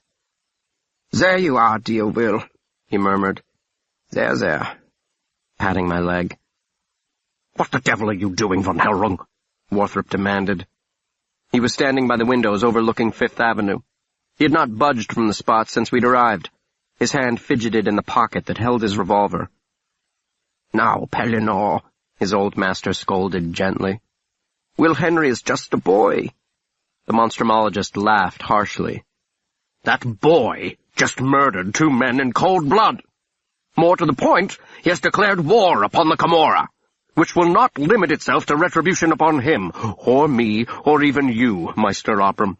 Those men were not lowly foot soldiers, they were Compitello's nephews, his youngest sister's sons, and we may expect wholesale slaughter." "Oh, no, mein Freund, no, let us not lose ourselves in wild talk of war and retribution. He is a reasonable man, as we are all of us reasonable men. We will talk to Compitello, explain to him—" "Oh, yes, I'm sure he will understand how $10,000 justified the execution of his family." "Dr. von Hellrung told me he owed you a favor," I said, keeping my voice under control. It was not easy. "It made no sense that he would kidnap you." "Shut up, you imbecilic, hot-headed snot!" the monstrumologist yelled. "It makes no sense to betray the code of the Black Hand." "Which is exactly why I betrayed it." Warthrop's mouth came open, snapped closed, and then opened again. "I may just kill you myself and save them the trouble." "Well, did Compitello owe you a debt, or not?" I asked. "Pellinor," von Hellrung said softly but urgently, "we must tell him." "Tell me what?" "What good will it do now?" Warthrop asked, ignoring me. "So he may understand." "You give him too much credit, von Hellrung," the doctor said bitterly. He turned back to the window. Von Hellrung said, "The debt was repaid, Will. The slate wiped clean, and so Compitello had no obligation to keep." I shook my head. I did not understand. Perhaps Warthrop was right. The old monstrumologist was giving me too much credit. "The man who was shot in the Monstrumarium, he was a watchman and an ally, not a thief," von Hellrung explained. "He was... What are you saying, Meister Abram? He was a camarista?" "Oh, dear God!" Warthrop cried out, his back still to us. "Pellinor and I thought it wise to post men about the headquarters, just to keep an eye on things until the presentation before the Congress. It was I who suggested calling in Compitello's chit to perform the service. The Irishman was spied breaking in. The poor soul followed them down and was ambushed from behind, and then... well, you know the rest. The prize was snatched from our grasp." "No," Warthrop said firmly. "It was handed over by a certain mentally challenged apprentice possessing all the subtlety of a 3-toed sloth." "I will endure no more of these uselessly cruel remarks," von Hellrung said sharply. He wagged his finger at the doctor. "Very well, I shall stick to only the useful ones." "The murder of that man in the Monstrumarium wasn't Dr. Warthrop's fault," I said.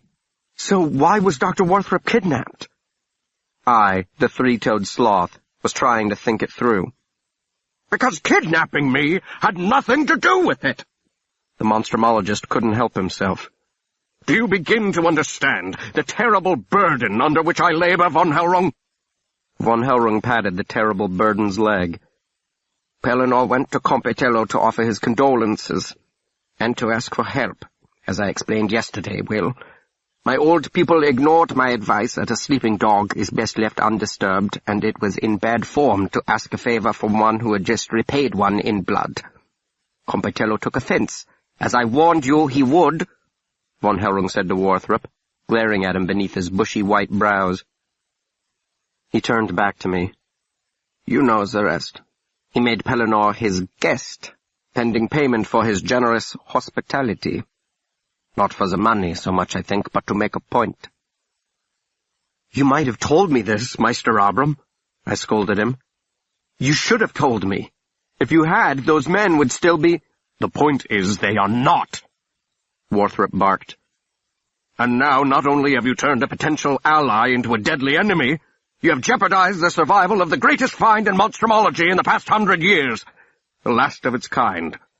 I would have thought that you, being the apprentice to the greatest aberrant biologist who has ever walked the face of the earth— He sputtered for a moment, the thoughts skittering away. That fact might have occurred to your reptilian brain before you took it upon yourself to play white knight to my damsel in distress.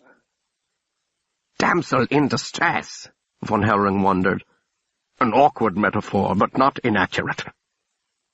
I'll go to them, I said, pushing myself to my feet. I will explain to Compitello. Oh, that seems like a capital idea, Warthrop replied sardonically. I am sure he will be more than understanding. Young Will is correct, though, von Hellrung said. We must make peace with the Camorra. He puffed out his chest. And that duty falls by necessity to the president of the society. Absolutely not, the doctor replied. You are no Daniel, and this is no lion's den, Meister Abram, more like a pit of vipers. Ha! An entirely accurate metaphor.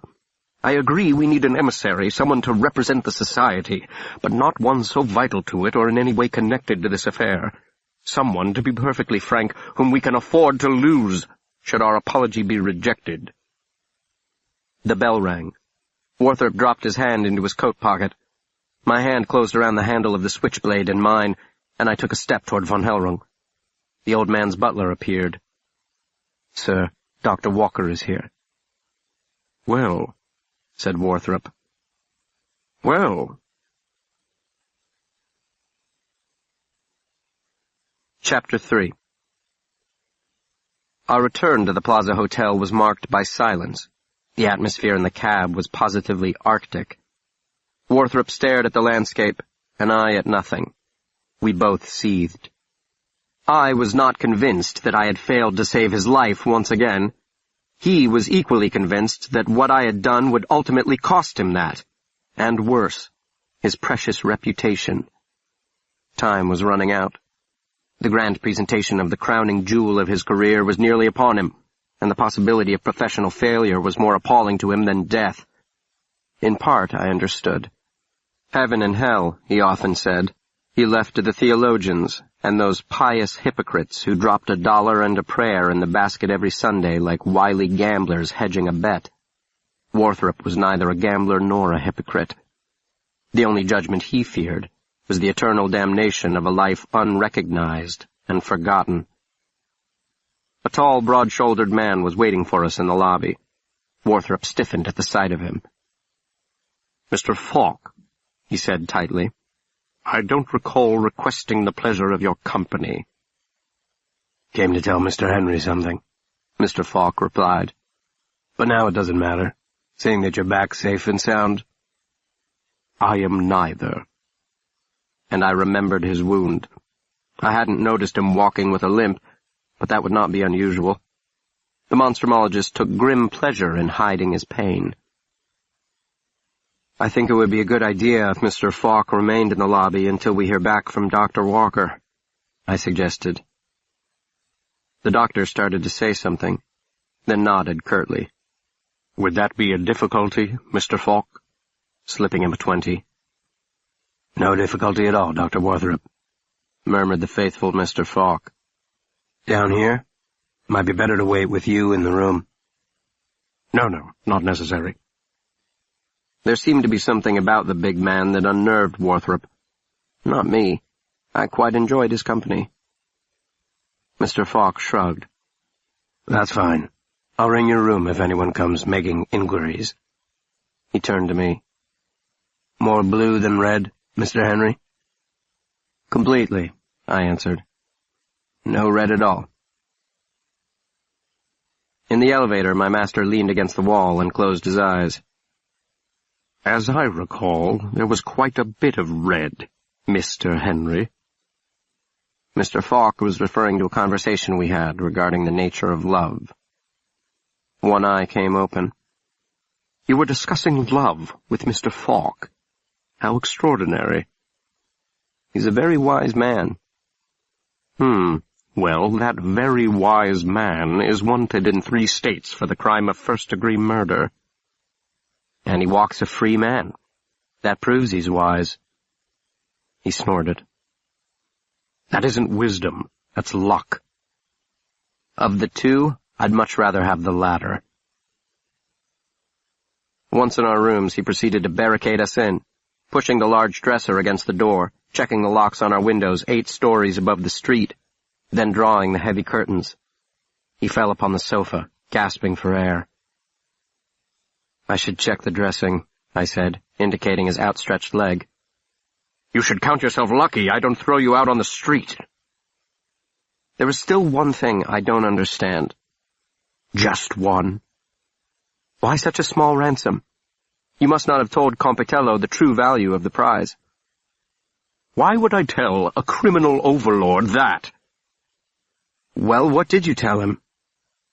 "First, I told him I was sorry that one of his own had been killed in the performance of an invaluable service to the advancement of human knowledge, namely, keeping an eye on the Monstrumarium pending the official presentation to the Society, and that it was my intent to make full recompense to the poor man's family.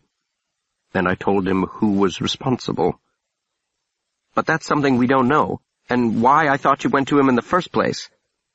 "We know they were Irish. Part of an organized criminal enterprise or not, undoubtedly they were Irish, and there is no love lost between the Sicilians and the Irish. Before you arrived to seal our death warrants, I had extracted a pledge from him to aid us in our quest." "I thought it might be Walker."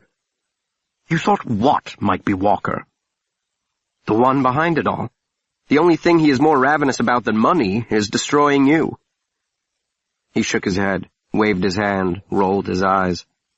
"Hire 2-bit hoodlums to snatch a specimen to which he himself had ready access? Even Sir Hiram isn't that stupid." "Your reasoning rules out every monstrumologist as a suspect." He nodded. "Which leaves Metterlink and this mysterious client of his." "It's not Metterlink. He's in Europe." "As you've told me, though how you might know that?" "Perhaps this client had a change of heart and decided to steal back his former property," I hurried on. "He could have assumed where you would place it for safekeeping. Not a monstrumologist, since all monstrumologists have access to the Monstrumarium, but an outsider who is well versed in our practices." "I would agree with you, Will Henry, except for the inconvenient fact that your premise is nonsensical.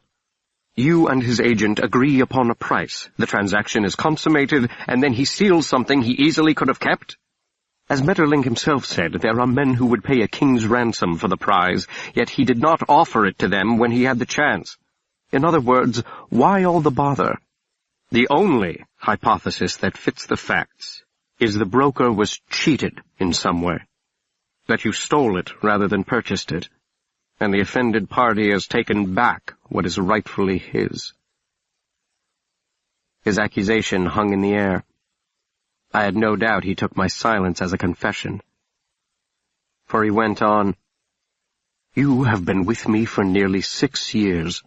At times I think you understand this dark and dirty business better than I, but understanding that leads to arrogance, and a willful disregard for simple human decency." "I do not think you should lecture me about arrogance or simple human decency." "I think I will lecture you about anything that shoots me."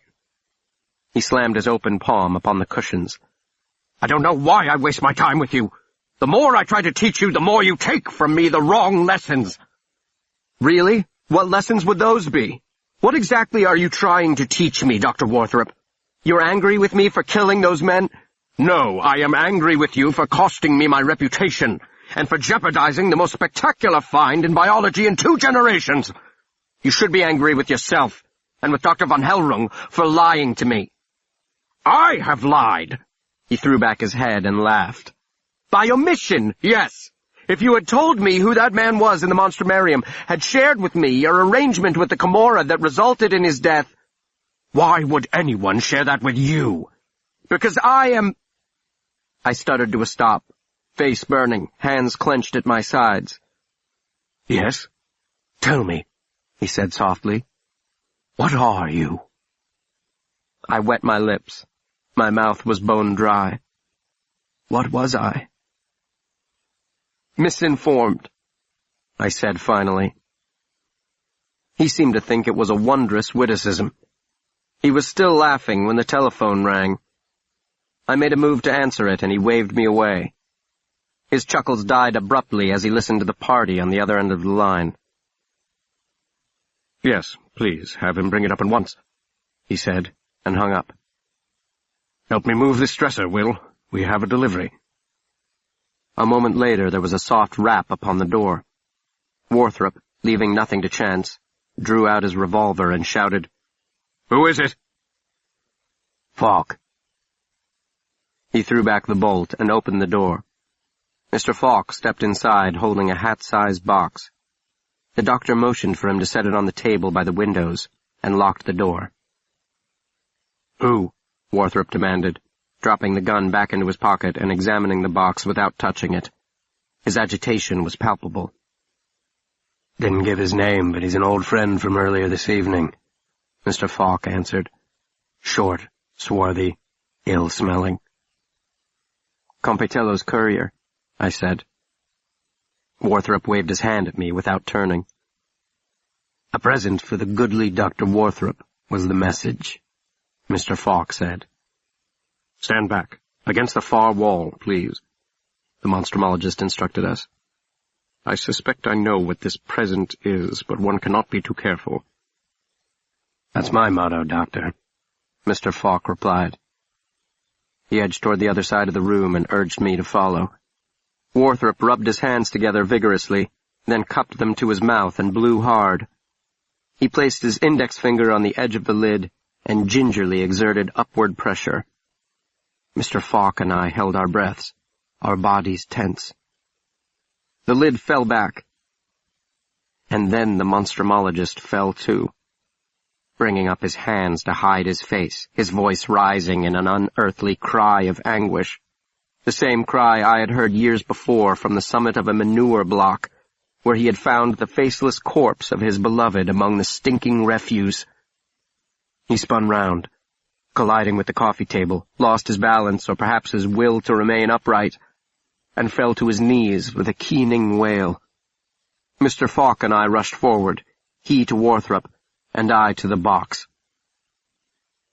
A tangled mass of feathery white hair seemed to float above the blood-speckled forehead and prominent nose and age-mottled cheeks and bright blue eyes, the brightest blue I had ever seen, staring into oblivion with an expression of horror pure all the way down to the bottom. The severed head of Dr. Abram von Hellrung, full lips stretched wide around the thing they had stuffed into his mouth, the thing with the lidless amber eyes that had captured me first in the basement when it broke through its shell, and I, the corrupted crowning achievement of evolution, dumbstruck by the purity of its being, its godless, sinless, consciousless perfection, now staring sightlessly back at me, dead yellow eye, and dead blue eye sucking me under to be crushed in the airless, lightless depths. From behind me, the monstrumologist screamed, "What have you done?" I did not know whether he spoke to von Hellrung or to me. It may have been both. It may have been neither. "What in God's name have you done?" Nothing, Nothing in God's name, nothing. Chapter 4. Abram was dead, and Pellinor was inconsolable. I'd never seen him so broken and helpless, borne down by what he had called the dark tide. He wailed and railed, cried and cursed. Even Mr. Falk sensed that it could not continue indefinitely. Either Warthrop would best the spell, or the spell would best him. I bore a special responsibility, not because I felt in any way responsible for von Hellrung's death. No, fate had decreed me his sole caretaker, the lone guardian of the Warthropian animus. It had taken me years to understand this. He didn't need me to sustain his body. He could hire a cook to feed him, a tailor to clothe him, a washerwoman to keep those clothes clean, a valet to wait upon him hand and foot. What he could not afford, though he possessed the wealth of Midas, the one indispensable service that only I could provide, was the care and feeding of his soul, the nurture of his towering intellect, and the incessant stroking of his pitiful, mewling, insufferable ego, the I am squeal to the silent, inexorable, am I? I understood my duty in that hour, understood it with greater clarity than I had in Aden or Socotra, or even on Elizabeth Street. I understood all too well. "What are you?" he had asked. It was a disingenuous question. He knew very well what I was, what I had always been, without either of us understanding it, much less acknowledging it. And what did it matter if we did? Would it have changed anything? "There is no place where it begins, no place where it ends." I called down to the desk and ordered up a pot of tea. I mixed a healthy dosage of sleeping draught into his cup and pressed the cup into his hands. "Drink, doctor. Drink." After a few moments he allowed me to lead him to his room, where he threw himself upon the bed and curled into a ball, and I was reminded of his father, whom he had found in the same position years before, naked as the day he was born, dead. I closed the door and returned to the sitting room where Mr. Falk was waiting for me. He was contemplating the head, his massive brow furrowed in existential concentration. He, too, understood his duty in that hour. "It's a shame, Mr. Henry. I always liked the old man." "The last of his kind," I said, not without some irony. "He must have changed his mind and gone to see Compitello himself. I only hope he brought Walker with him, and that head is bobbing somewhere in the East River." I threw myself upon the sofa and closed my eyes. I pressed my fingertips hard against the lids until red roses blossomed in the darkness. "Slate clean now," Mr. Falk said. "I suppose that's so," I acknowledged, "from Compitello's perspective. But true recompense demands that my head be in that box, Mr. Falk." "All in all, better it's still on your shoulders, Mr. Henry." I opened my eyes. "On Elizabeth Street, between Hester and Grand, there's a little restaurant. I cannot remember the name." He was nodding. "I think I know the place." "Good. Start there. If the padrone isn't there, someone will be who knows where you can find him." I fished one of Warthrop's cards from my pocket. I always carried a supply with me, and handed it to him. "Tell him the doctor requests a meeting." "When?" Mr. Falk asked. 9 o'clock. "Here?" I shook my head. "He won't come here. It must be a public place, or at least a crowded one." I gave him the address. "The doctor?" I gave him enough drug to knock out a horse. "He shouldn't be left alone," he said. "I know a man, a very trustworthy fellow." "All right. But 2 would be better, 1 outside the door and 1 downstairs in the lobby." He nodded, and again his eyes were drawn to the box. "What's he got in his mouth?" "The cause of it all?"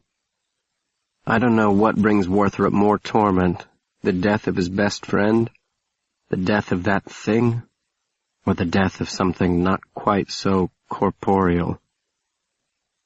I'm sorry, Mr. Henry.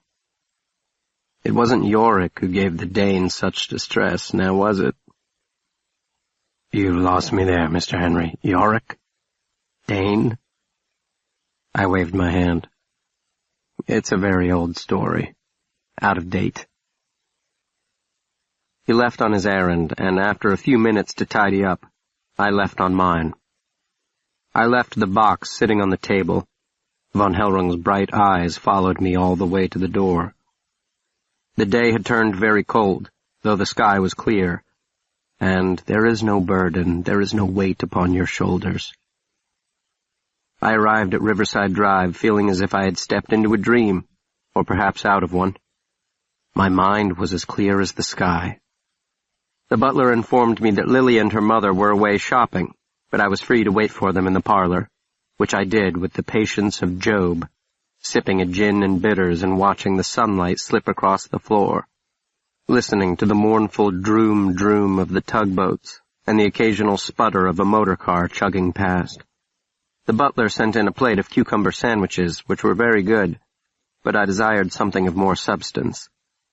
I finished my third gin and then took a nap. I woke with a start, for a moment ignorant of my location, thinking I was back at Harrington Lane and the doctor was in the next room reading. Dinner was through, the plates washed and stacked, and this was the best part of the evening, when Warthrop gave me some peace and I felt a little less burdened, the weight upon my shoulders a little less heavy. From the back of the house I heard the laughter of women, more joyous than water in a fountain, and Lily came in wearing a taupe-colored dress, and her feet were bare. I'd never seen her feet, and forced myself not to stare. "And here you are," she said. "Why? And please don't begin the conversation by saying you had nothing better to do or some other insulting remark that you mistake for wit." "I wanted to see you." "Now that is an excellent answer, Mr. Henry." She was in a good mood. She took off her hat, shook free long curls. The entire maneuver caused my mouth to go dry, and I thought of having the butler fetch me another drink. "But it is rather awkward, don't you think?" she went on, "since we already said goodbye." "I didn't," I said. "Say goodbye." "You must have news." "No, you must. I can see it by the look on your face. You're easier to read than you may think, Mr. Henry." "For you, perhaps." "Honesty and flattery. It must not be news. You must want something." I shook my head and sucked on a piece of ice. "There's nothing I want." She leaned forward and rested her forearms upon her knees. Her eyes really were identical to her uncle's. It was unnerving. "Then what is the news?" T. Sarahonensis is no more. She gasped. "And Dr. Warthrop?" "Nothing will ever kill Pellinor Warthrop. He is as immutable as air." "Then you saved him, but not the prize." I nodded, rubbing my hands together as if they were cold. They were not. "I saved him." "You saved him, but—" I nodded again. "I killed 2 men, and almost a third." "A third of a man?" I laughed in spite of myself. "That's one way to put it." She thought for a moment. "A child?" I nodded a third time, and rubbed my hands. "Why would you almost kill a child, Will?" I couldn't meet her gaze. I waved my hand absently in the air as if to shoo away a fly. It's very hard not... Things were happening very fast, and you've never experienced these moments, those very fast moments, when you've only an instant to decide, well, no time, really, to decide anything, because you've decided long beforehand, or it's too late to decide anything. I wasn't looking at her, but I knew she was looking at me, studying my face carefully for what I couldn't say. "You knew you would kill the 2 men?" she began helpfully. Relieved, I said, "Yes, I knew that." "But not the child." "A boy," I clarified. "He was a boy, around 11, no more than 12.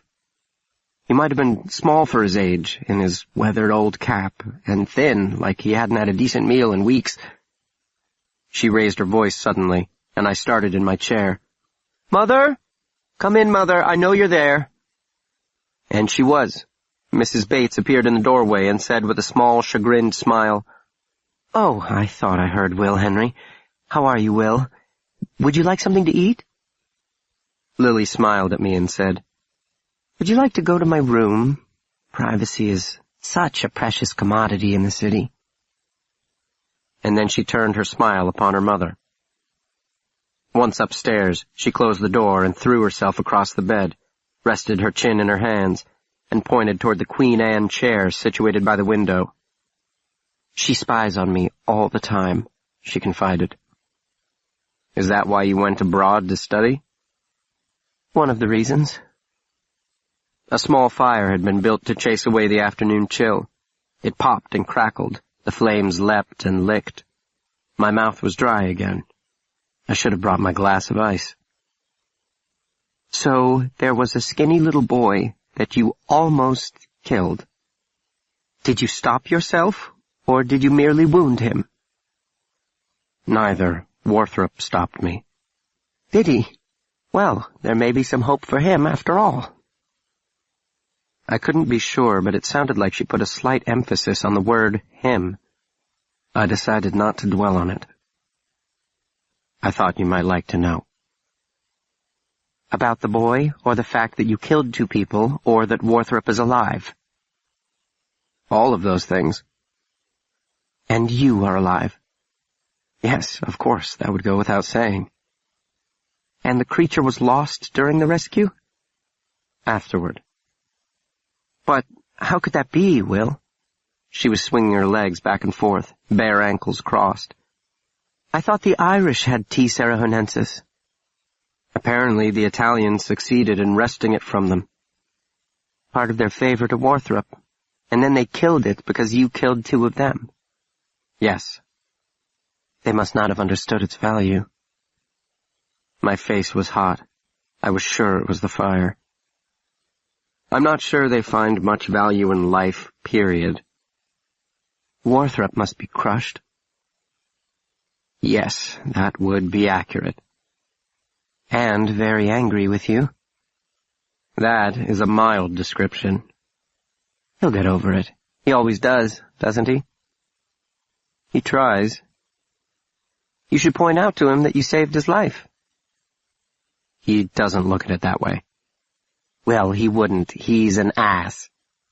I've never understood why Uncle loves him so." I cleared my throat. He thought of Warthrop as a son. "Uncle never had any children, so to him practically everyone is. He has a very soft heart for the doctor of monstrumology."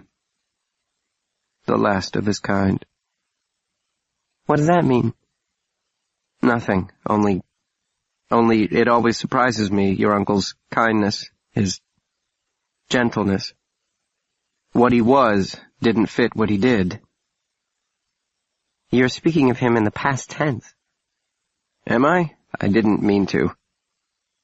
"Has something happened to Uncle Abram, Will?"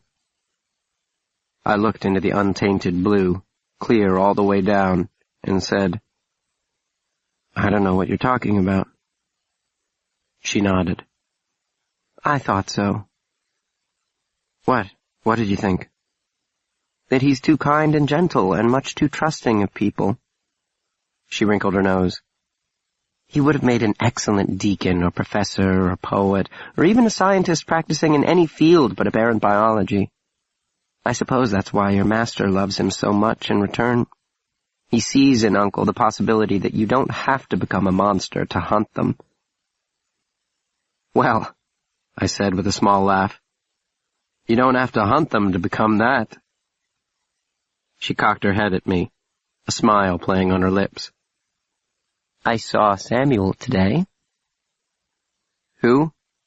For a moment my mind went blank. Isaacson, the mediocrity. He told me the most remarkable story, so remarkable it cannot be true. Or maybe I have that backward, so remarkable it must be true. I dangled him over the Brooklyn Bridge and threatened to drop him if he didn't confess to... She raised her hand. Please, I'd rather not hear it a second time. I'm surprised, to be honest, Lily. I didn't think he had it in him to tell you. I'm curious about something, though. If he had said yes to your question, would you have dropped him for what he had done? Does it matter? I asked. I didn't drop him, in any case. I stood up. I felt extraordinarily large. I even flinched, expecting my head to smack into the ceiling. She did not move as I advanced. She lay still as I came on. I knelt beside the bed to bring my face level with her eyes. The monster is dead. The monster never dies. You may catch it. You will never catch it. Hunt it for 1,000 years and it will forever exceed your grasp. Kill it, dissect it, place its parts in a jar or scatter them to the four corners of the world, but it remains forever 1/10,000th of an inch outside your range of vision. It's the same monster, only its face changes. I might have killed him, but it doesn't matter, one way or the other. The next one I will, and the next, and the one after that, and the faces will change, but not the monster. Not the monster. There were tears in her faultless eyes, and the inarticulate fear in them was not too different from the fear in the dead eyes of the head in the box. And then she grabbed my face in her hands, and her hands were cool and slickly dry as silk. She pressed her lips gently onto mine and spoke, "Don't be afraid." Mobile, moist lips rubbing over mine. "Don't be afraid." And I saw the head with the amber eyes in her uncle's open mouth. The eyes that held me, that shamed me, that trapped me, that crushed me, that ground me into dust. I was on the bed. I don't remember climbing up, but I found myself crushing her against me, as I was crushed by the amber eye. And she both resisted and yielded, fought and surrendered, and there was loathing in her longing, fear in her joy, and the unspeakable sorrow of insatiable fullness, and in me the thing unwinding. "Stop," she said, pushing against my chest. "Will, stop." "I don't want to." "I don't care what you want." She slapped me across the cheek. I flung her away and fell off the bed, literally, for my feet slipped out from under me on the wooden floor. I hit my knee hard and grunted with pain. "You're not being honest with me," she said from above. "About what?" "I don't know. Do you?" "I'm leaving. I think that would be best." "There's something I have to do." "I won't ask you." "I wouldn't tell you if you did." "Then why bring it up? Just go." "I just wanted to say..." "Yes." "Just one thing, before I go." Then I will go." "Then you should say it." "If he had said yes on that bridge, I wouldn't have dropped him." "Really?" She laughed. "I would have." Chapter 5. Warthrop slept on. I was wide awake. I would never sleep again, though I lived for the next 1,000 years. I arrived at the Zeno Club at 8:15 and requested a private room. There were no private rooms. I slipped the manager a $100 bill. Oh, how could he have forgotten about the private room? There had been a last-minute cancellation. The room was cold. A fire was lit. Dark-paneled, thick-carpeted, lined with bookshelves and crowded with overstuffed furniture, with paintings of stern men hanging on the walls. The room had a second door that opened to a back hallway. It was perfect. I handed the manager another 20 and told him to admit my guests when they arrived. I ordered a Coca-Cola and sat in the chair closest to the fireplace. I was cold, down to my bones. I couldn't shake the memory of that afternoon. The most chaste of kisses. Had I passed to her my curse, my blessing? After leaving Riverside Drive, I had wandered the streets, feeling as if I were descending a long, winding stair, a descent not measured in feet or miles, but in hours and years. Darkness closed round me. Faces receded into the grasping dark. Down, down I went, and there was no terminus. There was no bottom to reach. A loud voice called out to me, a woman's voice, and I looked up and saw a face painted garishly, her blouse unbuttoned immodestly, winking and waving from her superior height, I at the bottom and she at the top. "Come up, dearie. Come up." And I imagined climbing the stairs of the tenement, and the smell of cabbages and the reek of human desperation, and her sour-faced broker who collected the money and protected her from the overzealous sailor or merchant marine. And then I imagined her room, and the roughness of the boards beneath my bare feet, and the roughness of her hands, and the heaviness of her scent. And would it not be better to touch and be touched than to never touch at all? And then I'd hurried on, seething with that most dangerous kind of anger, the anger quietly conceived. By 9:15 in the private room of New York's most exclusive club, that anger had departed, like a recalcitrant child retreating to his alcove to pout, and I was empty. My mind was as unruffled as the surface of a mountain lake. The outer door swung open, and Mr. Falk stepped into the room, followed by a short, burly man wearing a wool jacket and a bowler hat. Behind him was a jowly, taller, and much older gentleman in a calf-length mink coat, carrying a shiny black cane. Mr. Falk divested him of his outer garment, but his companion declined. I rose and crossed the room. "Don Francesco," I said with a bow. "Buongiorno." "Signore Compitello," Mr. Falk said. "This is Mr. William Henry, the doctor's allievo." The Camorra padrone tilted his massive head back to stare down his thick, flat nose at me. He turned to Mr. Falk without taking my offered hand. "Where is Dottore Warthrop?" he demanded. "The doctor wishes to convey his deepest regrets," I answered. "He has been unexpectedly delayed." Francesco Compitello lowered himself into the love seat next to the fire, holding the cane upright between his legs, and his companion stood behind him with his hands in his pockets, looking at nothing, observing everything.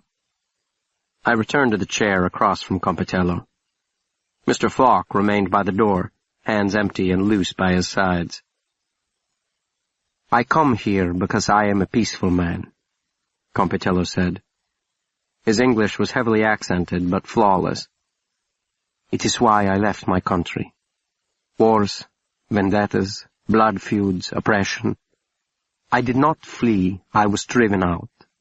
I also come because Warthrop is not my enemy, and I do not wish harm upon him." I nodded soberly. He went on. "I am a businessman, yes? You understand? Vendettas, they are not good for business." His eyes narrowed and he jabbed a thick finger in my direction. "But family is family. Il sangue non è acqua. And Warthrop should be upset by this? I am the wounded party here. What I love has been taken from me, and I am to do nothing? No. I am a peaceful man, a reasonable man. But blood calls for blood." I was still nodding. "The Dottore understands. He is a peaceful man, too. He is a reasonable man. He, too, has lost much. He loved von Hellrung as a son loves his father. The ledger sheet has been balanced, Signore Compitello.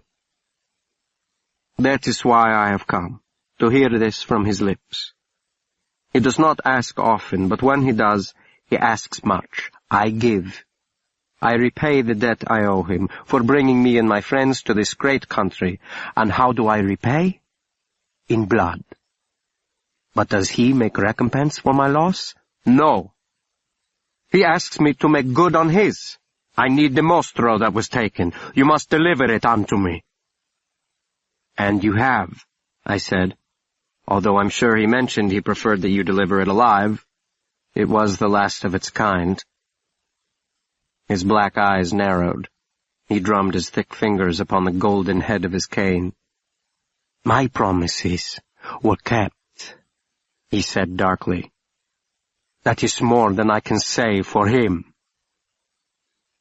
I pointed out it was not Warthrop who was responsible for the deaths of his men, neither the one in the Monstrumarium nor his nephews on Elizabeth Street, that Warthrop and his fellow scientists had no quarrel with the Camaristi.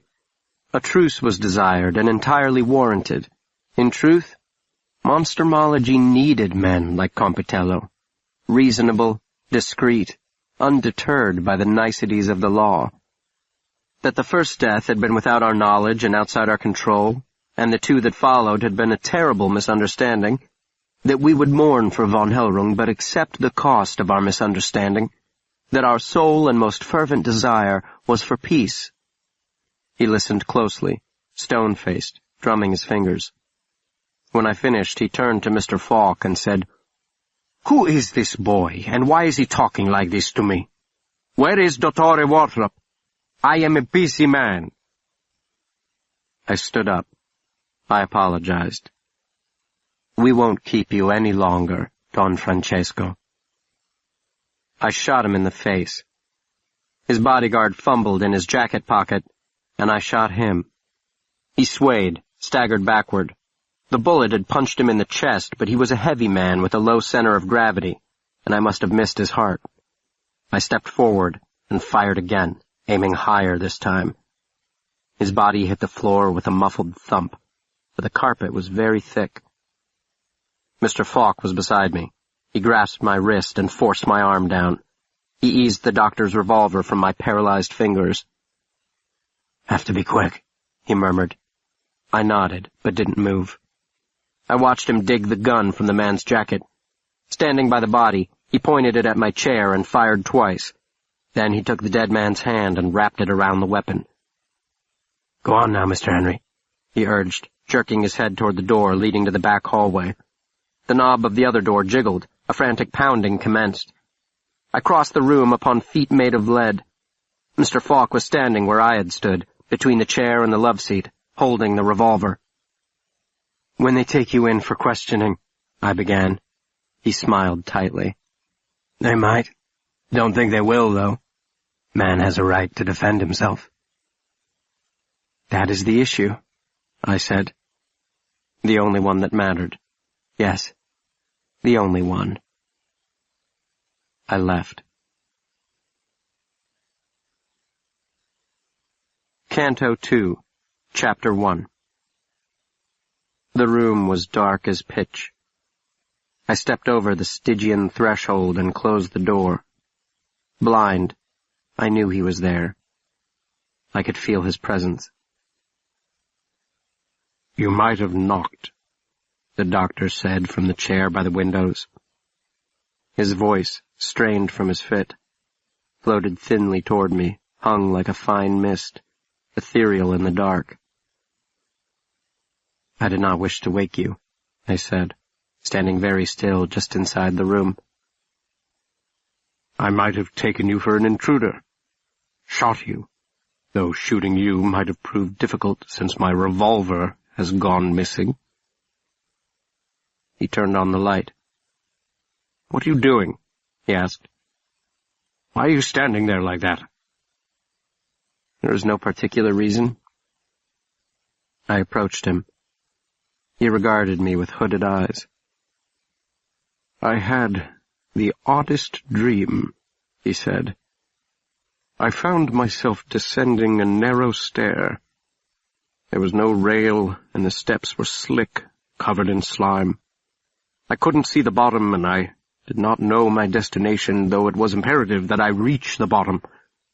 Time was of the essence, but I was forced to proceed slowly lest I slip and tumble all the way down. I realized where I was, Harrington Lane, and these were the steps leading down to the basement. At the 13th step the stair turned, so I could not tell how far I had left to go. Down, down I went until there was no light. I was descending in utter darkness, and somehow there was no turning round, no going back. It was the last passage, the final descent. The final descent? To what? What was at the bottom? I woke before I could find out. He leaned his head back and closed his eyes. Where is my revolver, Will? Mr. Falk has it. And why does Mr. Falk have it? I took a deep breath. I'd prepared a speech, and now had forgotten my lines. Dr. Warthrop, sir, it could not stand. He brought his hand down hard upon the armrest, but he didn't open his eyes. You ordered him to assassinate Francesco Compitello. It could not stand, I said again. I did not correct him. Stop that, he snapped. Did he succeed? Is Compitello dead? Yes. He slapped the armrest again. You understand what this means? No, of course you do not, or you wouldn't have done it. You have inaugurated war. He murdered Dr. von Hellrung in cold blood, I said. An innocent man who had nothing to do with the deaths of his men. It could not go unanswered. Unanswered? Is that the word you used, unanswered? He sprang from the chair with such velocity that I flinched. Compitello was the most powerful padrone in the most vicious crime syndicate in this country, and you have murdered him. It wasn't enough that you caused the destruction of a priceless biological specimen or the death of my dearest friend. No, not enough for you, who have reached the bottom of those accursed stairs already. It could not stand. Stop saying that. What has happened to you? What are you, William James Henry? Where are you? I seek you, but I cannot find you. The boy I knew would never have... The boy you knew? Where is he? He is in Aden, Dr. Warthrop, and Socotra, and on Elizabeth Street. He shook his head vehemently. No, this is different. An entirely different animal. You had no choice in Aden. The Russians would have killed both of us if you had not acted. On Socotra, too. What choice did you have? Kearns was not letting us off that island alive. Even on Elizabeth Street, you acted in the honest, if grievously mistaken, belief that my life depended upon your actions. But this was an act of revenge.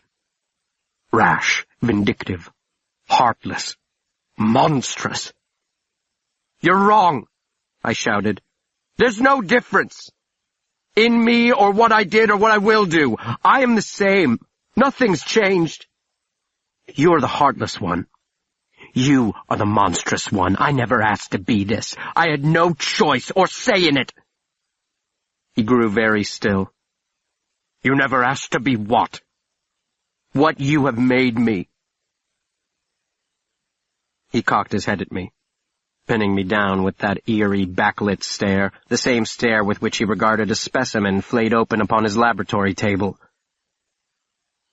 I am responsible, he said slowly. That is your argument. More a statement of fact, I countered. For all of it, that is what you're saying. The Russians, the Italians, Kearns, for every action you have taken since you came to me. And for every action I have not taken, yes, even Meister Abram. That too, Warthrop, that too. He folded his arms across his chest and turned away. I went on. There is no room for pity or love, or any silly sentimental thing. I didn't kill Compitello to avenge Meister Abram. Revenge was Compitello's motive, not mine. The message contained in the box had to be answered. You know it as well as I. But Dr. Kearns was right about one thing. There is something missing in you. A blind spot that prevents you from seeing all the way down to the inescapable conclusion of your philosophy. "Enough!" he cried. "It is galling. It is grotesque. It is obscene." "It's the truth," I said calmly. "The thing you claim to love above all else. You asked what I am, but you know already. I am the thing that waits for you at the bottom of those stairs." He lunged forward, seized me by the lapels, and hauled me upright, bringing our faces inches apart. "I will give you up to them. I will tell them what you've done, and then you may debate with them inescapable conclusions." I laughed in his face. He flung me away, and I staggered toward the door. I remained upright.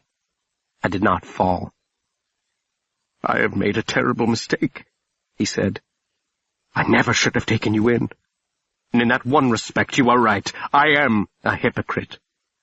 There is no room for pity, and I took pity. No room for mercy, and I was merciful." "Mercy? Is that what you call it?" "I sacrificed everything for you," he roared. "And at every turn you have hindered me, burdened me, betrayed me. Everything was perfect, down to this latest instance until you butted your head where it didn't belong." I threw open the door. He shouted for me to close it, and I, ever the faithful servant, started to, then stopped. "I said close that door." "I'm leaving you, Dr. Warthrop," I said, facing the open door and the hall outside and the elevator that would take me down a final descent and out the lobby and into a world without monstrumology and murder and the things that claw helplessly in glass jars and the inarticulate, horrifying beauty that dwells in the chrysalis. I was lightheaded, extremities tingling, heart buzzing with adrenaline. Freedom! He barked out a laugh. "And where will you go? And what will you do when you get there?" "To the other side of the world," I shouted, "where I will labor to forget you and everything you represent, though it takes me 1,000 years. Man has a right to defend himself. That is the issue. The only one that matters. I left. Chapter 2. By the time I reached Riverside Drive, I was running. How absurdly simple, I thought, and how simply absurd. The chain that bound me was made of air. The prison that housed me had walls insubstantial as water. I only needed to kick hard to break the surface and be free. Free! I was hurtling along at 100 times the speed of light, flying to the ticket office first, unbound and unhindered, the past receding to a point infinitesimally small behind me. Free! I heard their cries from the flames no longer, nor his voice, desperate and shrill, calling me, "Will Henry!"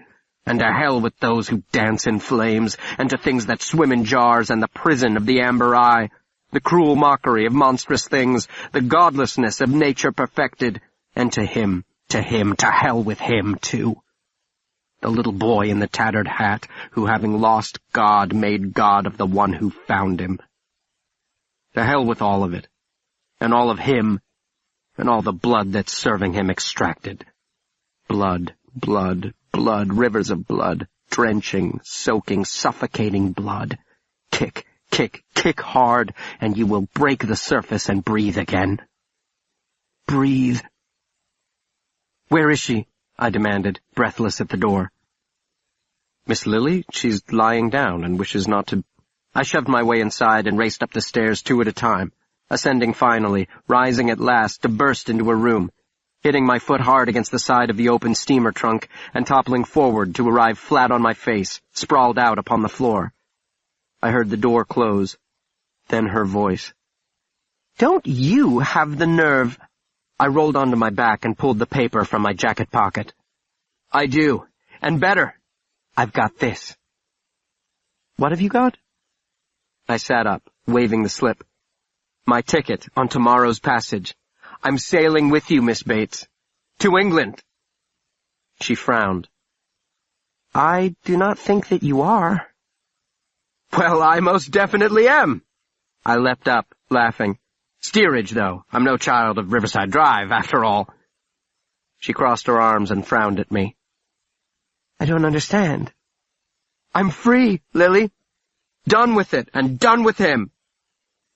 I pulled on her wrists, forcing her arms apart. She yanked free. "You're drunk." "I am, but not with drink. I don't know why I never saw it before, but you did. From the beginning you saw. My doctor, you called him. I wasn't his. He was mine. And what belongs to me I may keep or discard as I wish. As I wish." "But why now? What has he done this time?" I shook my head. "It isn't about him." I reached for her again, and she tried to pull away again, but I was too quick. The hunter snared his prey. I pulled her close and said, "I love you, Lily." She turned her head away. "No. I do. I love you. I have loved you since I was 12 years old, and I would do anything for you. Name it, and it's yours." She looked at me, and her eyes were blue and clear all the way down, like the lake high in the Socotra Mountains into which I had plunged to wash away my contagion. I was Nasu, unclean, and the icy water purified me. Yes, I thought, and herein lies our salvation. "Leave me alone," she said softly. "Go where you will, but leave me alone." She freed herself from my arms. "You frighten me, Will. Oh, that isn't right. I'm not going to say this correctly. I don't know how to put it into words, but there is something missing. Something that should be there, that I think once was there, but isn't anymore." "Missing?" I felt the blood rising in my cheeks. What was she talking about? I thought I knew. "I'm not lying. I do love you." "Stop saying that," she said sharply. "Run away if you want to, but don't use me as your excuse." "I'm not running away, Lily. I'm running toward." I stepped forward. She stepped back. For a terrible moment, I fought the urge to strike her. "Please, Lily, don't turn me away. I couldn't bear it. I never told you this, and I should have told you this, and I don't know why I never told you this, but your letters were the only things that kept me going. Your letters tied me down, kept me from flying away into nothing. Please, Lily, please, let me come with you. Let me prove to you that you're not an excuse, but the reason. There is nothing missing. I am whole. I am human." "Human?" She looked startled. "He told me once that I was the only thing that kept him human, and I didn't understand what he meant, but now I think I do. I bound him to the earth like you bind me. You bind me, Lily, not in darkness, though, in light. Your uncle told me that it isn't decided for us. It's our choice. Light or darkness. Oh, it's impossible to say exactly what I mean." I struck my fist into my open hand. The more I reached for her, the farther she pulled away. Why couldn't I reach her? "Ever since you told me, I haven't been able to get it out of my mind," she confessed. "The little boy, beneath the table." "Who?" It took me a moment to follow her. My frustration turned quickly to anger. "Oh, what does he have to do with anything?" "You were going to kill him." "So? The point is, I didn't." "And why didn't you?" "I don't know. I don't remember now. It isn't important." "You said it was Warthrop. Warthrop stopped you." I saw where she was going, and became angrier. "That was an accident. Anyone could have—" "Yes, Will? Could have what?" And the dark thing inside sprang free, uncoiled with enough force to break the world in half. and Lily before me, lips slightly parted, and me pressing my hands hard against her cheeks, her skull as delicate as a bird's, and in me the darkness, the abyss, the nullity, the crushing singularity, the unalloyed madness of my perfect sanity. And he had said it, the one who had ripped off the human face to expose the tragic farce beneath, for which he had earned the deliciously ironic sobriquet, Ripper. He had said it. Your eyes have come open. You see in the dark places where others are afraid to look. And the light coalesced like thick gelatin around her face. The light pressed in. Human? I snarled. I don't know what that word means. Tell me, Lily, tell me, what defines it? What sets it apart? Are you going to tell me it's love? A crocodile will defend her brood to her death. Hope? The lion will stalk its prey for days. Faith? Who is to say what gods populate an orangutan's imagination? We build, so do termites. We dream, house cats do that on the windowsill. I know what the truth is. I have seen it. Scratching in a jar, squirming in a sack, staring back at me from an amber eye. We live in a shabby edifice, Lily, hastily erected over a span of 10,000 years, and we draw the flimsy curtain to hide the truth from ourselves. She weeps. Lily weeps, pressed between my hands, her tears quivering upon her cheeks, upraised by the pressure of my grip. So you see, there is no need for anyone to keep me human, for there is nothing human in me to keep. I flung her away. She fell against the bed, sobbing. She screamed, "Get out!" I have the right to defend myself, I gasped. I might have been 100 fathoms down. The pressure was overwhelming. I couldn't find my breath. That is the issue. The only one that matters. I left. Chapter 3. And then I met Mr. Falk at Grand Central. I was late. He was right on time, a battered suitcase in one hand and a train ticket in the other. I was about to give up on you, Mr. Henry, he said. I ran into a bit of trouble. I stepped close to him and he slipped the revolver into my hand. I dropped it into my coat pocket. Serious? He asked. Philosophical. Oh, very serious then. He smiled. How did it go with the police? That detective, he's a nice one. The same who was friends with Dr. Van Helrong. They shot at me, I shot at them. They're down, I'm up. Done the city a service, that's the take. Not exactly what he said, but the gist. I nodded. I see you've already purchased your ticket. Never been to California. They say the weather's nice. What about Europe? I pulled out my ticket. The land of your ancestors. Oh, now, that is tempting, Mr. Henry. He pulled the ticket from my hand. Steerage? You can ask about an exchange. I'll cover the difference. Never been on a boat before. What if I get sick? Salt crackers. I hear dancing helps as well. Dancing? Well, it's up to you. It doesn't leave until tomorrow. But my train leaves in 10 minutes. You want to swap? I shook my head. I'm not going anywhere, Mr. Falk. You should think about it. The police know who I was acting for, and they know the Camorristi aren't going to be happy with any of you.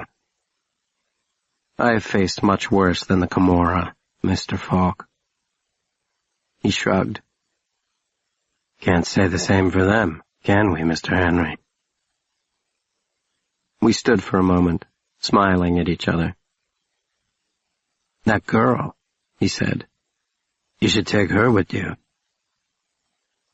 You are a hopeless romantic, Mr. Falk. Ah, well, what's it all worth without that, Mr. Henry? He tried to hand the ticket back to me. I shook my head. Keep them both. If someone asks, I won't know which direction you went.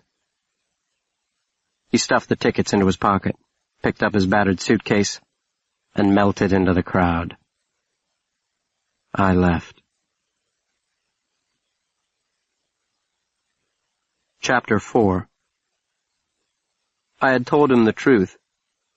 I wasn't going anywhere. There was nowhere to go. Not back to the hotel, not to Lily's, not to von Hellrung's brownstone, not to the society. I had been cast adrift and, rudderless, let the human tide of the great city take me where it would. I couldn't recall when last I had eaten anything, but I wasn't hungry. When had I slept? I was not tired. I bobbed along the late evening crowd like an empty bottle floating in a vast and featureless sea.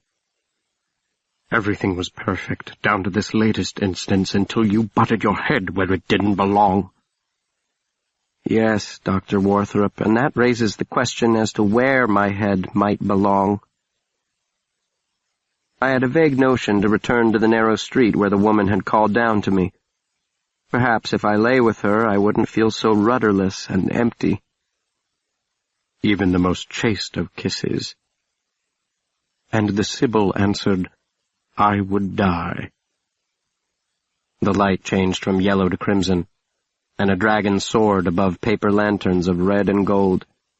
The smell of fish and ginger and acrid smoke, and the staccato bursts of their mother tongue, and the pure darkness of their eyes against the sallow skin.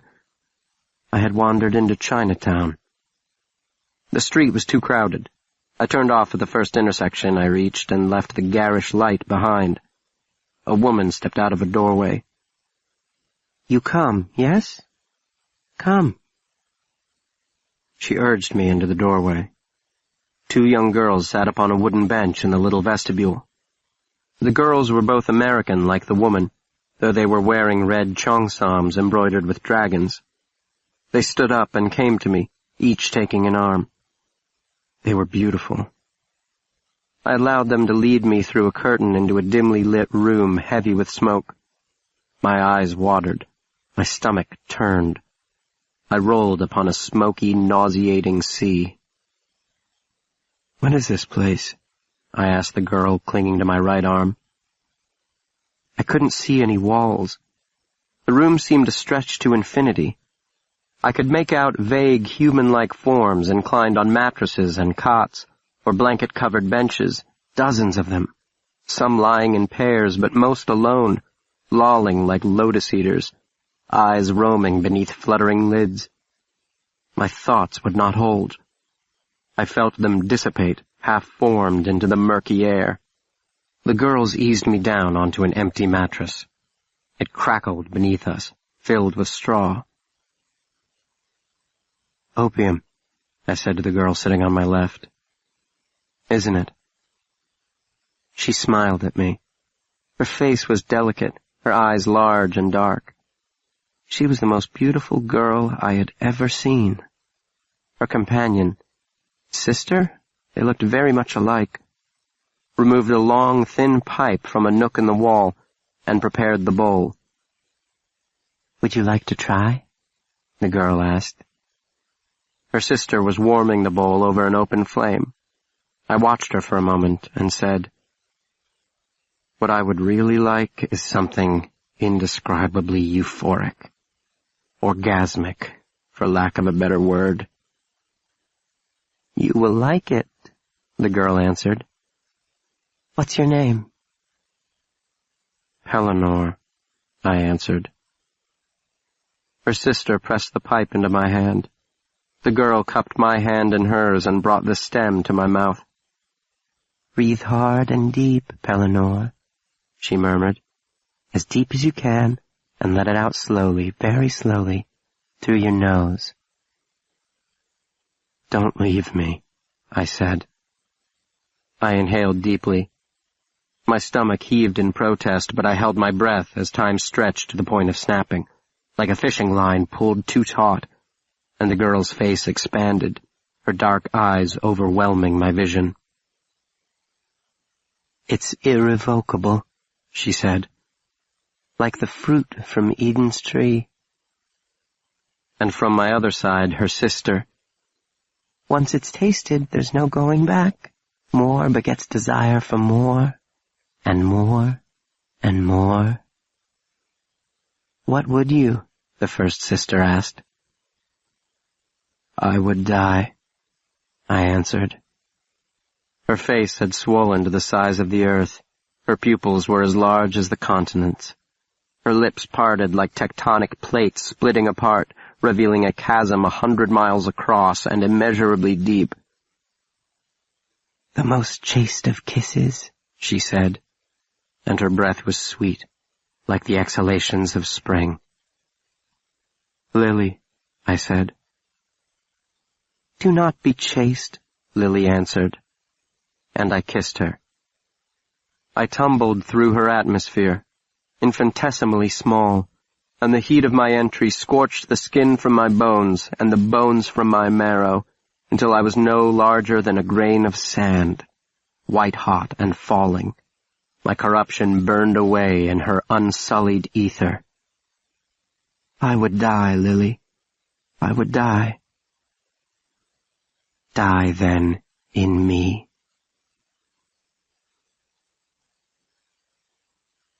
Chapter 5.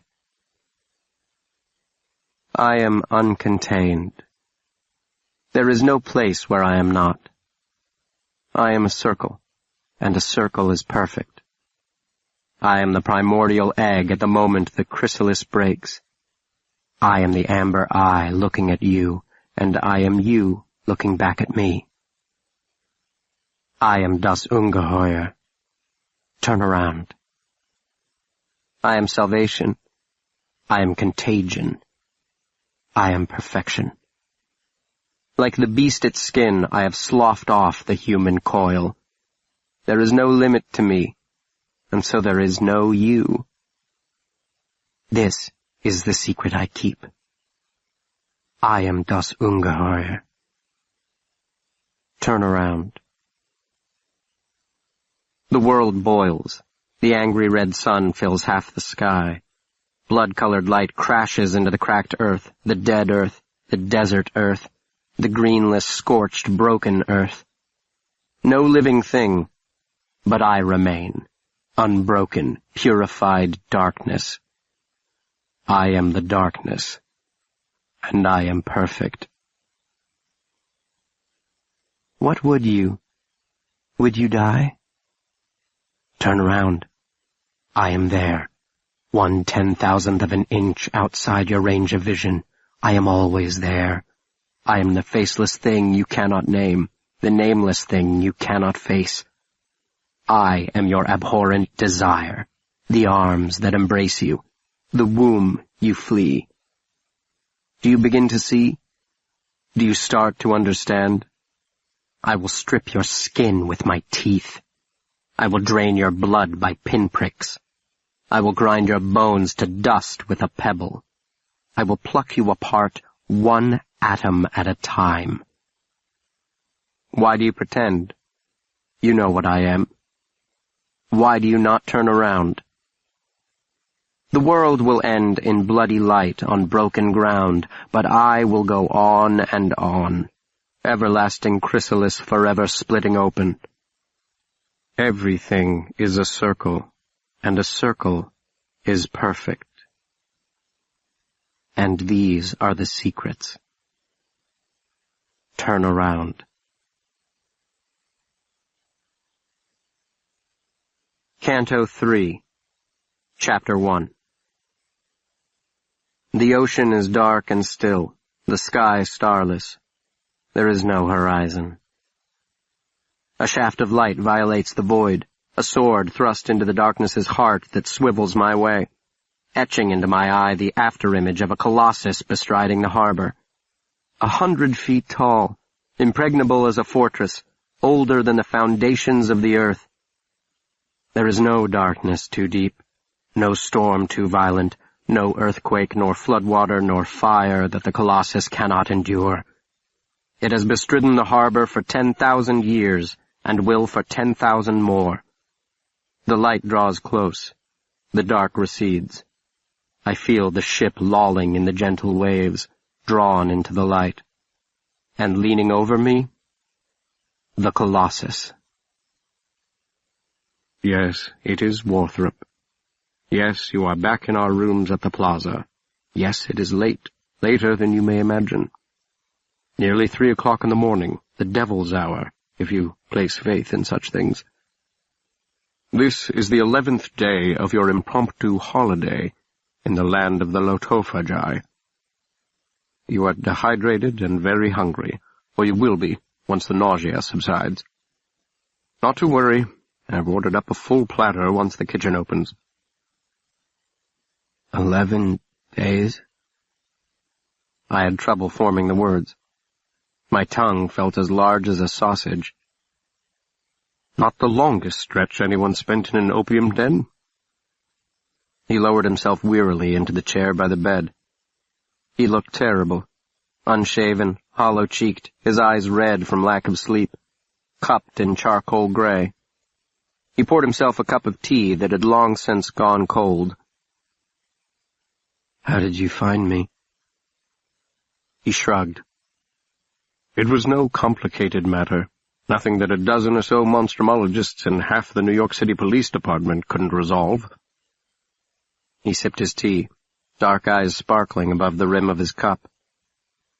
My greatest concern now is avoiding another crisis.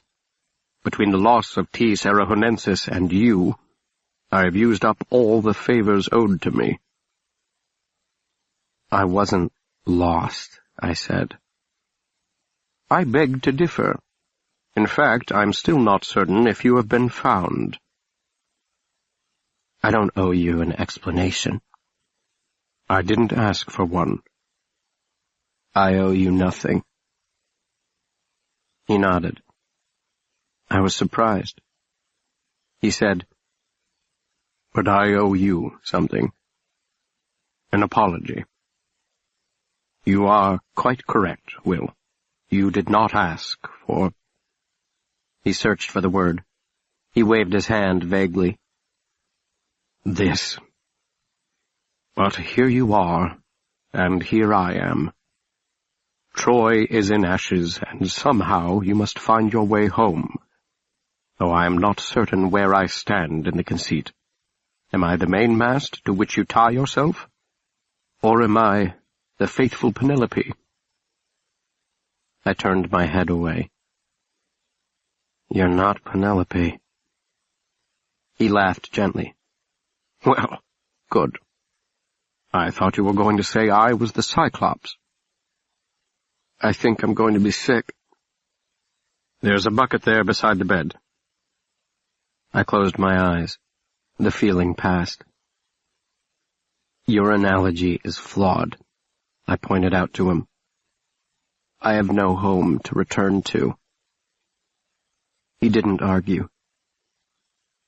Of course, you are always welcome to stay with me. Why would I do that? I'm a burden, a hindrance. Everything was perfect until I came along down to this latest instance. Well, I shan't pretend it has been the most congenial of arrangements. Ha! Besides tearing the city apart looking for the lost sheep, I've had to bury my surrogate father and make peace with certain elements of the criminal underworld. I looked at him. And did you? Make peace? He set down the cup and rubbed his eyes, so hard his knuckles turned white. Let us say the truce talks are still ongoing. What's their price? Then I answered my question. Me. I'm the price, aren't I? He dragged his fingers over his cheeks, tugging down the lower lids. The killer of their padrone and the padrone's bodyguard are the price, but Mr. Falk has vanished into the blue." I turned away again. He went on. "One thing in our favor is that Compitello's untimely demise has created a vacuum inside their ranks. They are as much concerned with who seizes control as with balancing the scales of justice. It buys some time, at any rate." "Time to do what?" "My vote will be to move our society's headquarters to another city, preferably to another continent. Vienna, perhaps, or Venice." He grew wistful.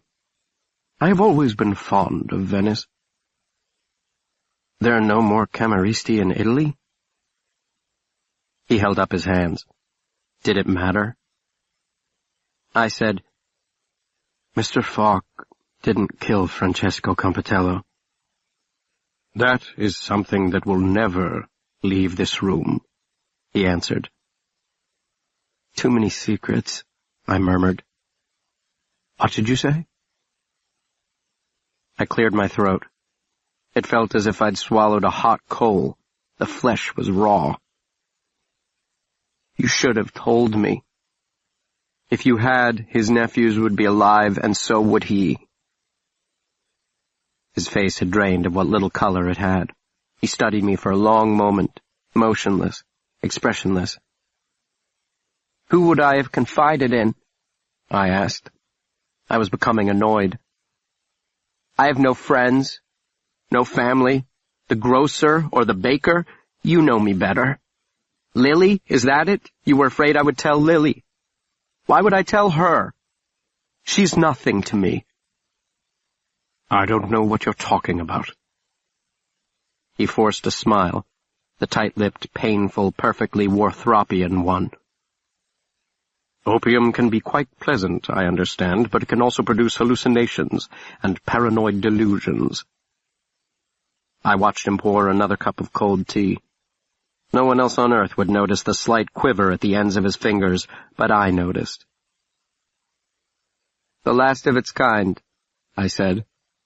"More valuable than a king's ransom." "What might be done with it? You cannot kill it. It goes against everything you believe in, but you can't keep it secret either. It very well may be your last, best chance at glory, the immortality you crave because it's the only sort of immortality you believe in. So you are faced with an impossible choice. Kill it, or hide it away somewhere and sacrifice all personal glory." He was shaking his head, impassively studying my face. "That is a false choice."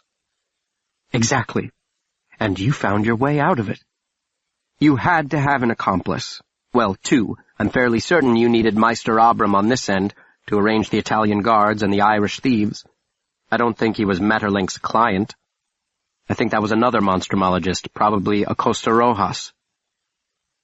"Him? Why him?" Studying me. "He's from T. Serahonensis's stomping grounds. He even may have been the one who found the nest." He crossed his long legs, folded his hands around his upraised knee, and tilted back his chin.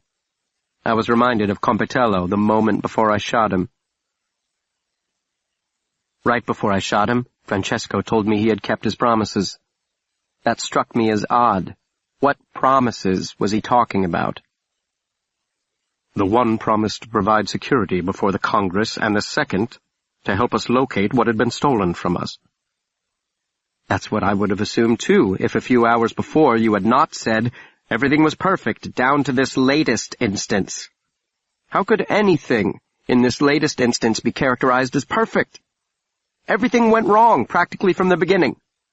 Unless there was no theft, no lost treasure, and Compitello's promise was to deliver up to you manufactured evidence of the creature's demise, to convince the world that it was dead." He was rocking back and forth in the chair. His body moved, but his eyes remained locked on mine. "I believe you saw what was in that box with your own eyes."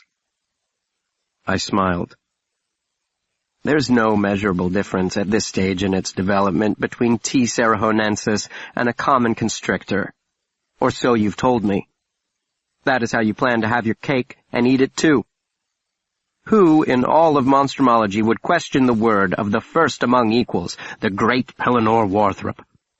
And besides, it wouldn't be a complete fraud. The creature does exist, after all. Isn't it more likely that Compitello is the fraud? That he sacrificed some poor animal so he might pursue the prize without fear of some meddling scientist? If I'd had the strength, I would have leapt from the bed and choked the life out of him. The galling arrogance of the man. "It was you," I shouted. "It was you from the beginning. You, or someone you knew, who hired the broker to bring the egg to New Jerusalem. It was you who scraped the dregs of 5 points for the poor suckers to steal it for you, and you who conscripted Compitello's men to witness the so-called crime. You didn't go to Elizabeth Street to ask him to help find what you had lost. You never lost it. You went to make sure he was still going to keep the second part of the bargain. And for your trouble you were kidnapped and held hostage until I butted my head in and ruined your perfect plan." He didn't say anything for a long moment. I was winded, out of breath and out of patience. And he had said I had betrayed him. "Well," he said at last. "That is very interesting, Will Henry. And quite ludicrous." "Where is it, Warthrop? Back in the Monstrumarium? That's my guess. Safest place, at least while you're here. Gives you time to make arrangements for a more permanent home for it." "Your theory of the case is entertaining, but terribly flawed. I was shot in the leg by my own co-conspirator? Why would he do that?" "That's the other thing," I cried. "Thank you, sir, for reminding me. I should have seen it then. You saw it almost immediately, that Pellinor Warthrop would never give up something so important so easily. Give it to him." I laughed. "You did want me to give it to him. You had hired him, after all, to take it." "Enough!" he cried, uncoiling from the chair and lunging toward me. "It is one thing to insult my honor, sir. Quite another to cross the line into insulting my intelligence. I suppose it assuages your guilt to lay the blame upon my shoulders, to transfer the blood, as it were, onto my hands. It was you who snuck into the Monstrumarium with Lily Bates that night. It was you who murdered 2 men in cold blood over the sum of $10,000. It was you who brought about the death of my dearest and only friend. It was you who, in some warped sense of justice, executed a king to inaugurate a war." He took a long, shuddering breath. His voice died away nearly to nothing. "And it was you who sacrificed upon the altar of your selfish need." The monstrumologist turned away. He left the rest of it, and all of it, unfinished for another time. "Now see what you've done," he muttered at the door. "You've upset me again, at the worst possible time, again. Tomorrow I must preside over the opening session, and I am weary and distracted beyond words. When we get back to New Jerusalem—" "I'm not going back to New Jerusalem!" I shouted at him. He raised his hand, allowed it to fall to his side, a gesture of resignation. "As you wish," he said. There was nothing left in his voice. No anger, no sorrow, no silly sentimental thing at all. "I have saved you from yourself for the last time." Chapter 2. He closed the door behind him. The creak of the floorboards faded. He did not return to his room, I could tell that. Probably went to brood in the sitting room, in the dark, his natural habitat. I seethed, my nausea and lightheadedness forgotten. I didn't think I was right, I knew it. He had lied to me, the one who had called lying the worst kind of buffoonery. And worse, he had twisted the facts to justify endangering Lily and all the inadvertent carnage that followed. If I'd known the truth, Compitello and his men would be alive, von Hellrung too. His deception was the monster here, not me. No, not that. The lie was merely the progeny of his colossal ego and his willingness to place an abomination above human life. I'd always thought him vain and arrogant and without normal human emotion. I'd never considered, though, that he might be evil. The floorboards creaked again. He had gone into his room. A minute passed, then 5, and now the creaks were softer, as if he were tiptoeing down the hall. I threw back the covers and stumbled to the armoire to find some clothes. The room teetered. I nearly fell. I hadn't eaten in days. I knew where he was going, or thought I did. And if he didn't go there, I would while he was gone. I was sure I knew where he had hidden it. I would find it and chop off its foul head and stuff it into his lying mouth.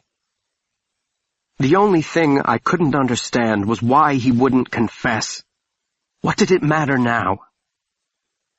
Evil man, I muttered. Evil. The night was freezing cold. In my haste, I'd forgotten my coat. I jammed my bare hands into my trouser pockets and trotted along with my shoulders hunched, and the city lights pushed back against the sky, dimming the stars. My vision was cloudy, my thoughts muddled. No matter the hour, the streets are never truly deserted in the city. There are the white-coated sanitation workers and the seamen wandering in drunken clumps looking for an open bar, and the pickpockets and whores who prey on them, and the occasional homeless, restless wanderer digging through trash barrels and the lonely patrolman walking his beat. The dark buildings cut off the horizon. Here it was impossible to discern the edge of the world. My quarry was well ahead of me, out of sight, like the horizon he guarded. In Egypt, I have told you, he was called Mihos, the one whose sacred charge was to keep me from falling over that edge. I entered the Society's headquarters through the same side door Lily and I had used the night of the dance. Black jacket, purple dress, raven-colored ringlets. And now she was gone, back in England.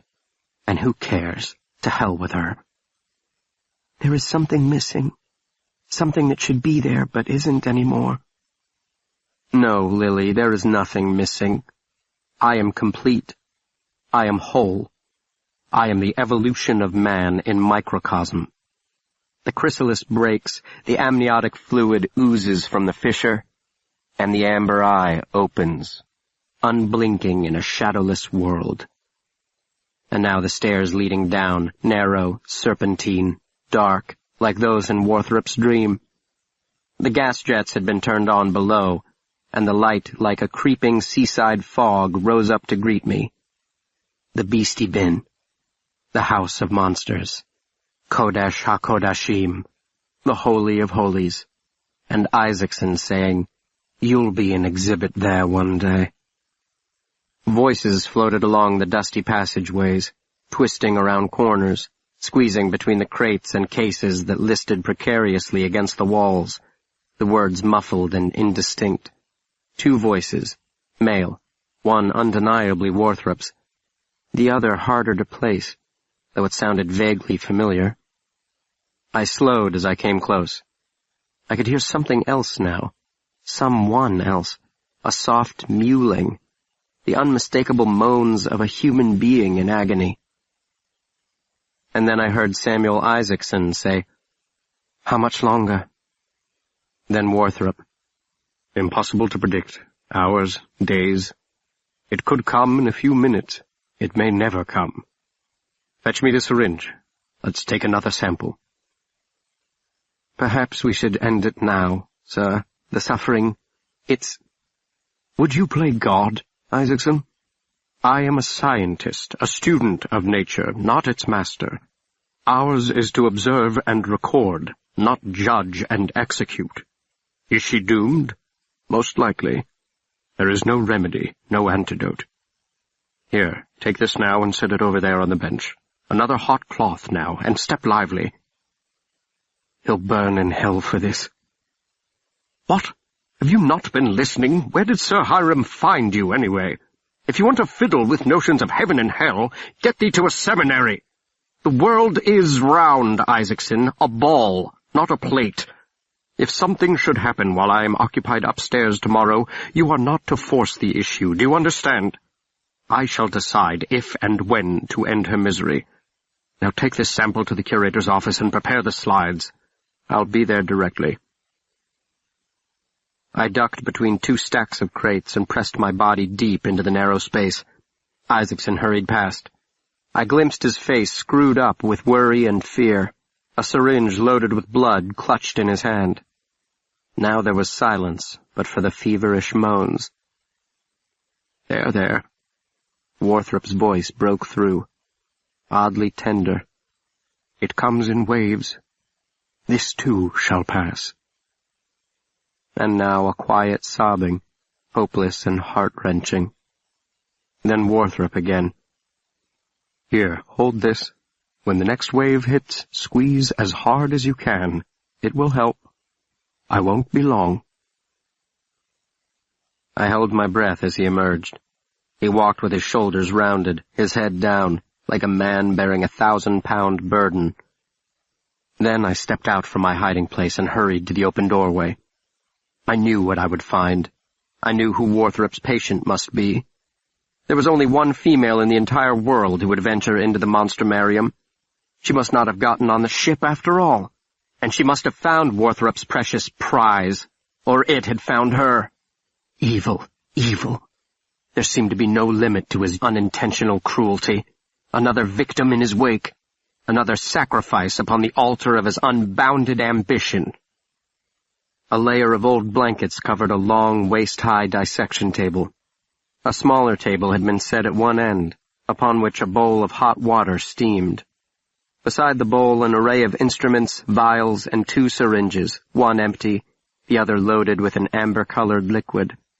A large bucket marked, "Handle with care, caustic," sat in the corner. Sulfuric acid was an indispensable tool in aberrant biology, used primarily for stripping bones to prepare them for study and for cleaning instruments. A sheet lay crumpled upon the floor next to the drain used to carry runoff of blood and body fluids into the city sewers. She must have kicked off the sheet in her distress. And I saw that she was naked, and sweat glimmered on her exposed flesh. It pasted her dark hair to her scalp. It pooled in the hollow between her breasts. She was clutching a rubber ball, Warthrop's parting gift, and she squeezed it rhythmically, as if to keep time with music only she could hear. I stepped closer, drawn, repulsed. She was covered head to toe with splotches of red, a patchwork quilt of inflamed skin. In the center of the angry white boils glistened like the chrysalis in the basement, on the brink of hatching. I recognized what this was. I knew what she suffered from. Drawn, repulsed. Closer. Her eyes rolled back in her head. Her dark lashes fluttered. Her delicate childlike features were clear of boils, but I knew what monster lurked just beneath the surface. I knew what was in her. The same was in me. Would you like to try? What I would really like is something indescribably euphoric, orgasmic, for lack of a better word. You will like it. I stumbled backward, and my mind recoiled as well. A black roaring tide smashed into my chest, stopping my heart. The most chaste of kisses. The most chaste of kisses. From a great distance, as the dark tide drove me into suffocating depths, I could hear someone wailing. Someone's soul was being torn in half. It was mine. It was not mine. Faceless thing, nameless thing, thing that dances in the flames. And then I smack into his chest, and he wraps his long arms around me, and there is his face overwhelming my vision, filling it to the last centimeter, dark eyes and pale death mask, Mijos, the guardian. But he is too late to save me. I've fallen over the edge. My corruption chews on the last of my bones. No room, no place, no point in mercy or forgiveness or sorrow or any human thing.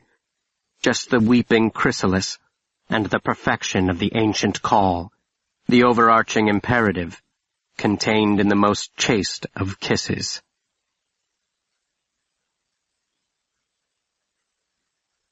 Chapter 3. I am not a physician, the monstrumologist said. I am a philosopher. But her mother dragged me into the sick room regardless. No, I said, I have come for the boy, only the boy. But she was a mother, and her child was sick, and after I examined the girl, I asked her how long she'd been sick and what were her symptoms, and I suspected, I didn't know, of course, the underlying cause of her distress. It posed a serious conundrum. If allowed to run its course, her affliction could result in a wildfire of infection. Her sister, her mother, the denizens of the opium joint. From there it might spread throughout the entire city before the outbreak could be contained. She could not go to the hospital. The risk of a serious outbreak was only marginally slighter there. Was it Arawakis? I did not know. But better to err on the side of caution. Undoubtedly, she is infected. There is nothing to be done, as you know, beyond making her comfortable. I've been giving her morphine and treating the boils with hot cloths. There is little left of her mind. The organism has infiltrated her cerebral cortex. I don't believe she knows where she is or what is happening to her, and that is a mercy. A mercy. I must confess, I am torn. Keeping her alive only prolongs her suffering, only pushes off for another hour the final agony. What do I choose?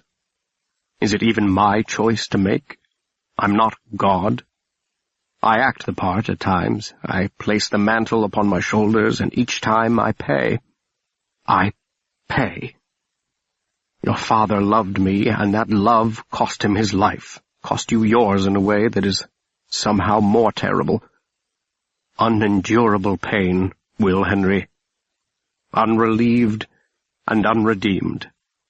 This poor girl upon this makeshift altar, this virginal sacrifice, and I, the heretical priest who would spill her blood to appease a voracious god. I told you once, you must become accustomed to such things, and in this I am a liar and a hypocrite. There are things to which you can never become accustomed, things to which I can never become accustomed. There are some things to which there is no human answer, and God himself is silent. You must tell me, what must be done. Tell me, and I will be your instrument. There is the poison, there, next to the empty needle. It will end it quickly, and there will be no pain. If we wait, she will break open. She will split apart. The things inside her will pour forth from every fissure and cavity, and we'll have to use the acid. We cannot wait until her poor heart stops. She will endure unimaginable pain. We have reached the crux of it this day, Will Henry. The bottom of the stairs, if you will. This is the choice my life has forced upon you. You are the spotless lamb, the bearer of my sin, the keeper of my secrets, the guardian of my shame. You are the guilty one and the blameless one, the blessed one and the cursed one. And there are no words, for words are human things. We have reached the bottom of it, you and I, the final descent. And this is the face of the beast that waits for us in the dark.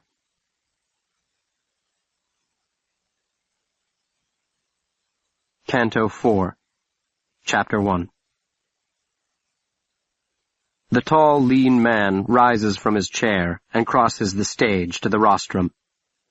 The only sound in the cavernous auditorium is the scuffing of his shoes upon the worn boards, spectral thin, whittled down to his bones, black jacket hanging loosely upon his frame, a hollow scarecrow of a man.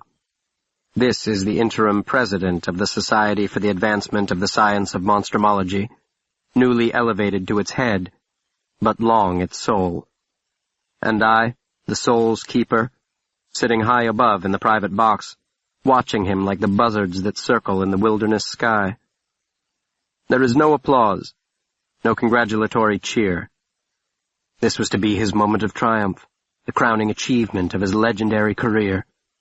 Instead, there is only sorrow and suspicion in the gathering of his brother scientists, his kindred spirits in the study of God's cruelest jests. Hundreds have packed the old opera house to hear him, and to challenge him. There sits the chinless Hiram Walker, leaning forward in his front row seat, little rat eyes narrowed, waiting for his chance to pounce. Why did we hire criminals and thugs to guard the greatest treasure to come to aberrant biology in 100 years? And what did we learn from that mistake if we begged for them to find it for us? Why is our president and beloved Meister dead? Warthrop's nemesis is clutching a piece of paper in one of his little rodent claws. A resolution for permanent expulsion. That's the well-trod rumor. The monstrumologist will be banished from monstrumology. And then what will he be? What is Pellinor Warthrop, if he isn't purely and fundamentally that? On the altar table down below, the sacrifice nears its final consummation, wholly innocent and wholly doomed, tended to by Samuel Isaacson. Isaacson, that crushing mediocrity who couldn't face the nameless, faceless thing any more than a whore could reclaim her virginity. The innocent perish. The stupid, the banal, the wicked, they go on and on. "It is my duty," the monstrumologist said from the podium, "and with heavy heart, to call this 113th Congress to order." He raised the ceremonial gavel, and the hall abruptly plunged into darkness. A voice broke the shocked silence. "Greetings from Elizabeth Street, you bastards!" Dozens of flaming globes sailed from the back of the auditorium. Some smashed upon the stage, the fiery buds blossoming into fireballs, others fell into the crowd. And in the panicky uproar, few heard the exit doors slamming, and the metal rods ramming through the handles, sealing us inside. The fire spread quickly as men clogged the aisles like stampeding cattle, trampling one another to escape that which was inescapable. The old carpeting, the upholstered chairs, the thick damask curtains succumbed. Thick, choking smoke rapidly filled the hall. Before I fled, I saw a figure engulfed in flames racing the opposite way, toward the stage, his high-pitched squeals not unlike a rat's as the vermin realizes its doom. Down the back stairway to the private entrance, a small door, perhaps they missed it. It would not yield, and the handle was hot to the touch. Like the conscientious farmer, the Camorra had not confined the sowing to a single fertile row. The entire building had been lit. Tears streamed down my face. Smoke gripped my lungs. I rammed my shoulder into the door. It burns. It burns. I would not endure it, not a second time, not ever again. I kicked the center of the door as hard as I could. There was no light and no way I could see through my tears if there had been. Another kick. A third. The wood cracked. The superheated air on the other side snapped the barrier in two, split it neatly down the middle like an axeman a fence rail. The blast hurled me backward. My head smacked against the steps behind me. A tide of black smoke barreled through the opening. I pressed my hand over my nose and mouth and shut my eyes. I didn't need to see to know where I was going. Across the hall, inundated with flame, through the door direly marked that opened to the stairs, serpentine and narrow, and below the friendly yellow glow of the jets, the rush of cooler air against my face, and now my eyes are open and I am sprinting along the tortuous path to her chamber, and I will not suffer you, I will not let it stand. And there is Isaacson, running toward me as above us the edifice groans and cries, saying, it burns, as it's eaten alive. Too late, he cries, coming straight at me. He snatches at my sleeve. I reward him with a roundhouse punch to the right side of his head that drops him. I step over his writhing body and race on. I skitter to a stop in the doorway. The fumes are chokingly thick.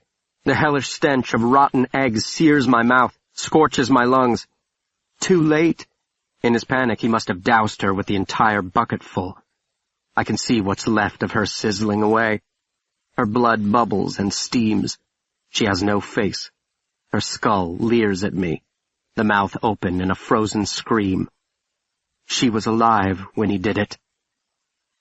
I stumble straight back until the wall behind me halts my retreat. Do you know how it kills you, Isaacson? You are fully aware of what's happening as its jaw unhinges to accommodate you whole. Back the way I came, careening from wall to wall while over my head the world is consumed. Horrendous pressure that crushes your bones, and every inch of your body burns as if you've been dropped into a vat of acid. There he lies. He has not moved.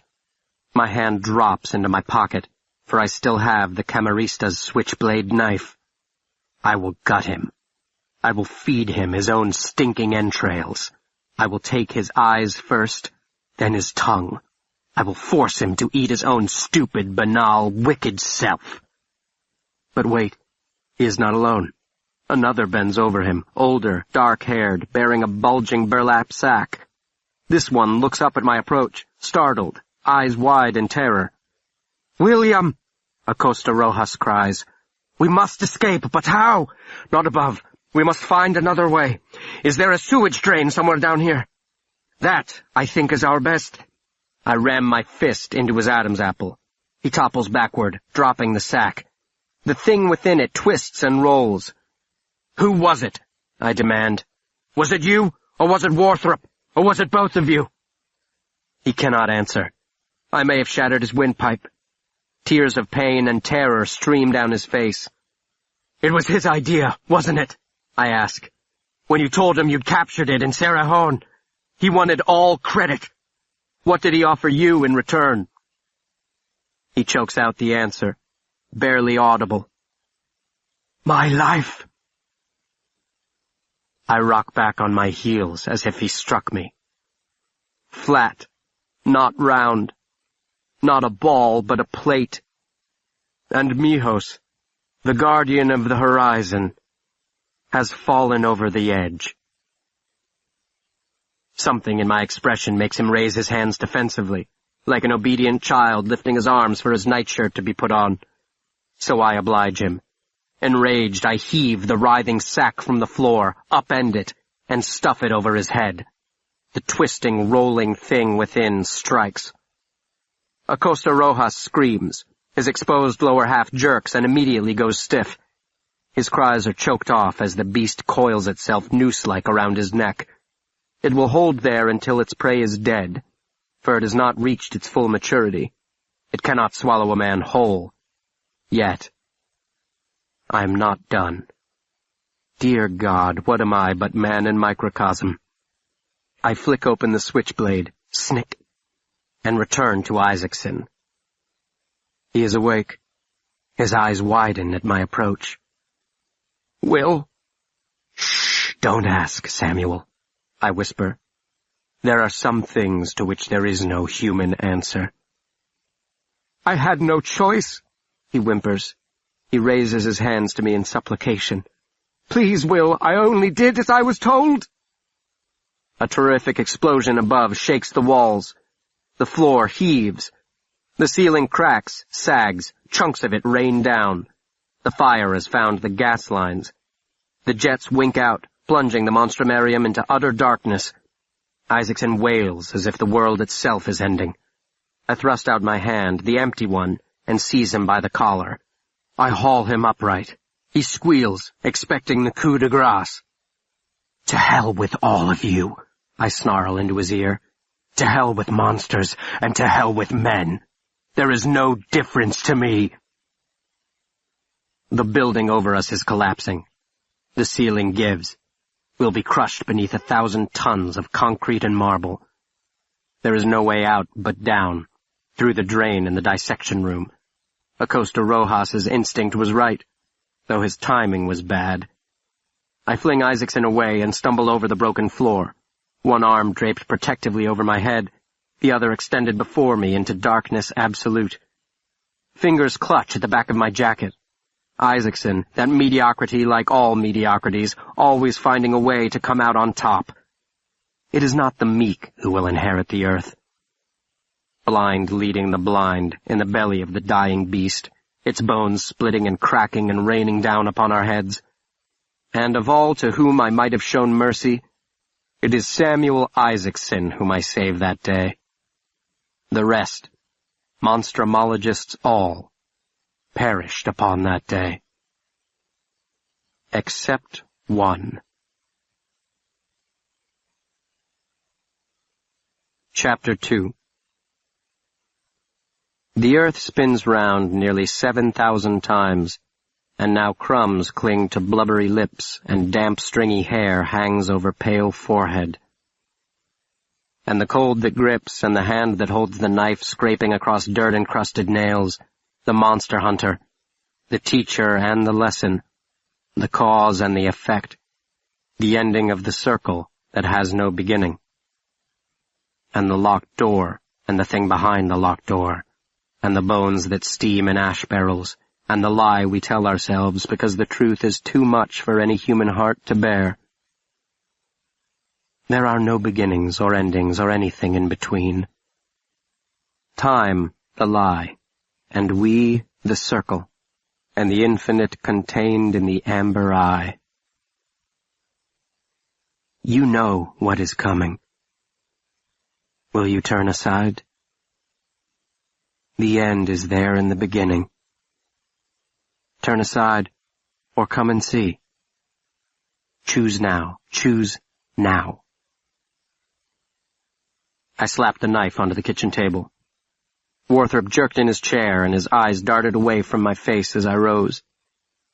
He seemed to shrink before me, diminishing to a point infinitesimally small. He, the earth, and I, the rocket ship, blasting into the outer atmosphere. I strode to the basement door. He grabbed at my arm with a desperate cry. I yanked free. I didn't know what was behind that door. Of course I knew what was behind that door. I have found it, Will Henry. The thing itself. I brought the heel of my boot against the ancient wood. It was thrice Warthrop's age.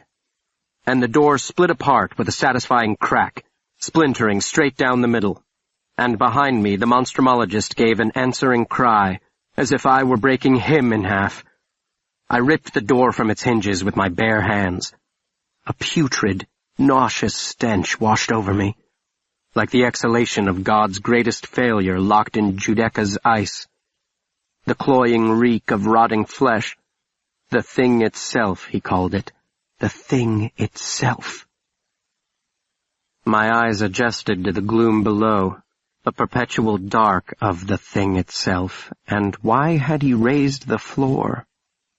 And why had he painted it a shiny obsidian black? But it was not paint, and it was not the floor, for it moved. It flowed like the muddy sludge left over from a devastating flood. It undulated, black with flashes of brilliant iridescent green. And then the head appeared, 5 feet across, flat at the top, for its ancient brain knew what the opening of the door meant, the toothless mouth stretching obscenely open, and seeing the glistening red gullet is like looking into the fiery abyss leading straight to hell. And I do not imagine that I can see myself reflected in its lidless amber eye. I fill it, as its 50-foot body fills the basement. The massive head, red mouth yawning open, rests upon the stairs, too old or too large to come any closer. Or perhaps it cannot. Perhaps it has grown too large for its container. No, not that. Trapped in its amber eye, I realize that the thing itself has lost the reason for its being. It is a shell, a hollow sack, with no purpose but to continue one more meaningless day. You must understand, its twin said behind me. Can you understand, Will? I couldn't just... It was unthinkable, unendurable. It is the last of its kind. The last of its kind. It died in the Monstrumarium, I said. I couldn't free myself from the amber eye. No, I found it afterward buried in the rubble. Acosta Rojas's body had shielded it from the debris. You didn't bring it back here, though? No, that was much later, after you moved away. And never told me. For the same reason I lied to you then. It is precious beyond price, and the fewer who knew, the better. For the world will, and for it. It is the last of its kind. When Acosta Rojas told me he'd found it— Yes, I snapped, held still by the amber eye. He told me. You forced him to hand it over. You threatened to kill him if he didn't. No, I saved him. Or tried to, just as I tried to save Beatrice, as I tried to save you. Save me from what? Never mind, what does it matter now? Filled with disgust and loathing, captive in the amber eye. You cannot lie your way out of this one, Warthrop. I have it from his own lips. You offered him his life for the prize. I offered to save his life. The fool had let it out, what he'd found. The news had already reached certain unsavory quarters. He was afraid, and I was afraid that it would be lost. And it is a thing that can never be lost. What choice did he give me? I wrenched myself free of the eye and whirled about. In 2 strides I was upon him. I yanked him up. The chair clattered to the floor.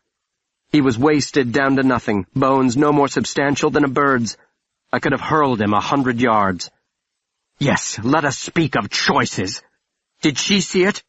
Is that why you murdered her? To protect it from the world? I didn't kill her, he screeched. The ridiculous woman's curiosity got the better of her.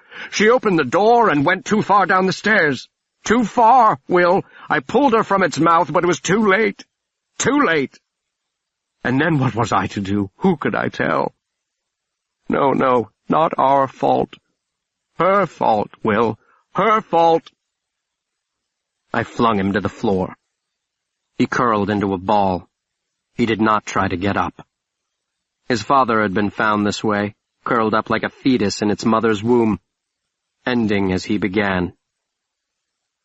Too late, I gasped. The smell of death loitered in the room.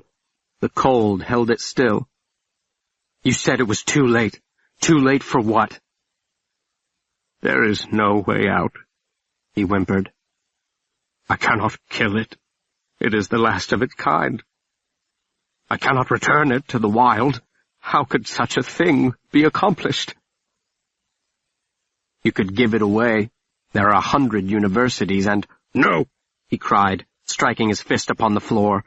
Never! It is mine! It belongs to me! Does it? I knelt beside him. His hands were folded up, tucked beneath his chin. His eyes were wide and frightened. The hunted cowering in the brush, the child sleepless in the dark. There is a captive here, but it isn't at the bottom of those stairs. It has swallowed you already. The thing itself, Will Henry. The thing itself. The thing to which there is no human answer. The thing I've hunted all these many years, the thing I was chasing, until it caught me. He seized my wrist. He pulled me close. You are the one. You have always been the one. You see where I am afraid to look. You are my eyes in the dark places. Look then, and tell me what you see. I nodded. I thought I understood. I was his eyes. What did I see? Open, expectant mouth. White lamb with skittering black eyes. And the Sibyl, blessed and cursed. What would you? I scooped him from the floor and cradled his body in my arms like he was a child. He pressed his freshly washed head beneath my chin. His hand reached up and touched gently my cheek. You have always been indispensable to me. I kissed his sweet-smelling hair. The ice of Giudecca cracks, soft as a feather falling. Creator forgives creation, and creation absolves Creator. There is forgiveness. There is justice. There is mercy. There is room, after all. I will raise you up. I will not suffer you to drown. And the beast that waits for us in the final descent. I turned one last time and started down the stairs.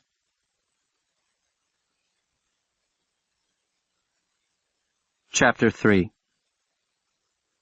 October 23rd, 1911.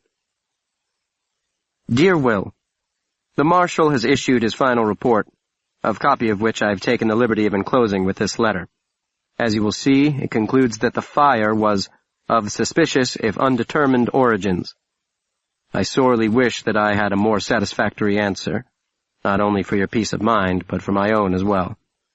Pellinor was not a dear friend, nor even, I would say, a particularly close one, but he was a singular man, and I dare say the world will not see another like him for 100 generations. I have been to the site twice now, the second time in honor of your specific request, and I am sorry to report I can find nothing of any salvageable value. There is nothing left of the house but the chimney. Nothing, that is, beyond the contents of the storage shed and old livery, including that fine old automobile, which you stated in your latest letter that you had no interest in. The memorial service was quite moving, if not the best attended. I would have been overjoyed to have shared with you the melancholy of that final farewell, but I understand all too well the demands of your business. Pellinor would too, I think. My sole regret, and do not think I say this to add any burden to your loss, is that you were unable to get away last month to see him. No, that burden is mine, for you are there and I was always here, and now my conscience torments me for not having banged on that door until he answered. My theory of the case is that the fire began when the old curmudgeon forgot to pay his power bill and reverted to kerosene and candle wax for his illumination. Perhaps when you have a few days to spare from your labors, you can make it back to your old stomping grounds. I don't think you've been back for 2 years or more. It would do this old man's heart good to see you, and I feel I owe you a personal apology for neglecting the man who was so very dear to you. As always, I remain, Robert Morgan. P.S. If you've truly no interest in the loggia, I might be interested in taking it off your hands. Not as a gift, of course. I am willing to pay a reasonable price for it. Chapter 4. These have been the secrets I kept. Old man in a dry season, boy in a tattered hat, and the man in the stained white coat, monstrous hunter of nameless things. The one who blessed me, the one who cursed me, who raised me upon his shoulders that I, the dark tide of his making, might carry him down. Remember me, he said, when all else has been forgotten. A small fortune was mine afterward. I was all he had, and all else he had came to me. Where did I go? Up and down, to and fro. I wandered the earth, the indispensable companion companionless. I fled the States, ended up on the continent in time for the monster that digested 37 million souls in its fiery gut. After the war, I bought a little house on the southern coast of France. I hired a local girl to cook and clean. She was young and pretty, and I may have been in love with her. In the warm summer afternoons, we would go for walks on the beach. I liked the ocean. From the shore, you could see the edge of the world. Let me ask you, Aimée, is it round, or is it a plate? And she would laugh at me, slipping her arm through mine. She thought I was joking. And I was happy for a time. Her father had died at Verdun, her lover at the Somme. She met someone new, and when he proposed, she asked if I would give her away. I agreed, though I was heartbroken. I didn't hire another girl after she left. I packed up the house and returned to the States. I ended up back in New York for a time. I still had my apartment there. I wrote some. I drank more. I wandered the streets. Where the old opera house had stood, there was now a bank. A different kind of society. A different breed of hunters. Monstrumology was dead, but all of us are, and always will be, monstrumologists. In the afternoons, you could usually find me in the park, just another lonely man on a bench among pigeons. I was still caught, you see, inside the glass jar, within the amber eye. You are my memory, he had told me night after sleepless night. And that was what I became. The immortal sack, Judecca's ice. The 20s ended with a great crash, and one day I picked up the paper to read about a man who had jumped from the Brooklyn Bridge after losing his entire fortune. His name was Nathaniel Bates. The notice included the particulars of the memorial service. I was an accomplished hunter and tracker, and was sure she hadn't seen me. But after her father was laid in the earth, she spotted me beneath a sycamore tree. Years had gone by. She was no longer young, but the blue of her eyes was undiluted, pure all the way down. "William James Henry," she said, "I don't think you've aged a day." "There's something I must tell you," I said. There was a tall, broad-shouldered man watching us from the gravesite. He was frowning. "Is that your husband?" I asked Lily. "The latest one. Promise you won't punch him or eviscerate him or feed him to anything?" "Oh, I'm done with that. I haven't killed anyone for a very long time." "You sound almost wistful about it." "I'm not a monster, Lily." "No, more like a ghost. Frightening, but impotent. What is it?" "What is what?" "What you've come to tell me." "Oh, never mind. It doesn't really matter." "After nearly 40 years, it must, a little." It was a lovely spring day, cloudless, cool. The leaves of the sycamore tree a startled green. The man was still frowning at us from the gravesite, but he had not moved. "What's his name? Your latest husband?" She told me. "James?" I asked, thinking she had left out his last name. "Like the philosopher?" "No, but James is his middle name." "Ah, his parents must have admired the brothers." "Brothers?" "His brother was a novelist." "Whose brother?" "The philosopher's." She laughed, and still the sound was like coins tossed upon a silver tray. "Come on," I said. "Let's have a drink." Her laughter stopped. "Now?" "We'll celebrate your father's life."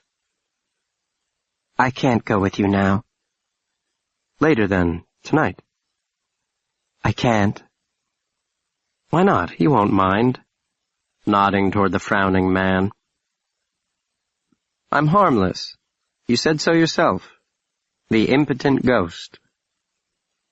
She turned her head away. Her profile was lovely beneath the sycamore tree.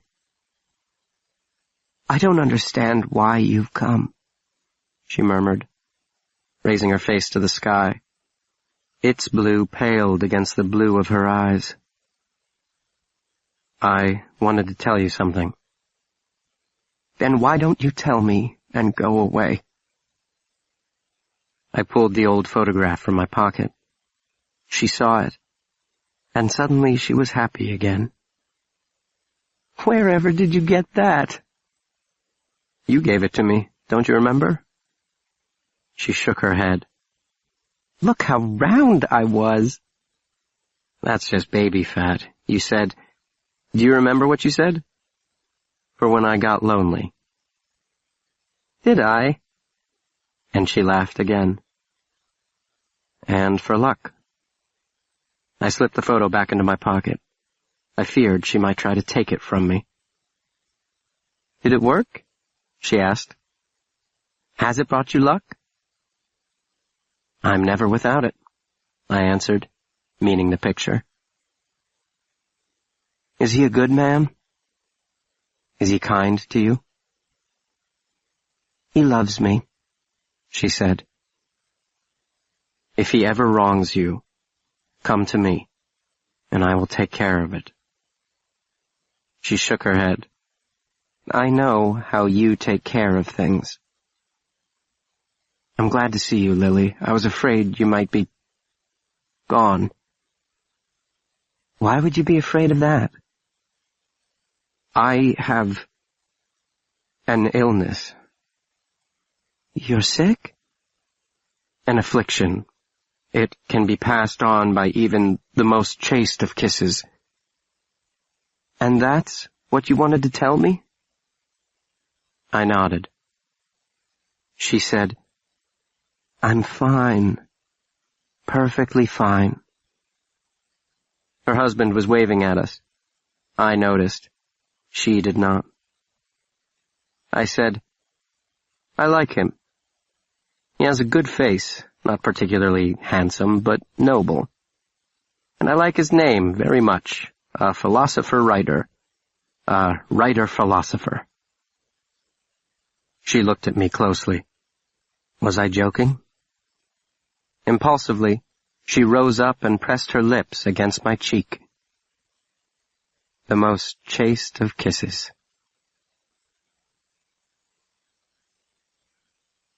Chapter 5. Do you know who I am? A stranger stands behind you in the checkout line. A man in a shabby coat passes you on a busy street. He sits quietly on a park bench, reading his paper. He's in the seat 2 rows behind you in the half-filled theater. You hardly notice him. He is a practiced hunter who stalks his prey patiently. Years do not matter. Decades do not count. His quarry hides in mirrors. It lives 1/10,000th of an inch outside his range of vision. These are the secrets. He wakes from restless sleep to the sound of his name. Someone is calling him. He rises, reaching in the dark for a tattered hat that isn't there, to answer a summons that didn't come. He is the hunter. He is the hunted. The bleeding goat tied to the stake. These are the secrets. One day, never mind when, he finds himself upon a bridge, never mind where. And the water rushing below is dark and deep, and squawking on the balustrade is a murder of crows, hard black eyes and graceful beaks. River runs to sea, is born back again. A circle. The crows hold him in their eyes, frozen there. He cannot climb the barrier. What would you? The crows ask with their hard black eyes. A boy carrying a fishing pole and a bucket comes along. He throws his line down, and the crows release the man, for they have smelled the fish. They flock toward the bucket, a flurry of black wings and the comical hop-hop upon stick-thin legs. The boy wears a tattered old hat, 2 sizes too small. Freckle-faced, light-skinned, and a mouth seriously set. "How's the catch?" the man asks. The boy shrugs. "Okay." He doesn't look at the man. He has been taught to be wary of strangers. "Good day for fishing," the man says. The boy nods. He's leaning over the barrier, watching his line, the swift dark water.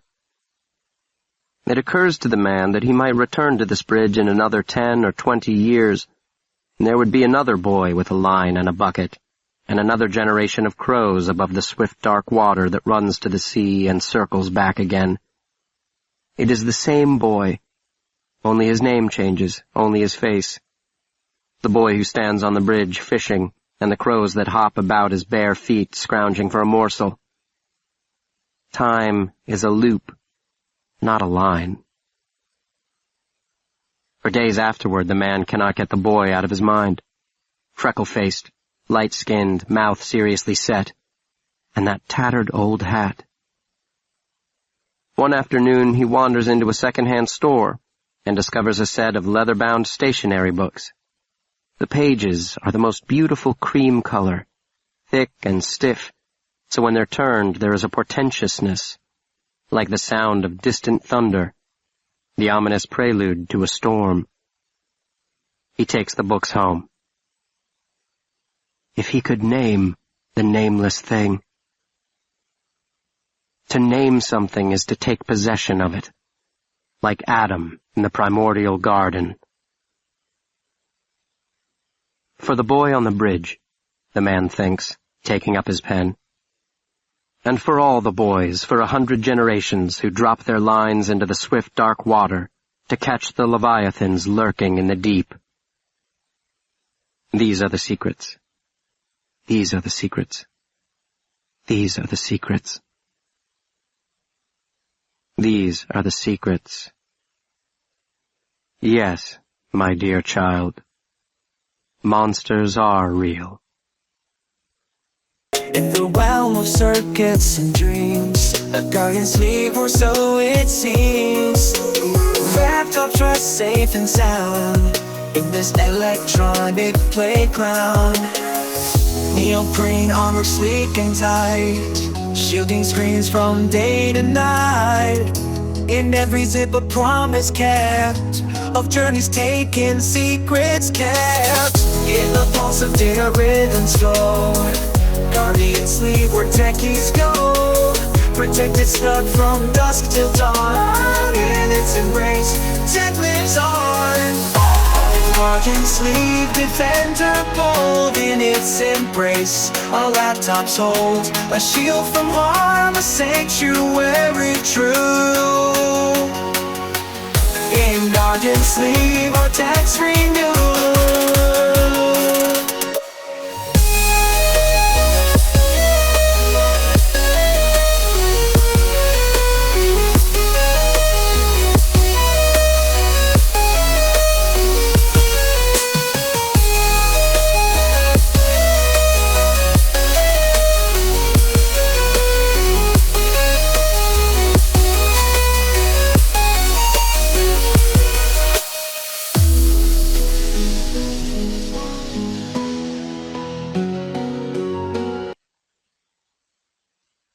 Epilogue.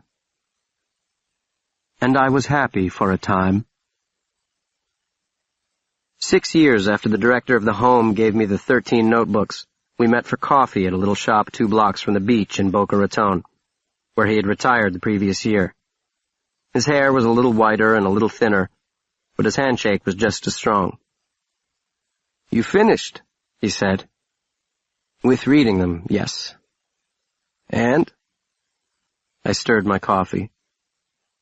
"After he was brought in, did anyone at the home get sick?" The director gave me a quizzical look. "It's an assisted living facility. The average age is 71. Of course people got sick." High fevers, an itchy rash all over their bodies, Maybe some recovered, but most wouldn't. He shook his head. I'm not following you. I slapped the spoon down on the table. Have you ever heard of Titanoboa? I'm guessing that's a snake? 50 feet long, weighing more than a ton. The body would reach up to a man's waist. A big snake. An extinct snake. They found its fossil in a place called Cerrejón in South America. It lived around 58 million years ago. Well, I can see where this is going. He must have read about it, or seen some television show about it, I don't know. The director was nodding. Can't have seen a live one. He was old, but he couldn't have been that old. He smiled. I didn't. No, maybe not. Maybe he was just crazy. Maybe he made the whole thing up. He looked startled. Well, I didn't think there was ever a question about that. Maybe he wasn't 131 years old. Maybe the journals weren't even his. Maybe even his name was a lie. His name? William James Henry was the name of the man Lily Bates married. I know that for a fact. There's a tombstone in Auburn, New York. There's an obituary. There are relatives. One of them contacted me. In the last notebook, he hints that he stole the man's name. He stole it.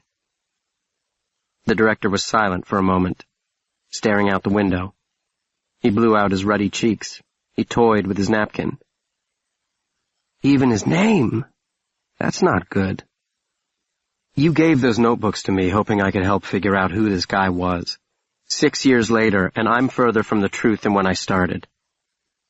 He sensed I was about to lose it. He tried to calm me down. It was a long shot, I knew that. I think I told you that. It was worth a try, wasn't it? No, it wasn't. Even his name? He talks about secrets and won't even reveal that? The whole damn thing is a lie. Hey, he said softly. Hey, it was never about what he wrote, you know? It was about him. Right, him. And at the end of it, there is no him. There's a blank, a cipher, the stranger standing behind you in the checkout line, a voice without a face without a name, a secret without a confession. Who was he? The director shook his head. What could he say? I turned away in frustration. It was a sunny day, perfect weather for the beach. A kid was walking down the sidewalk toward the water, a fishing pole over one shoulder, a bait bucket in his hand. As long as there are leviathans in the deep, there will be boys to hunt them. I never should have given them to you, the doctor said. An apology. I should have read them myself. I thought I could find him, I admitted. I thought I could bring him home. Everyone has someone. You remember telling me that? He nodded. I do. And he does. Who? I demanded. Who does he have? Who does he belong to? He looked surprised. You. He has you. The hunter, in his blind, the bleeding goat tied to the stake, and the amber eye glowing just outside the circle of light. I began his hunter. I ended up his prey. He is there. I feel him. 1/10,000th of an inch outside my range of vision. I stalk him. He stalks me. The man who wrote these books is not the man who lives in them. That man is the form. Will Henry is the shadow. And now that shadow lives in me. And it lives in you. Turn around now. Will Henry has come home.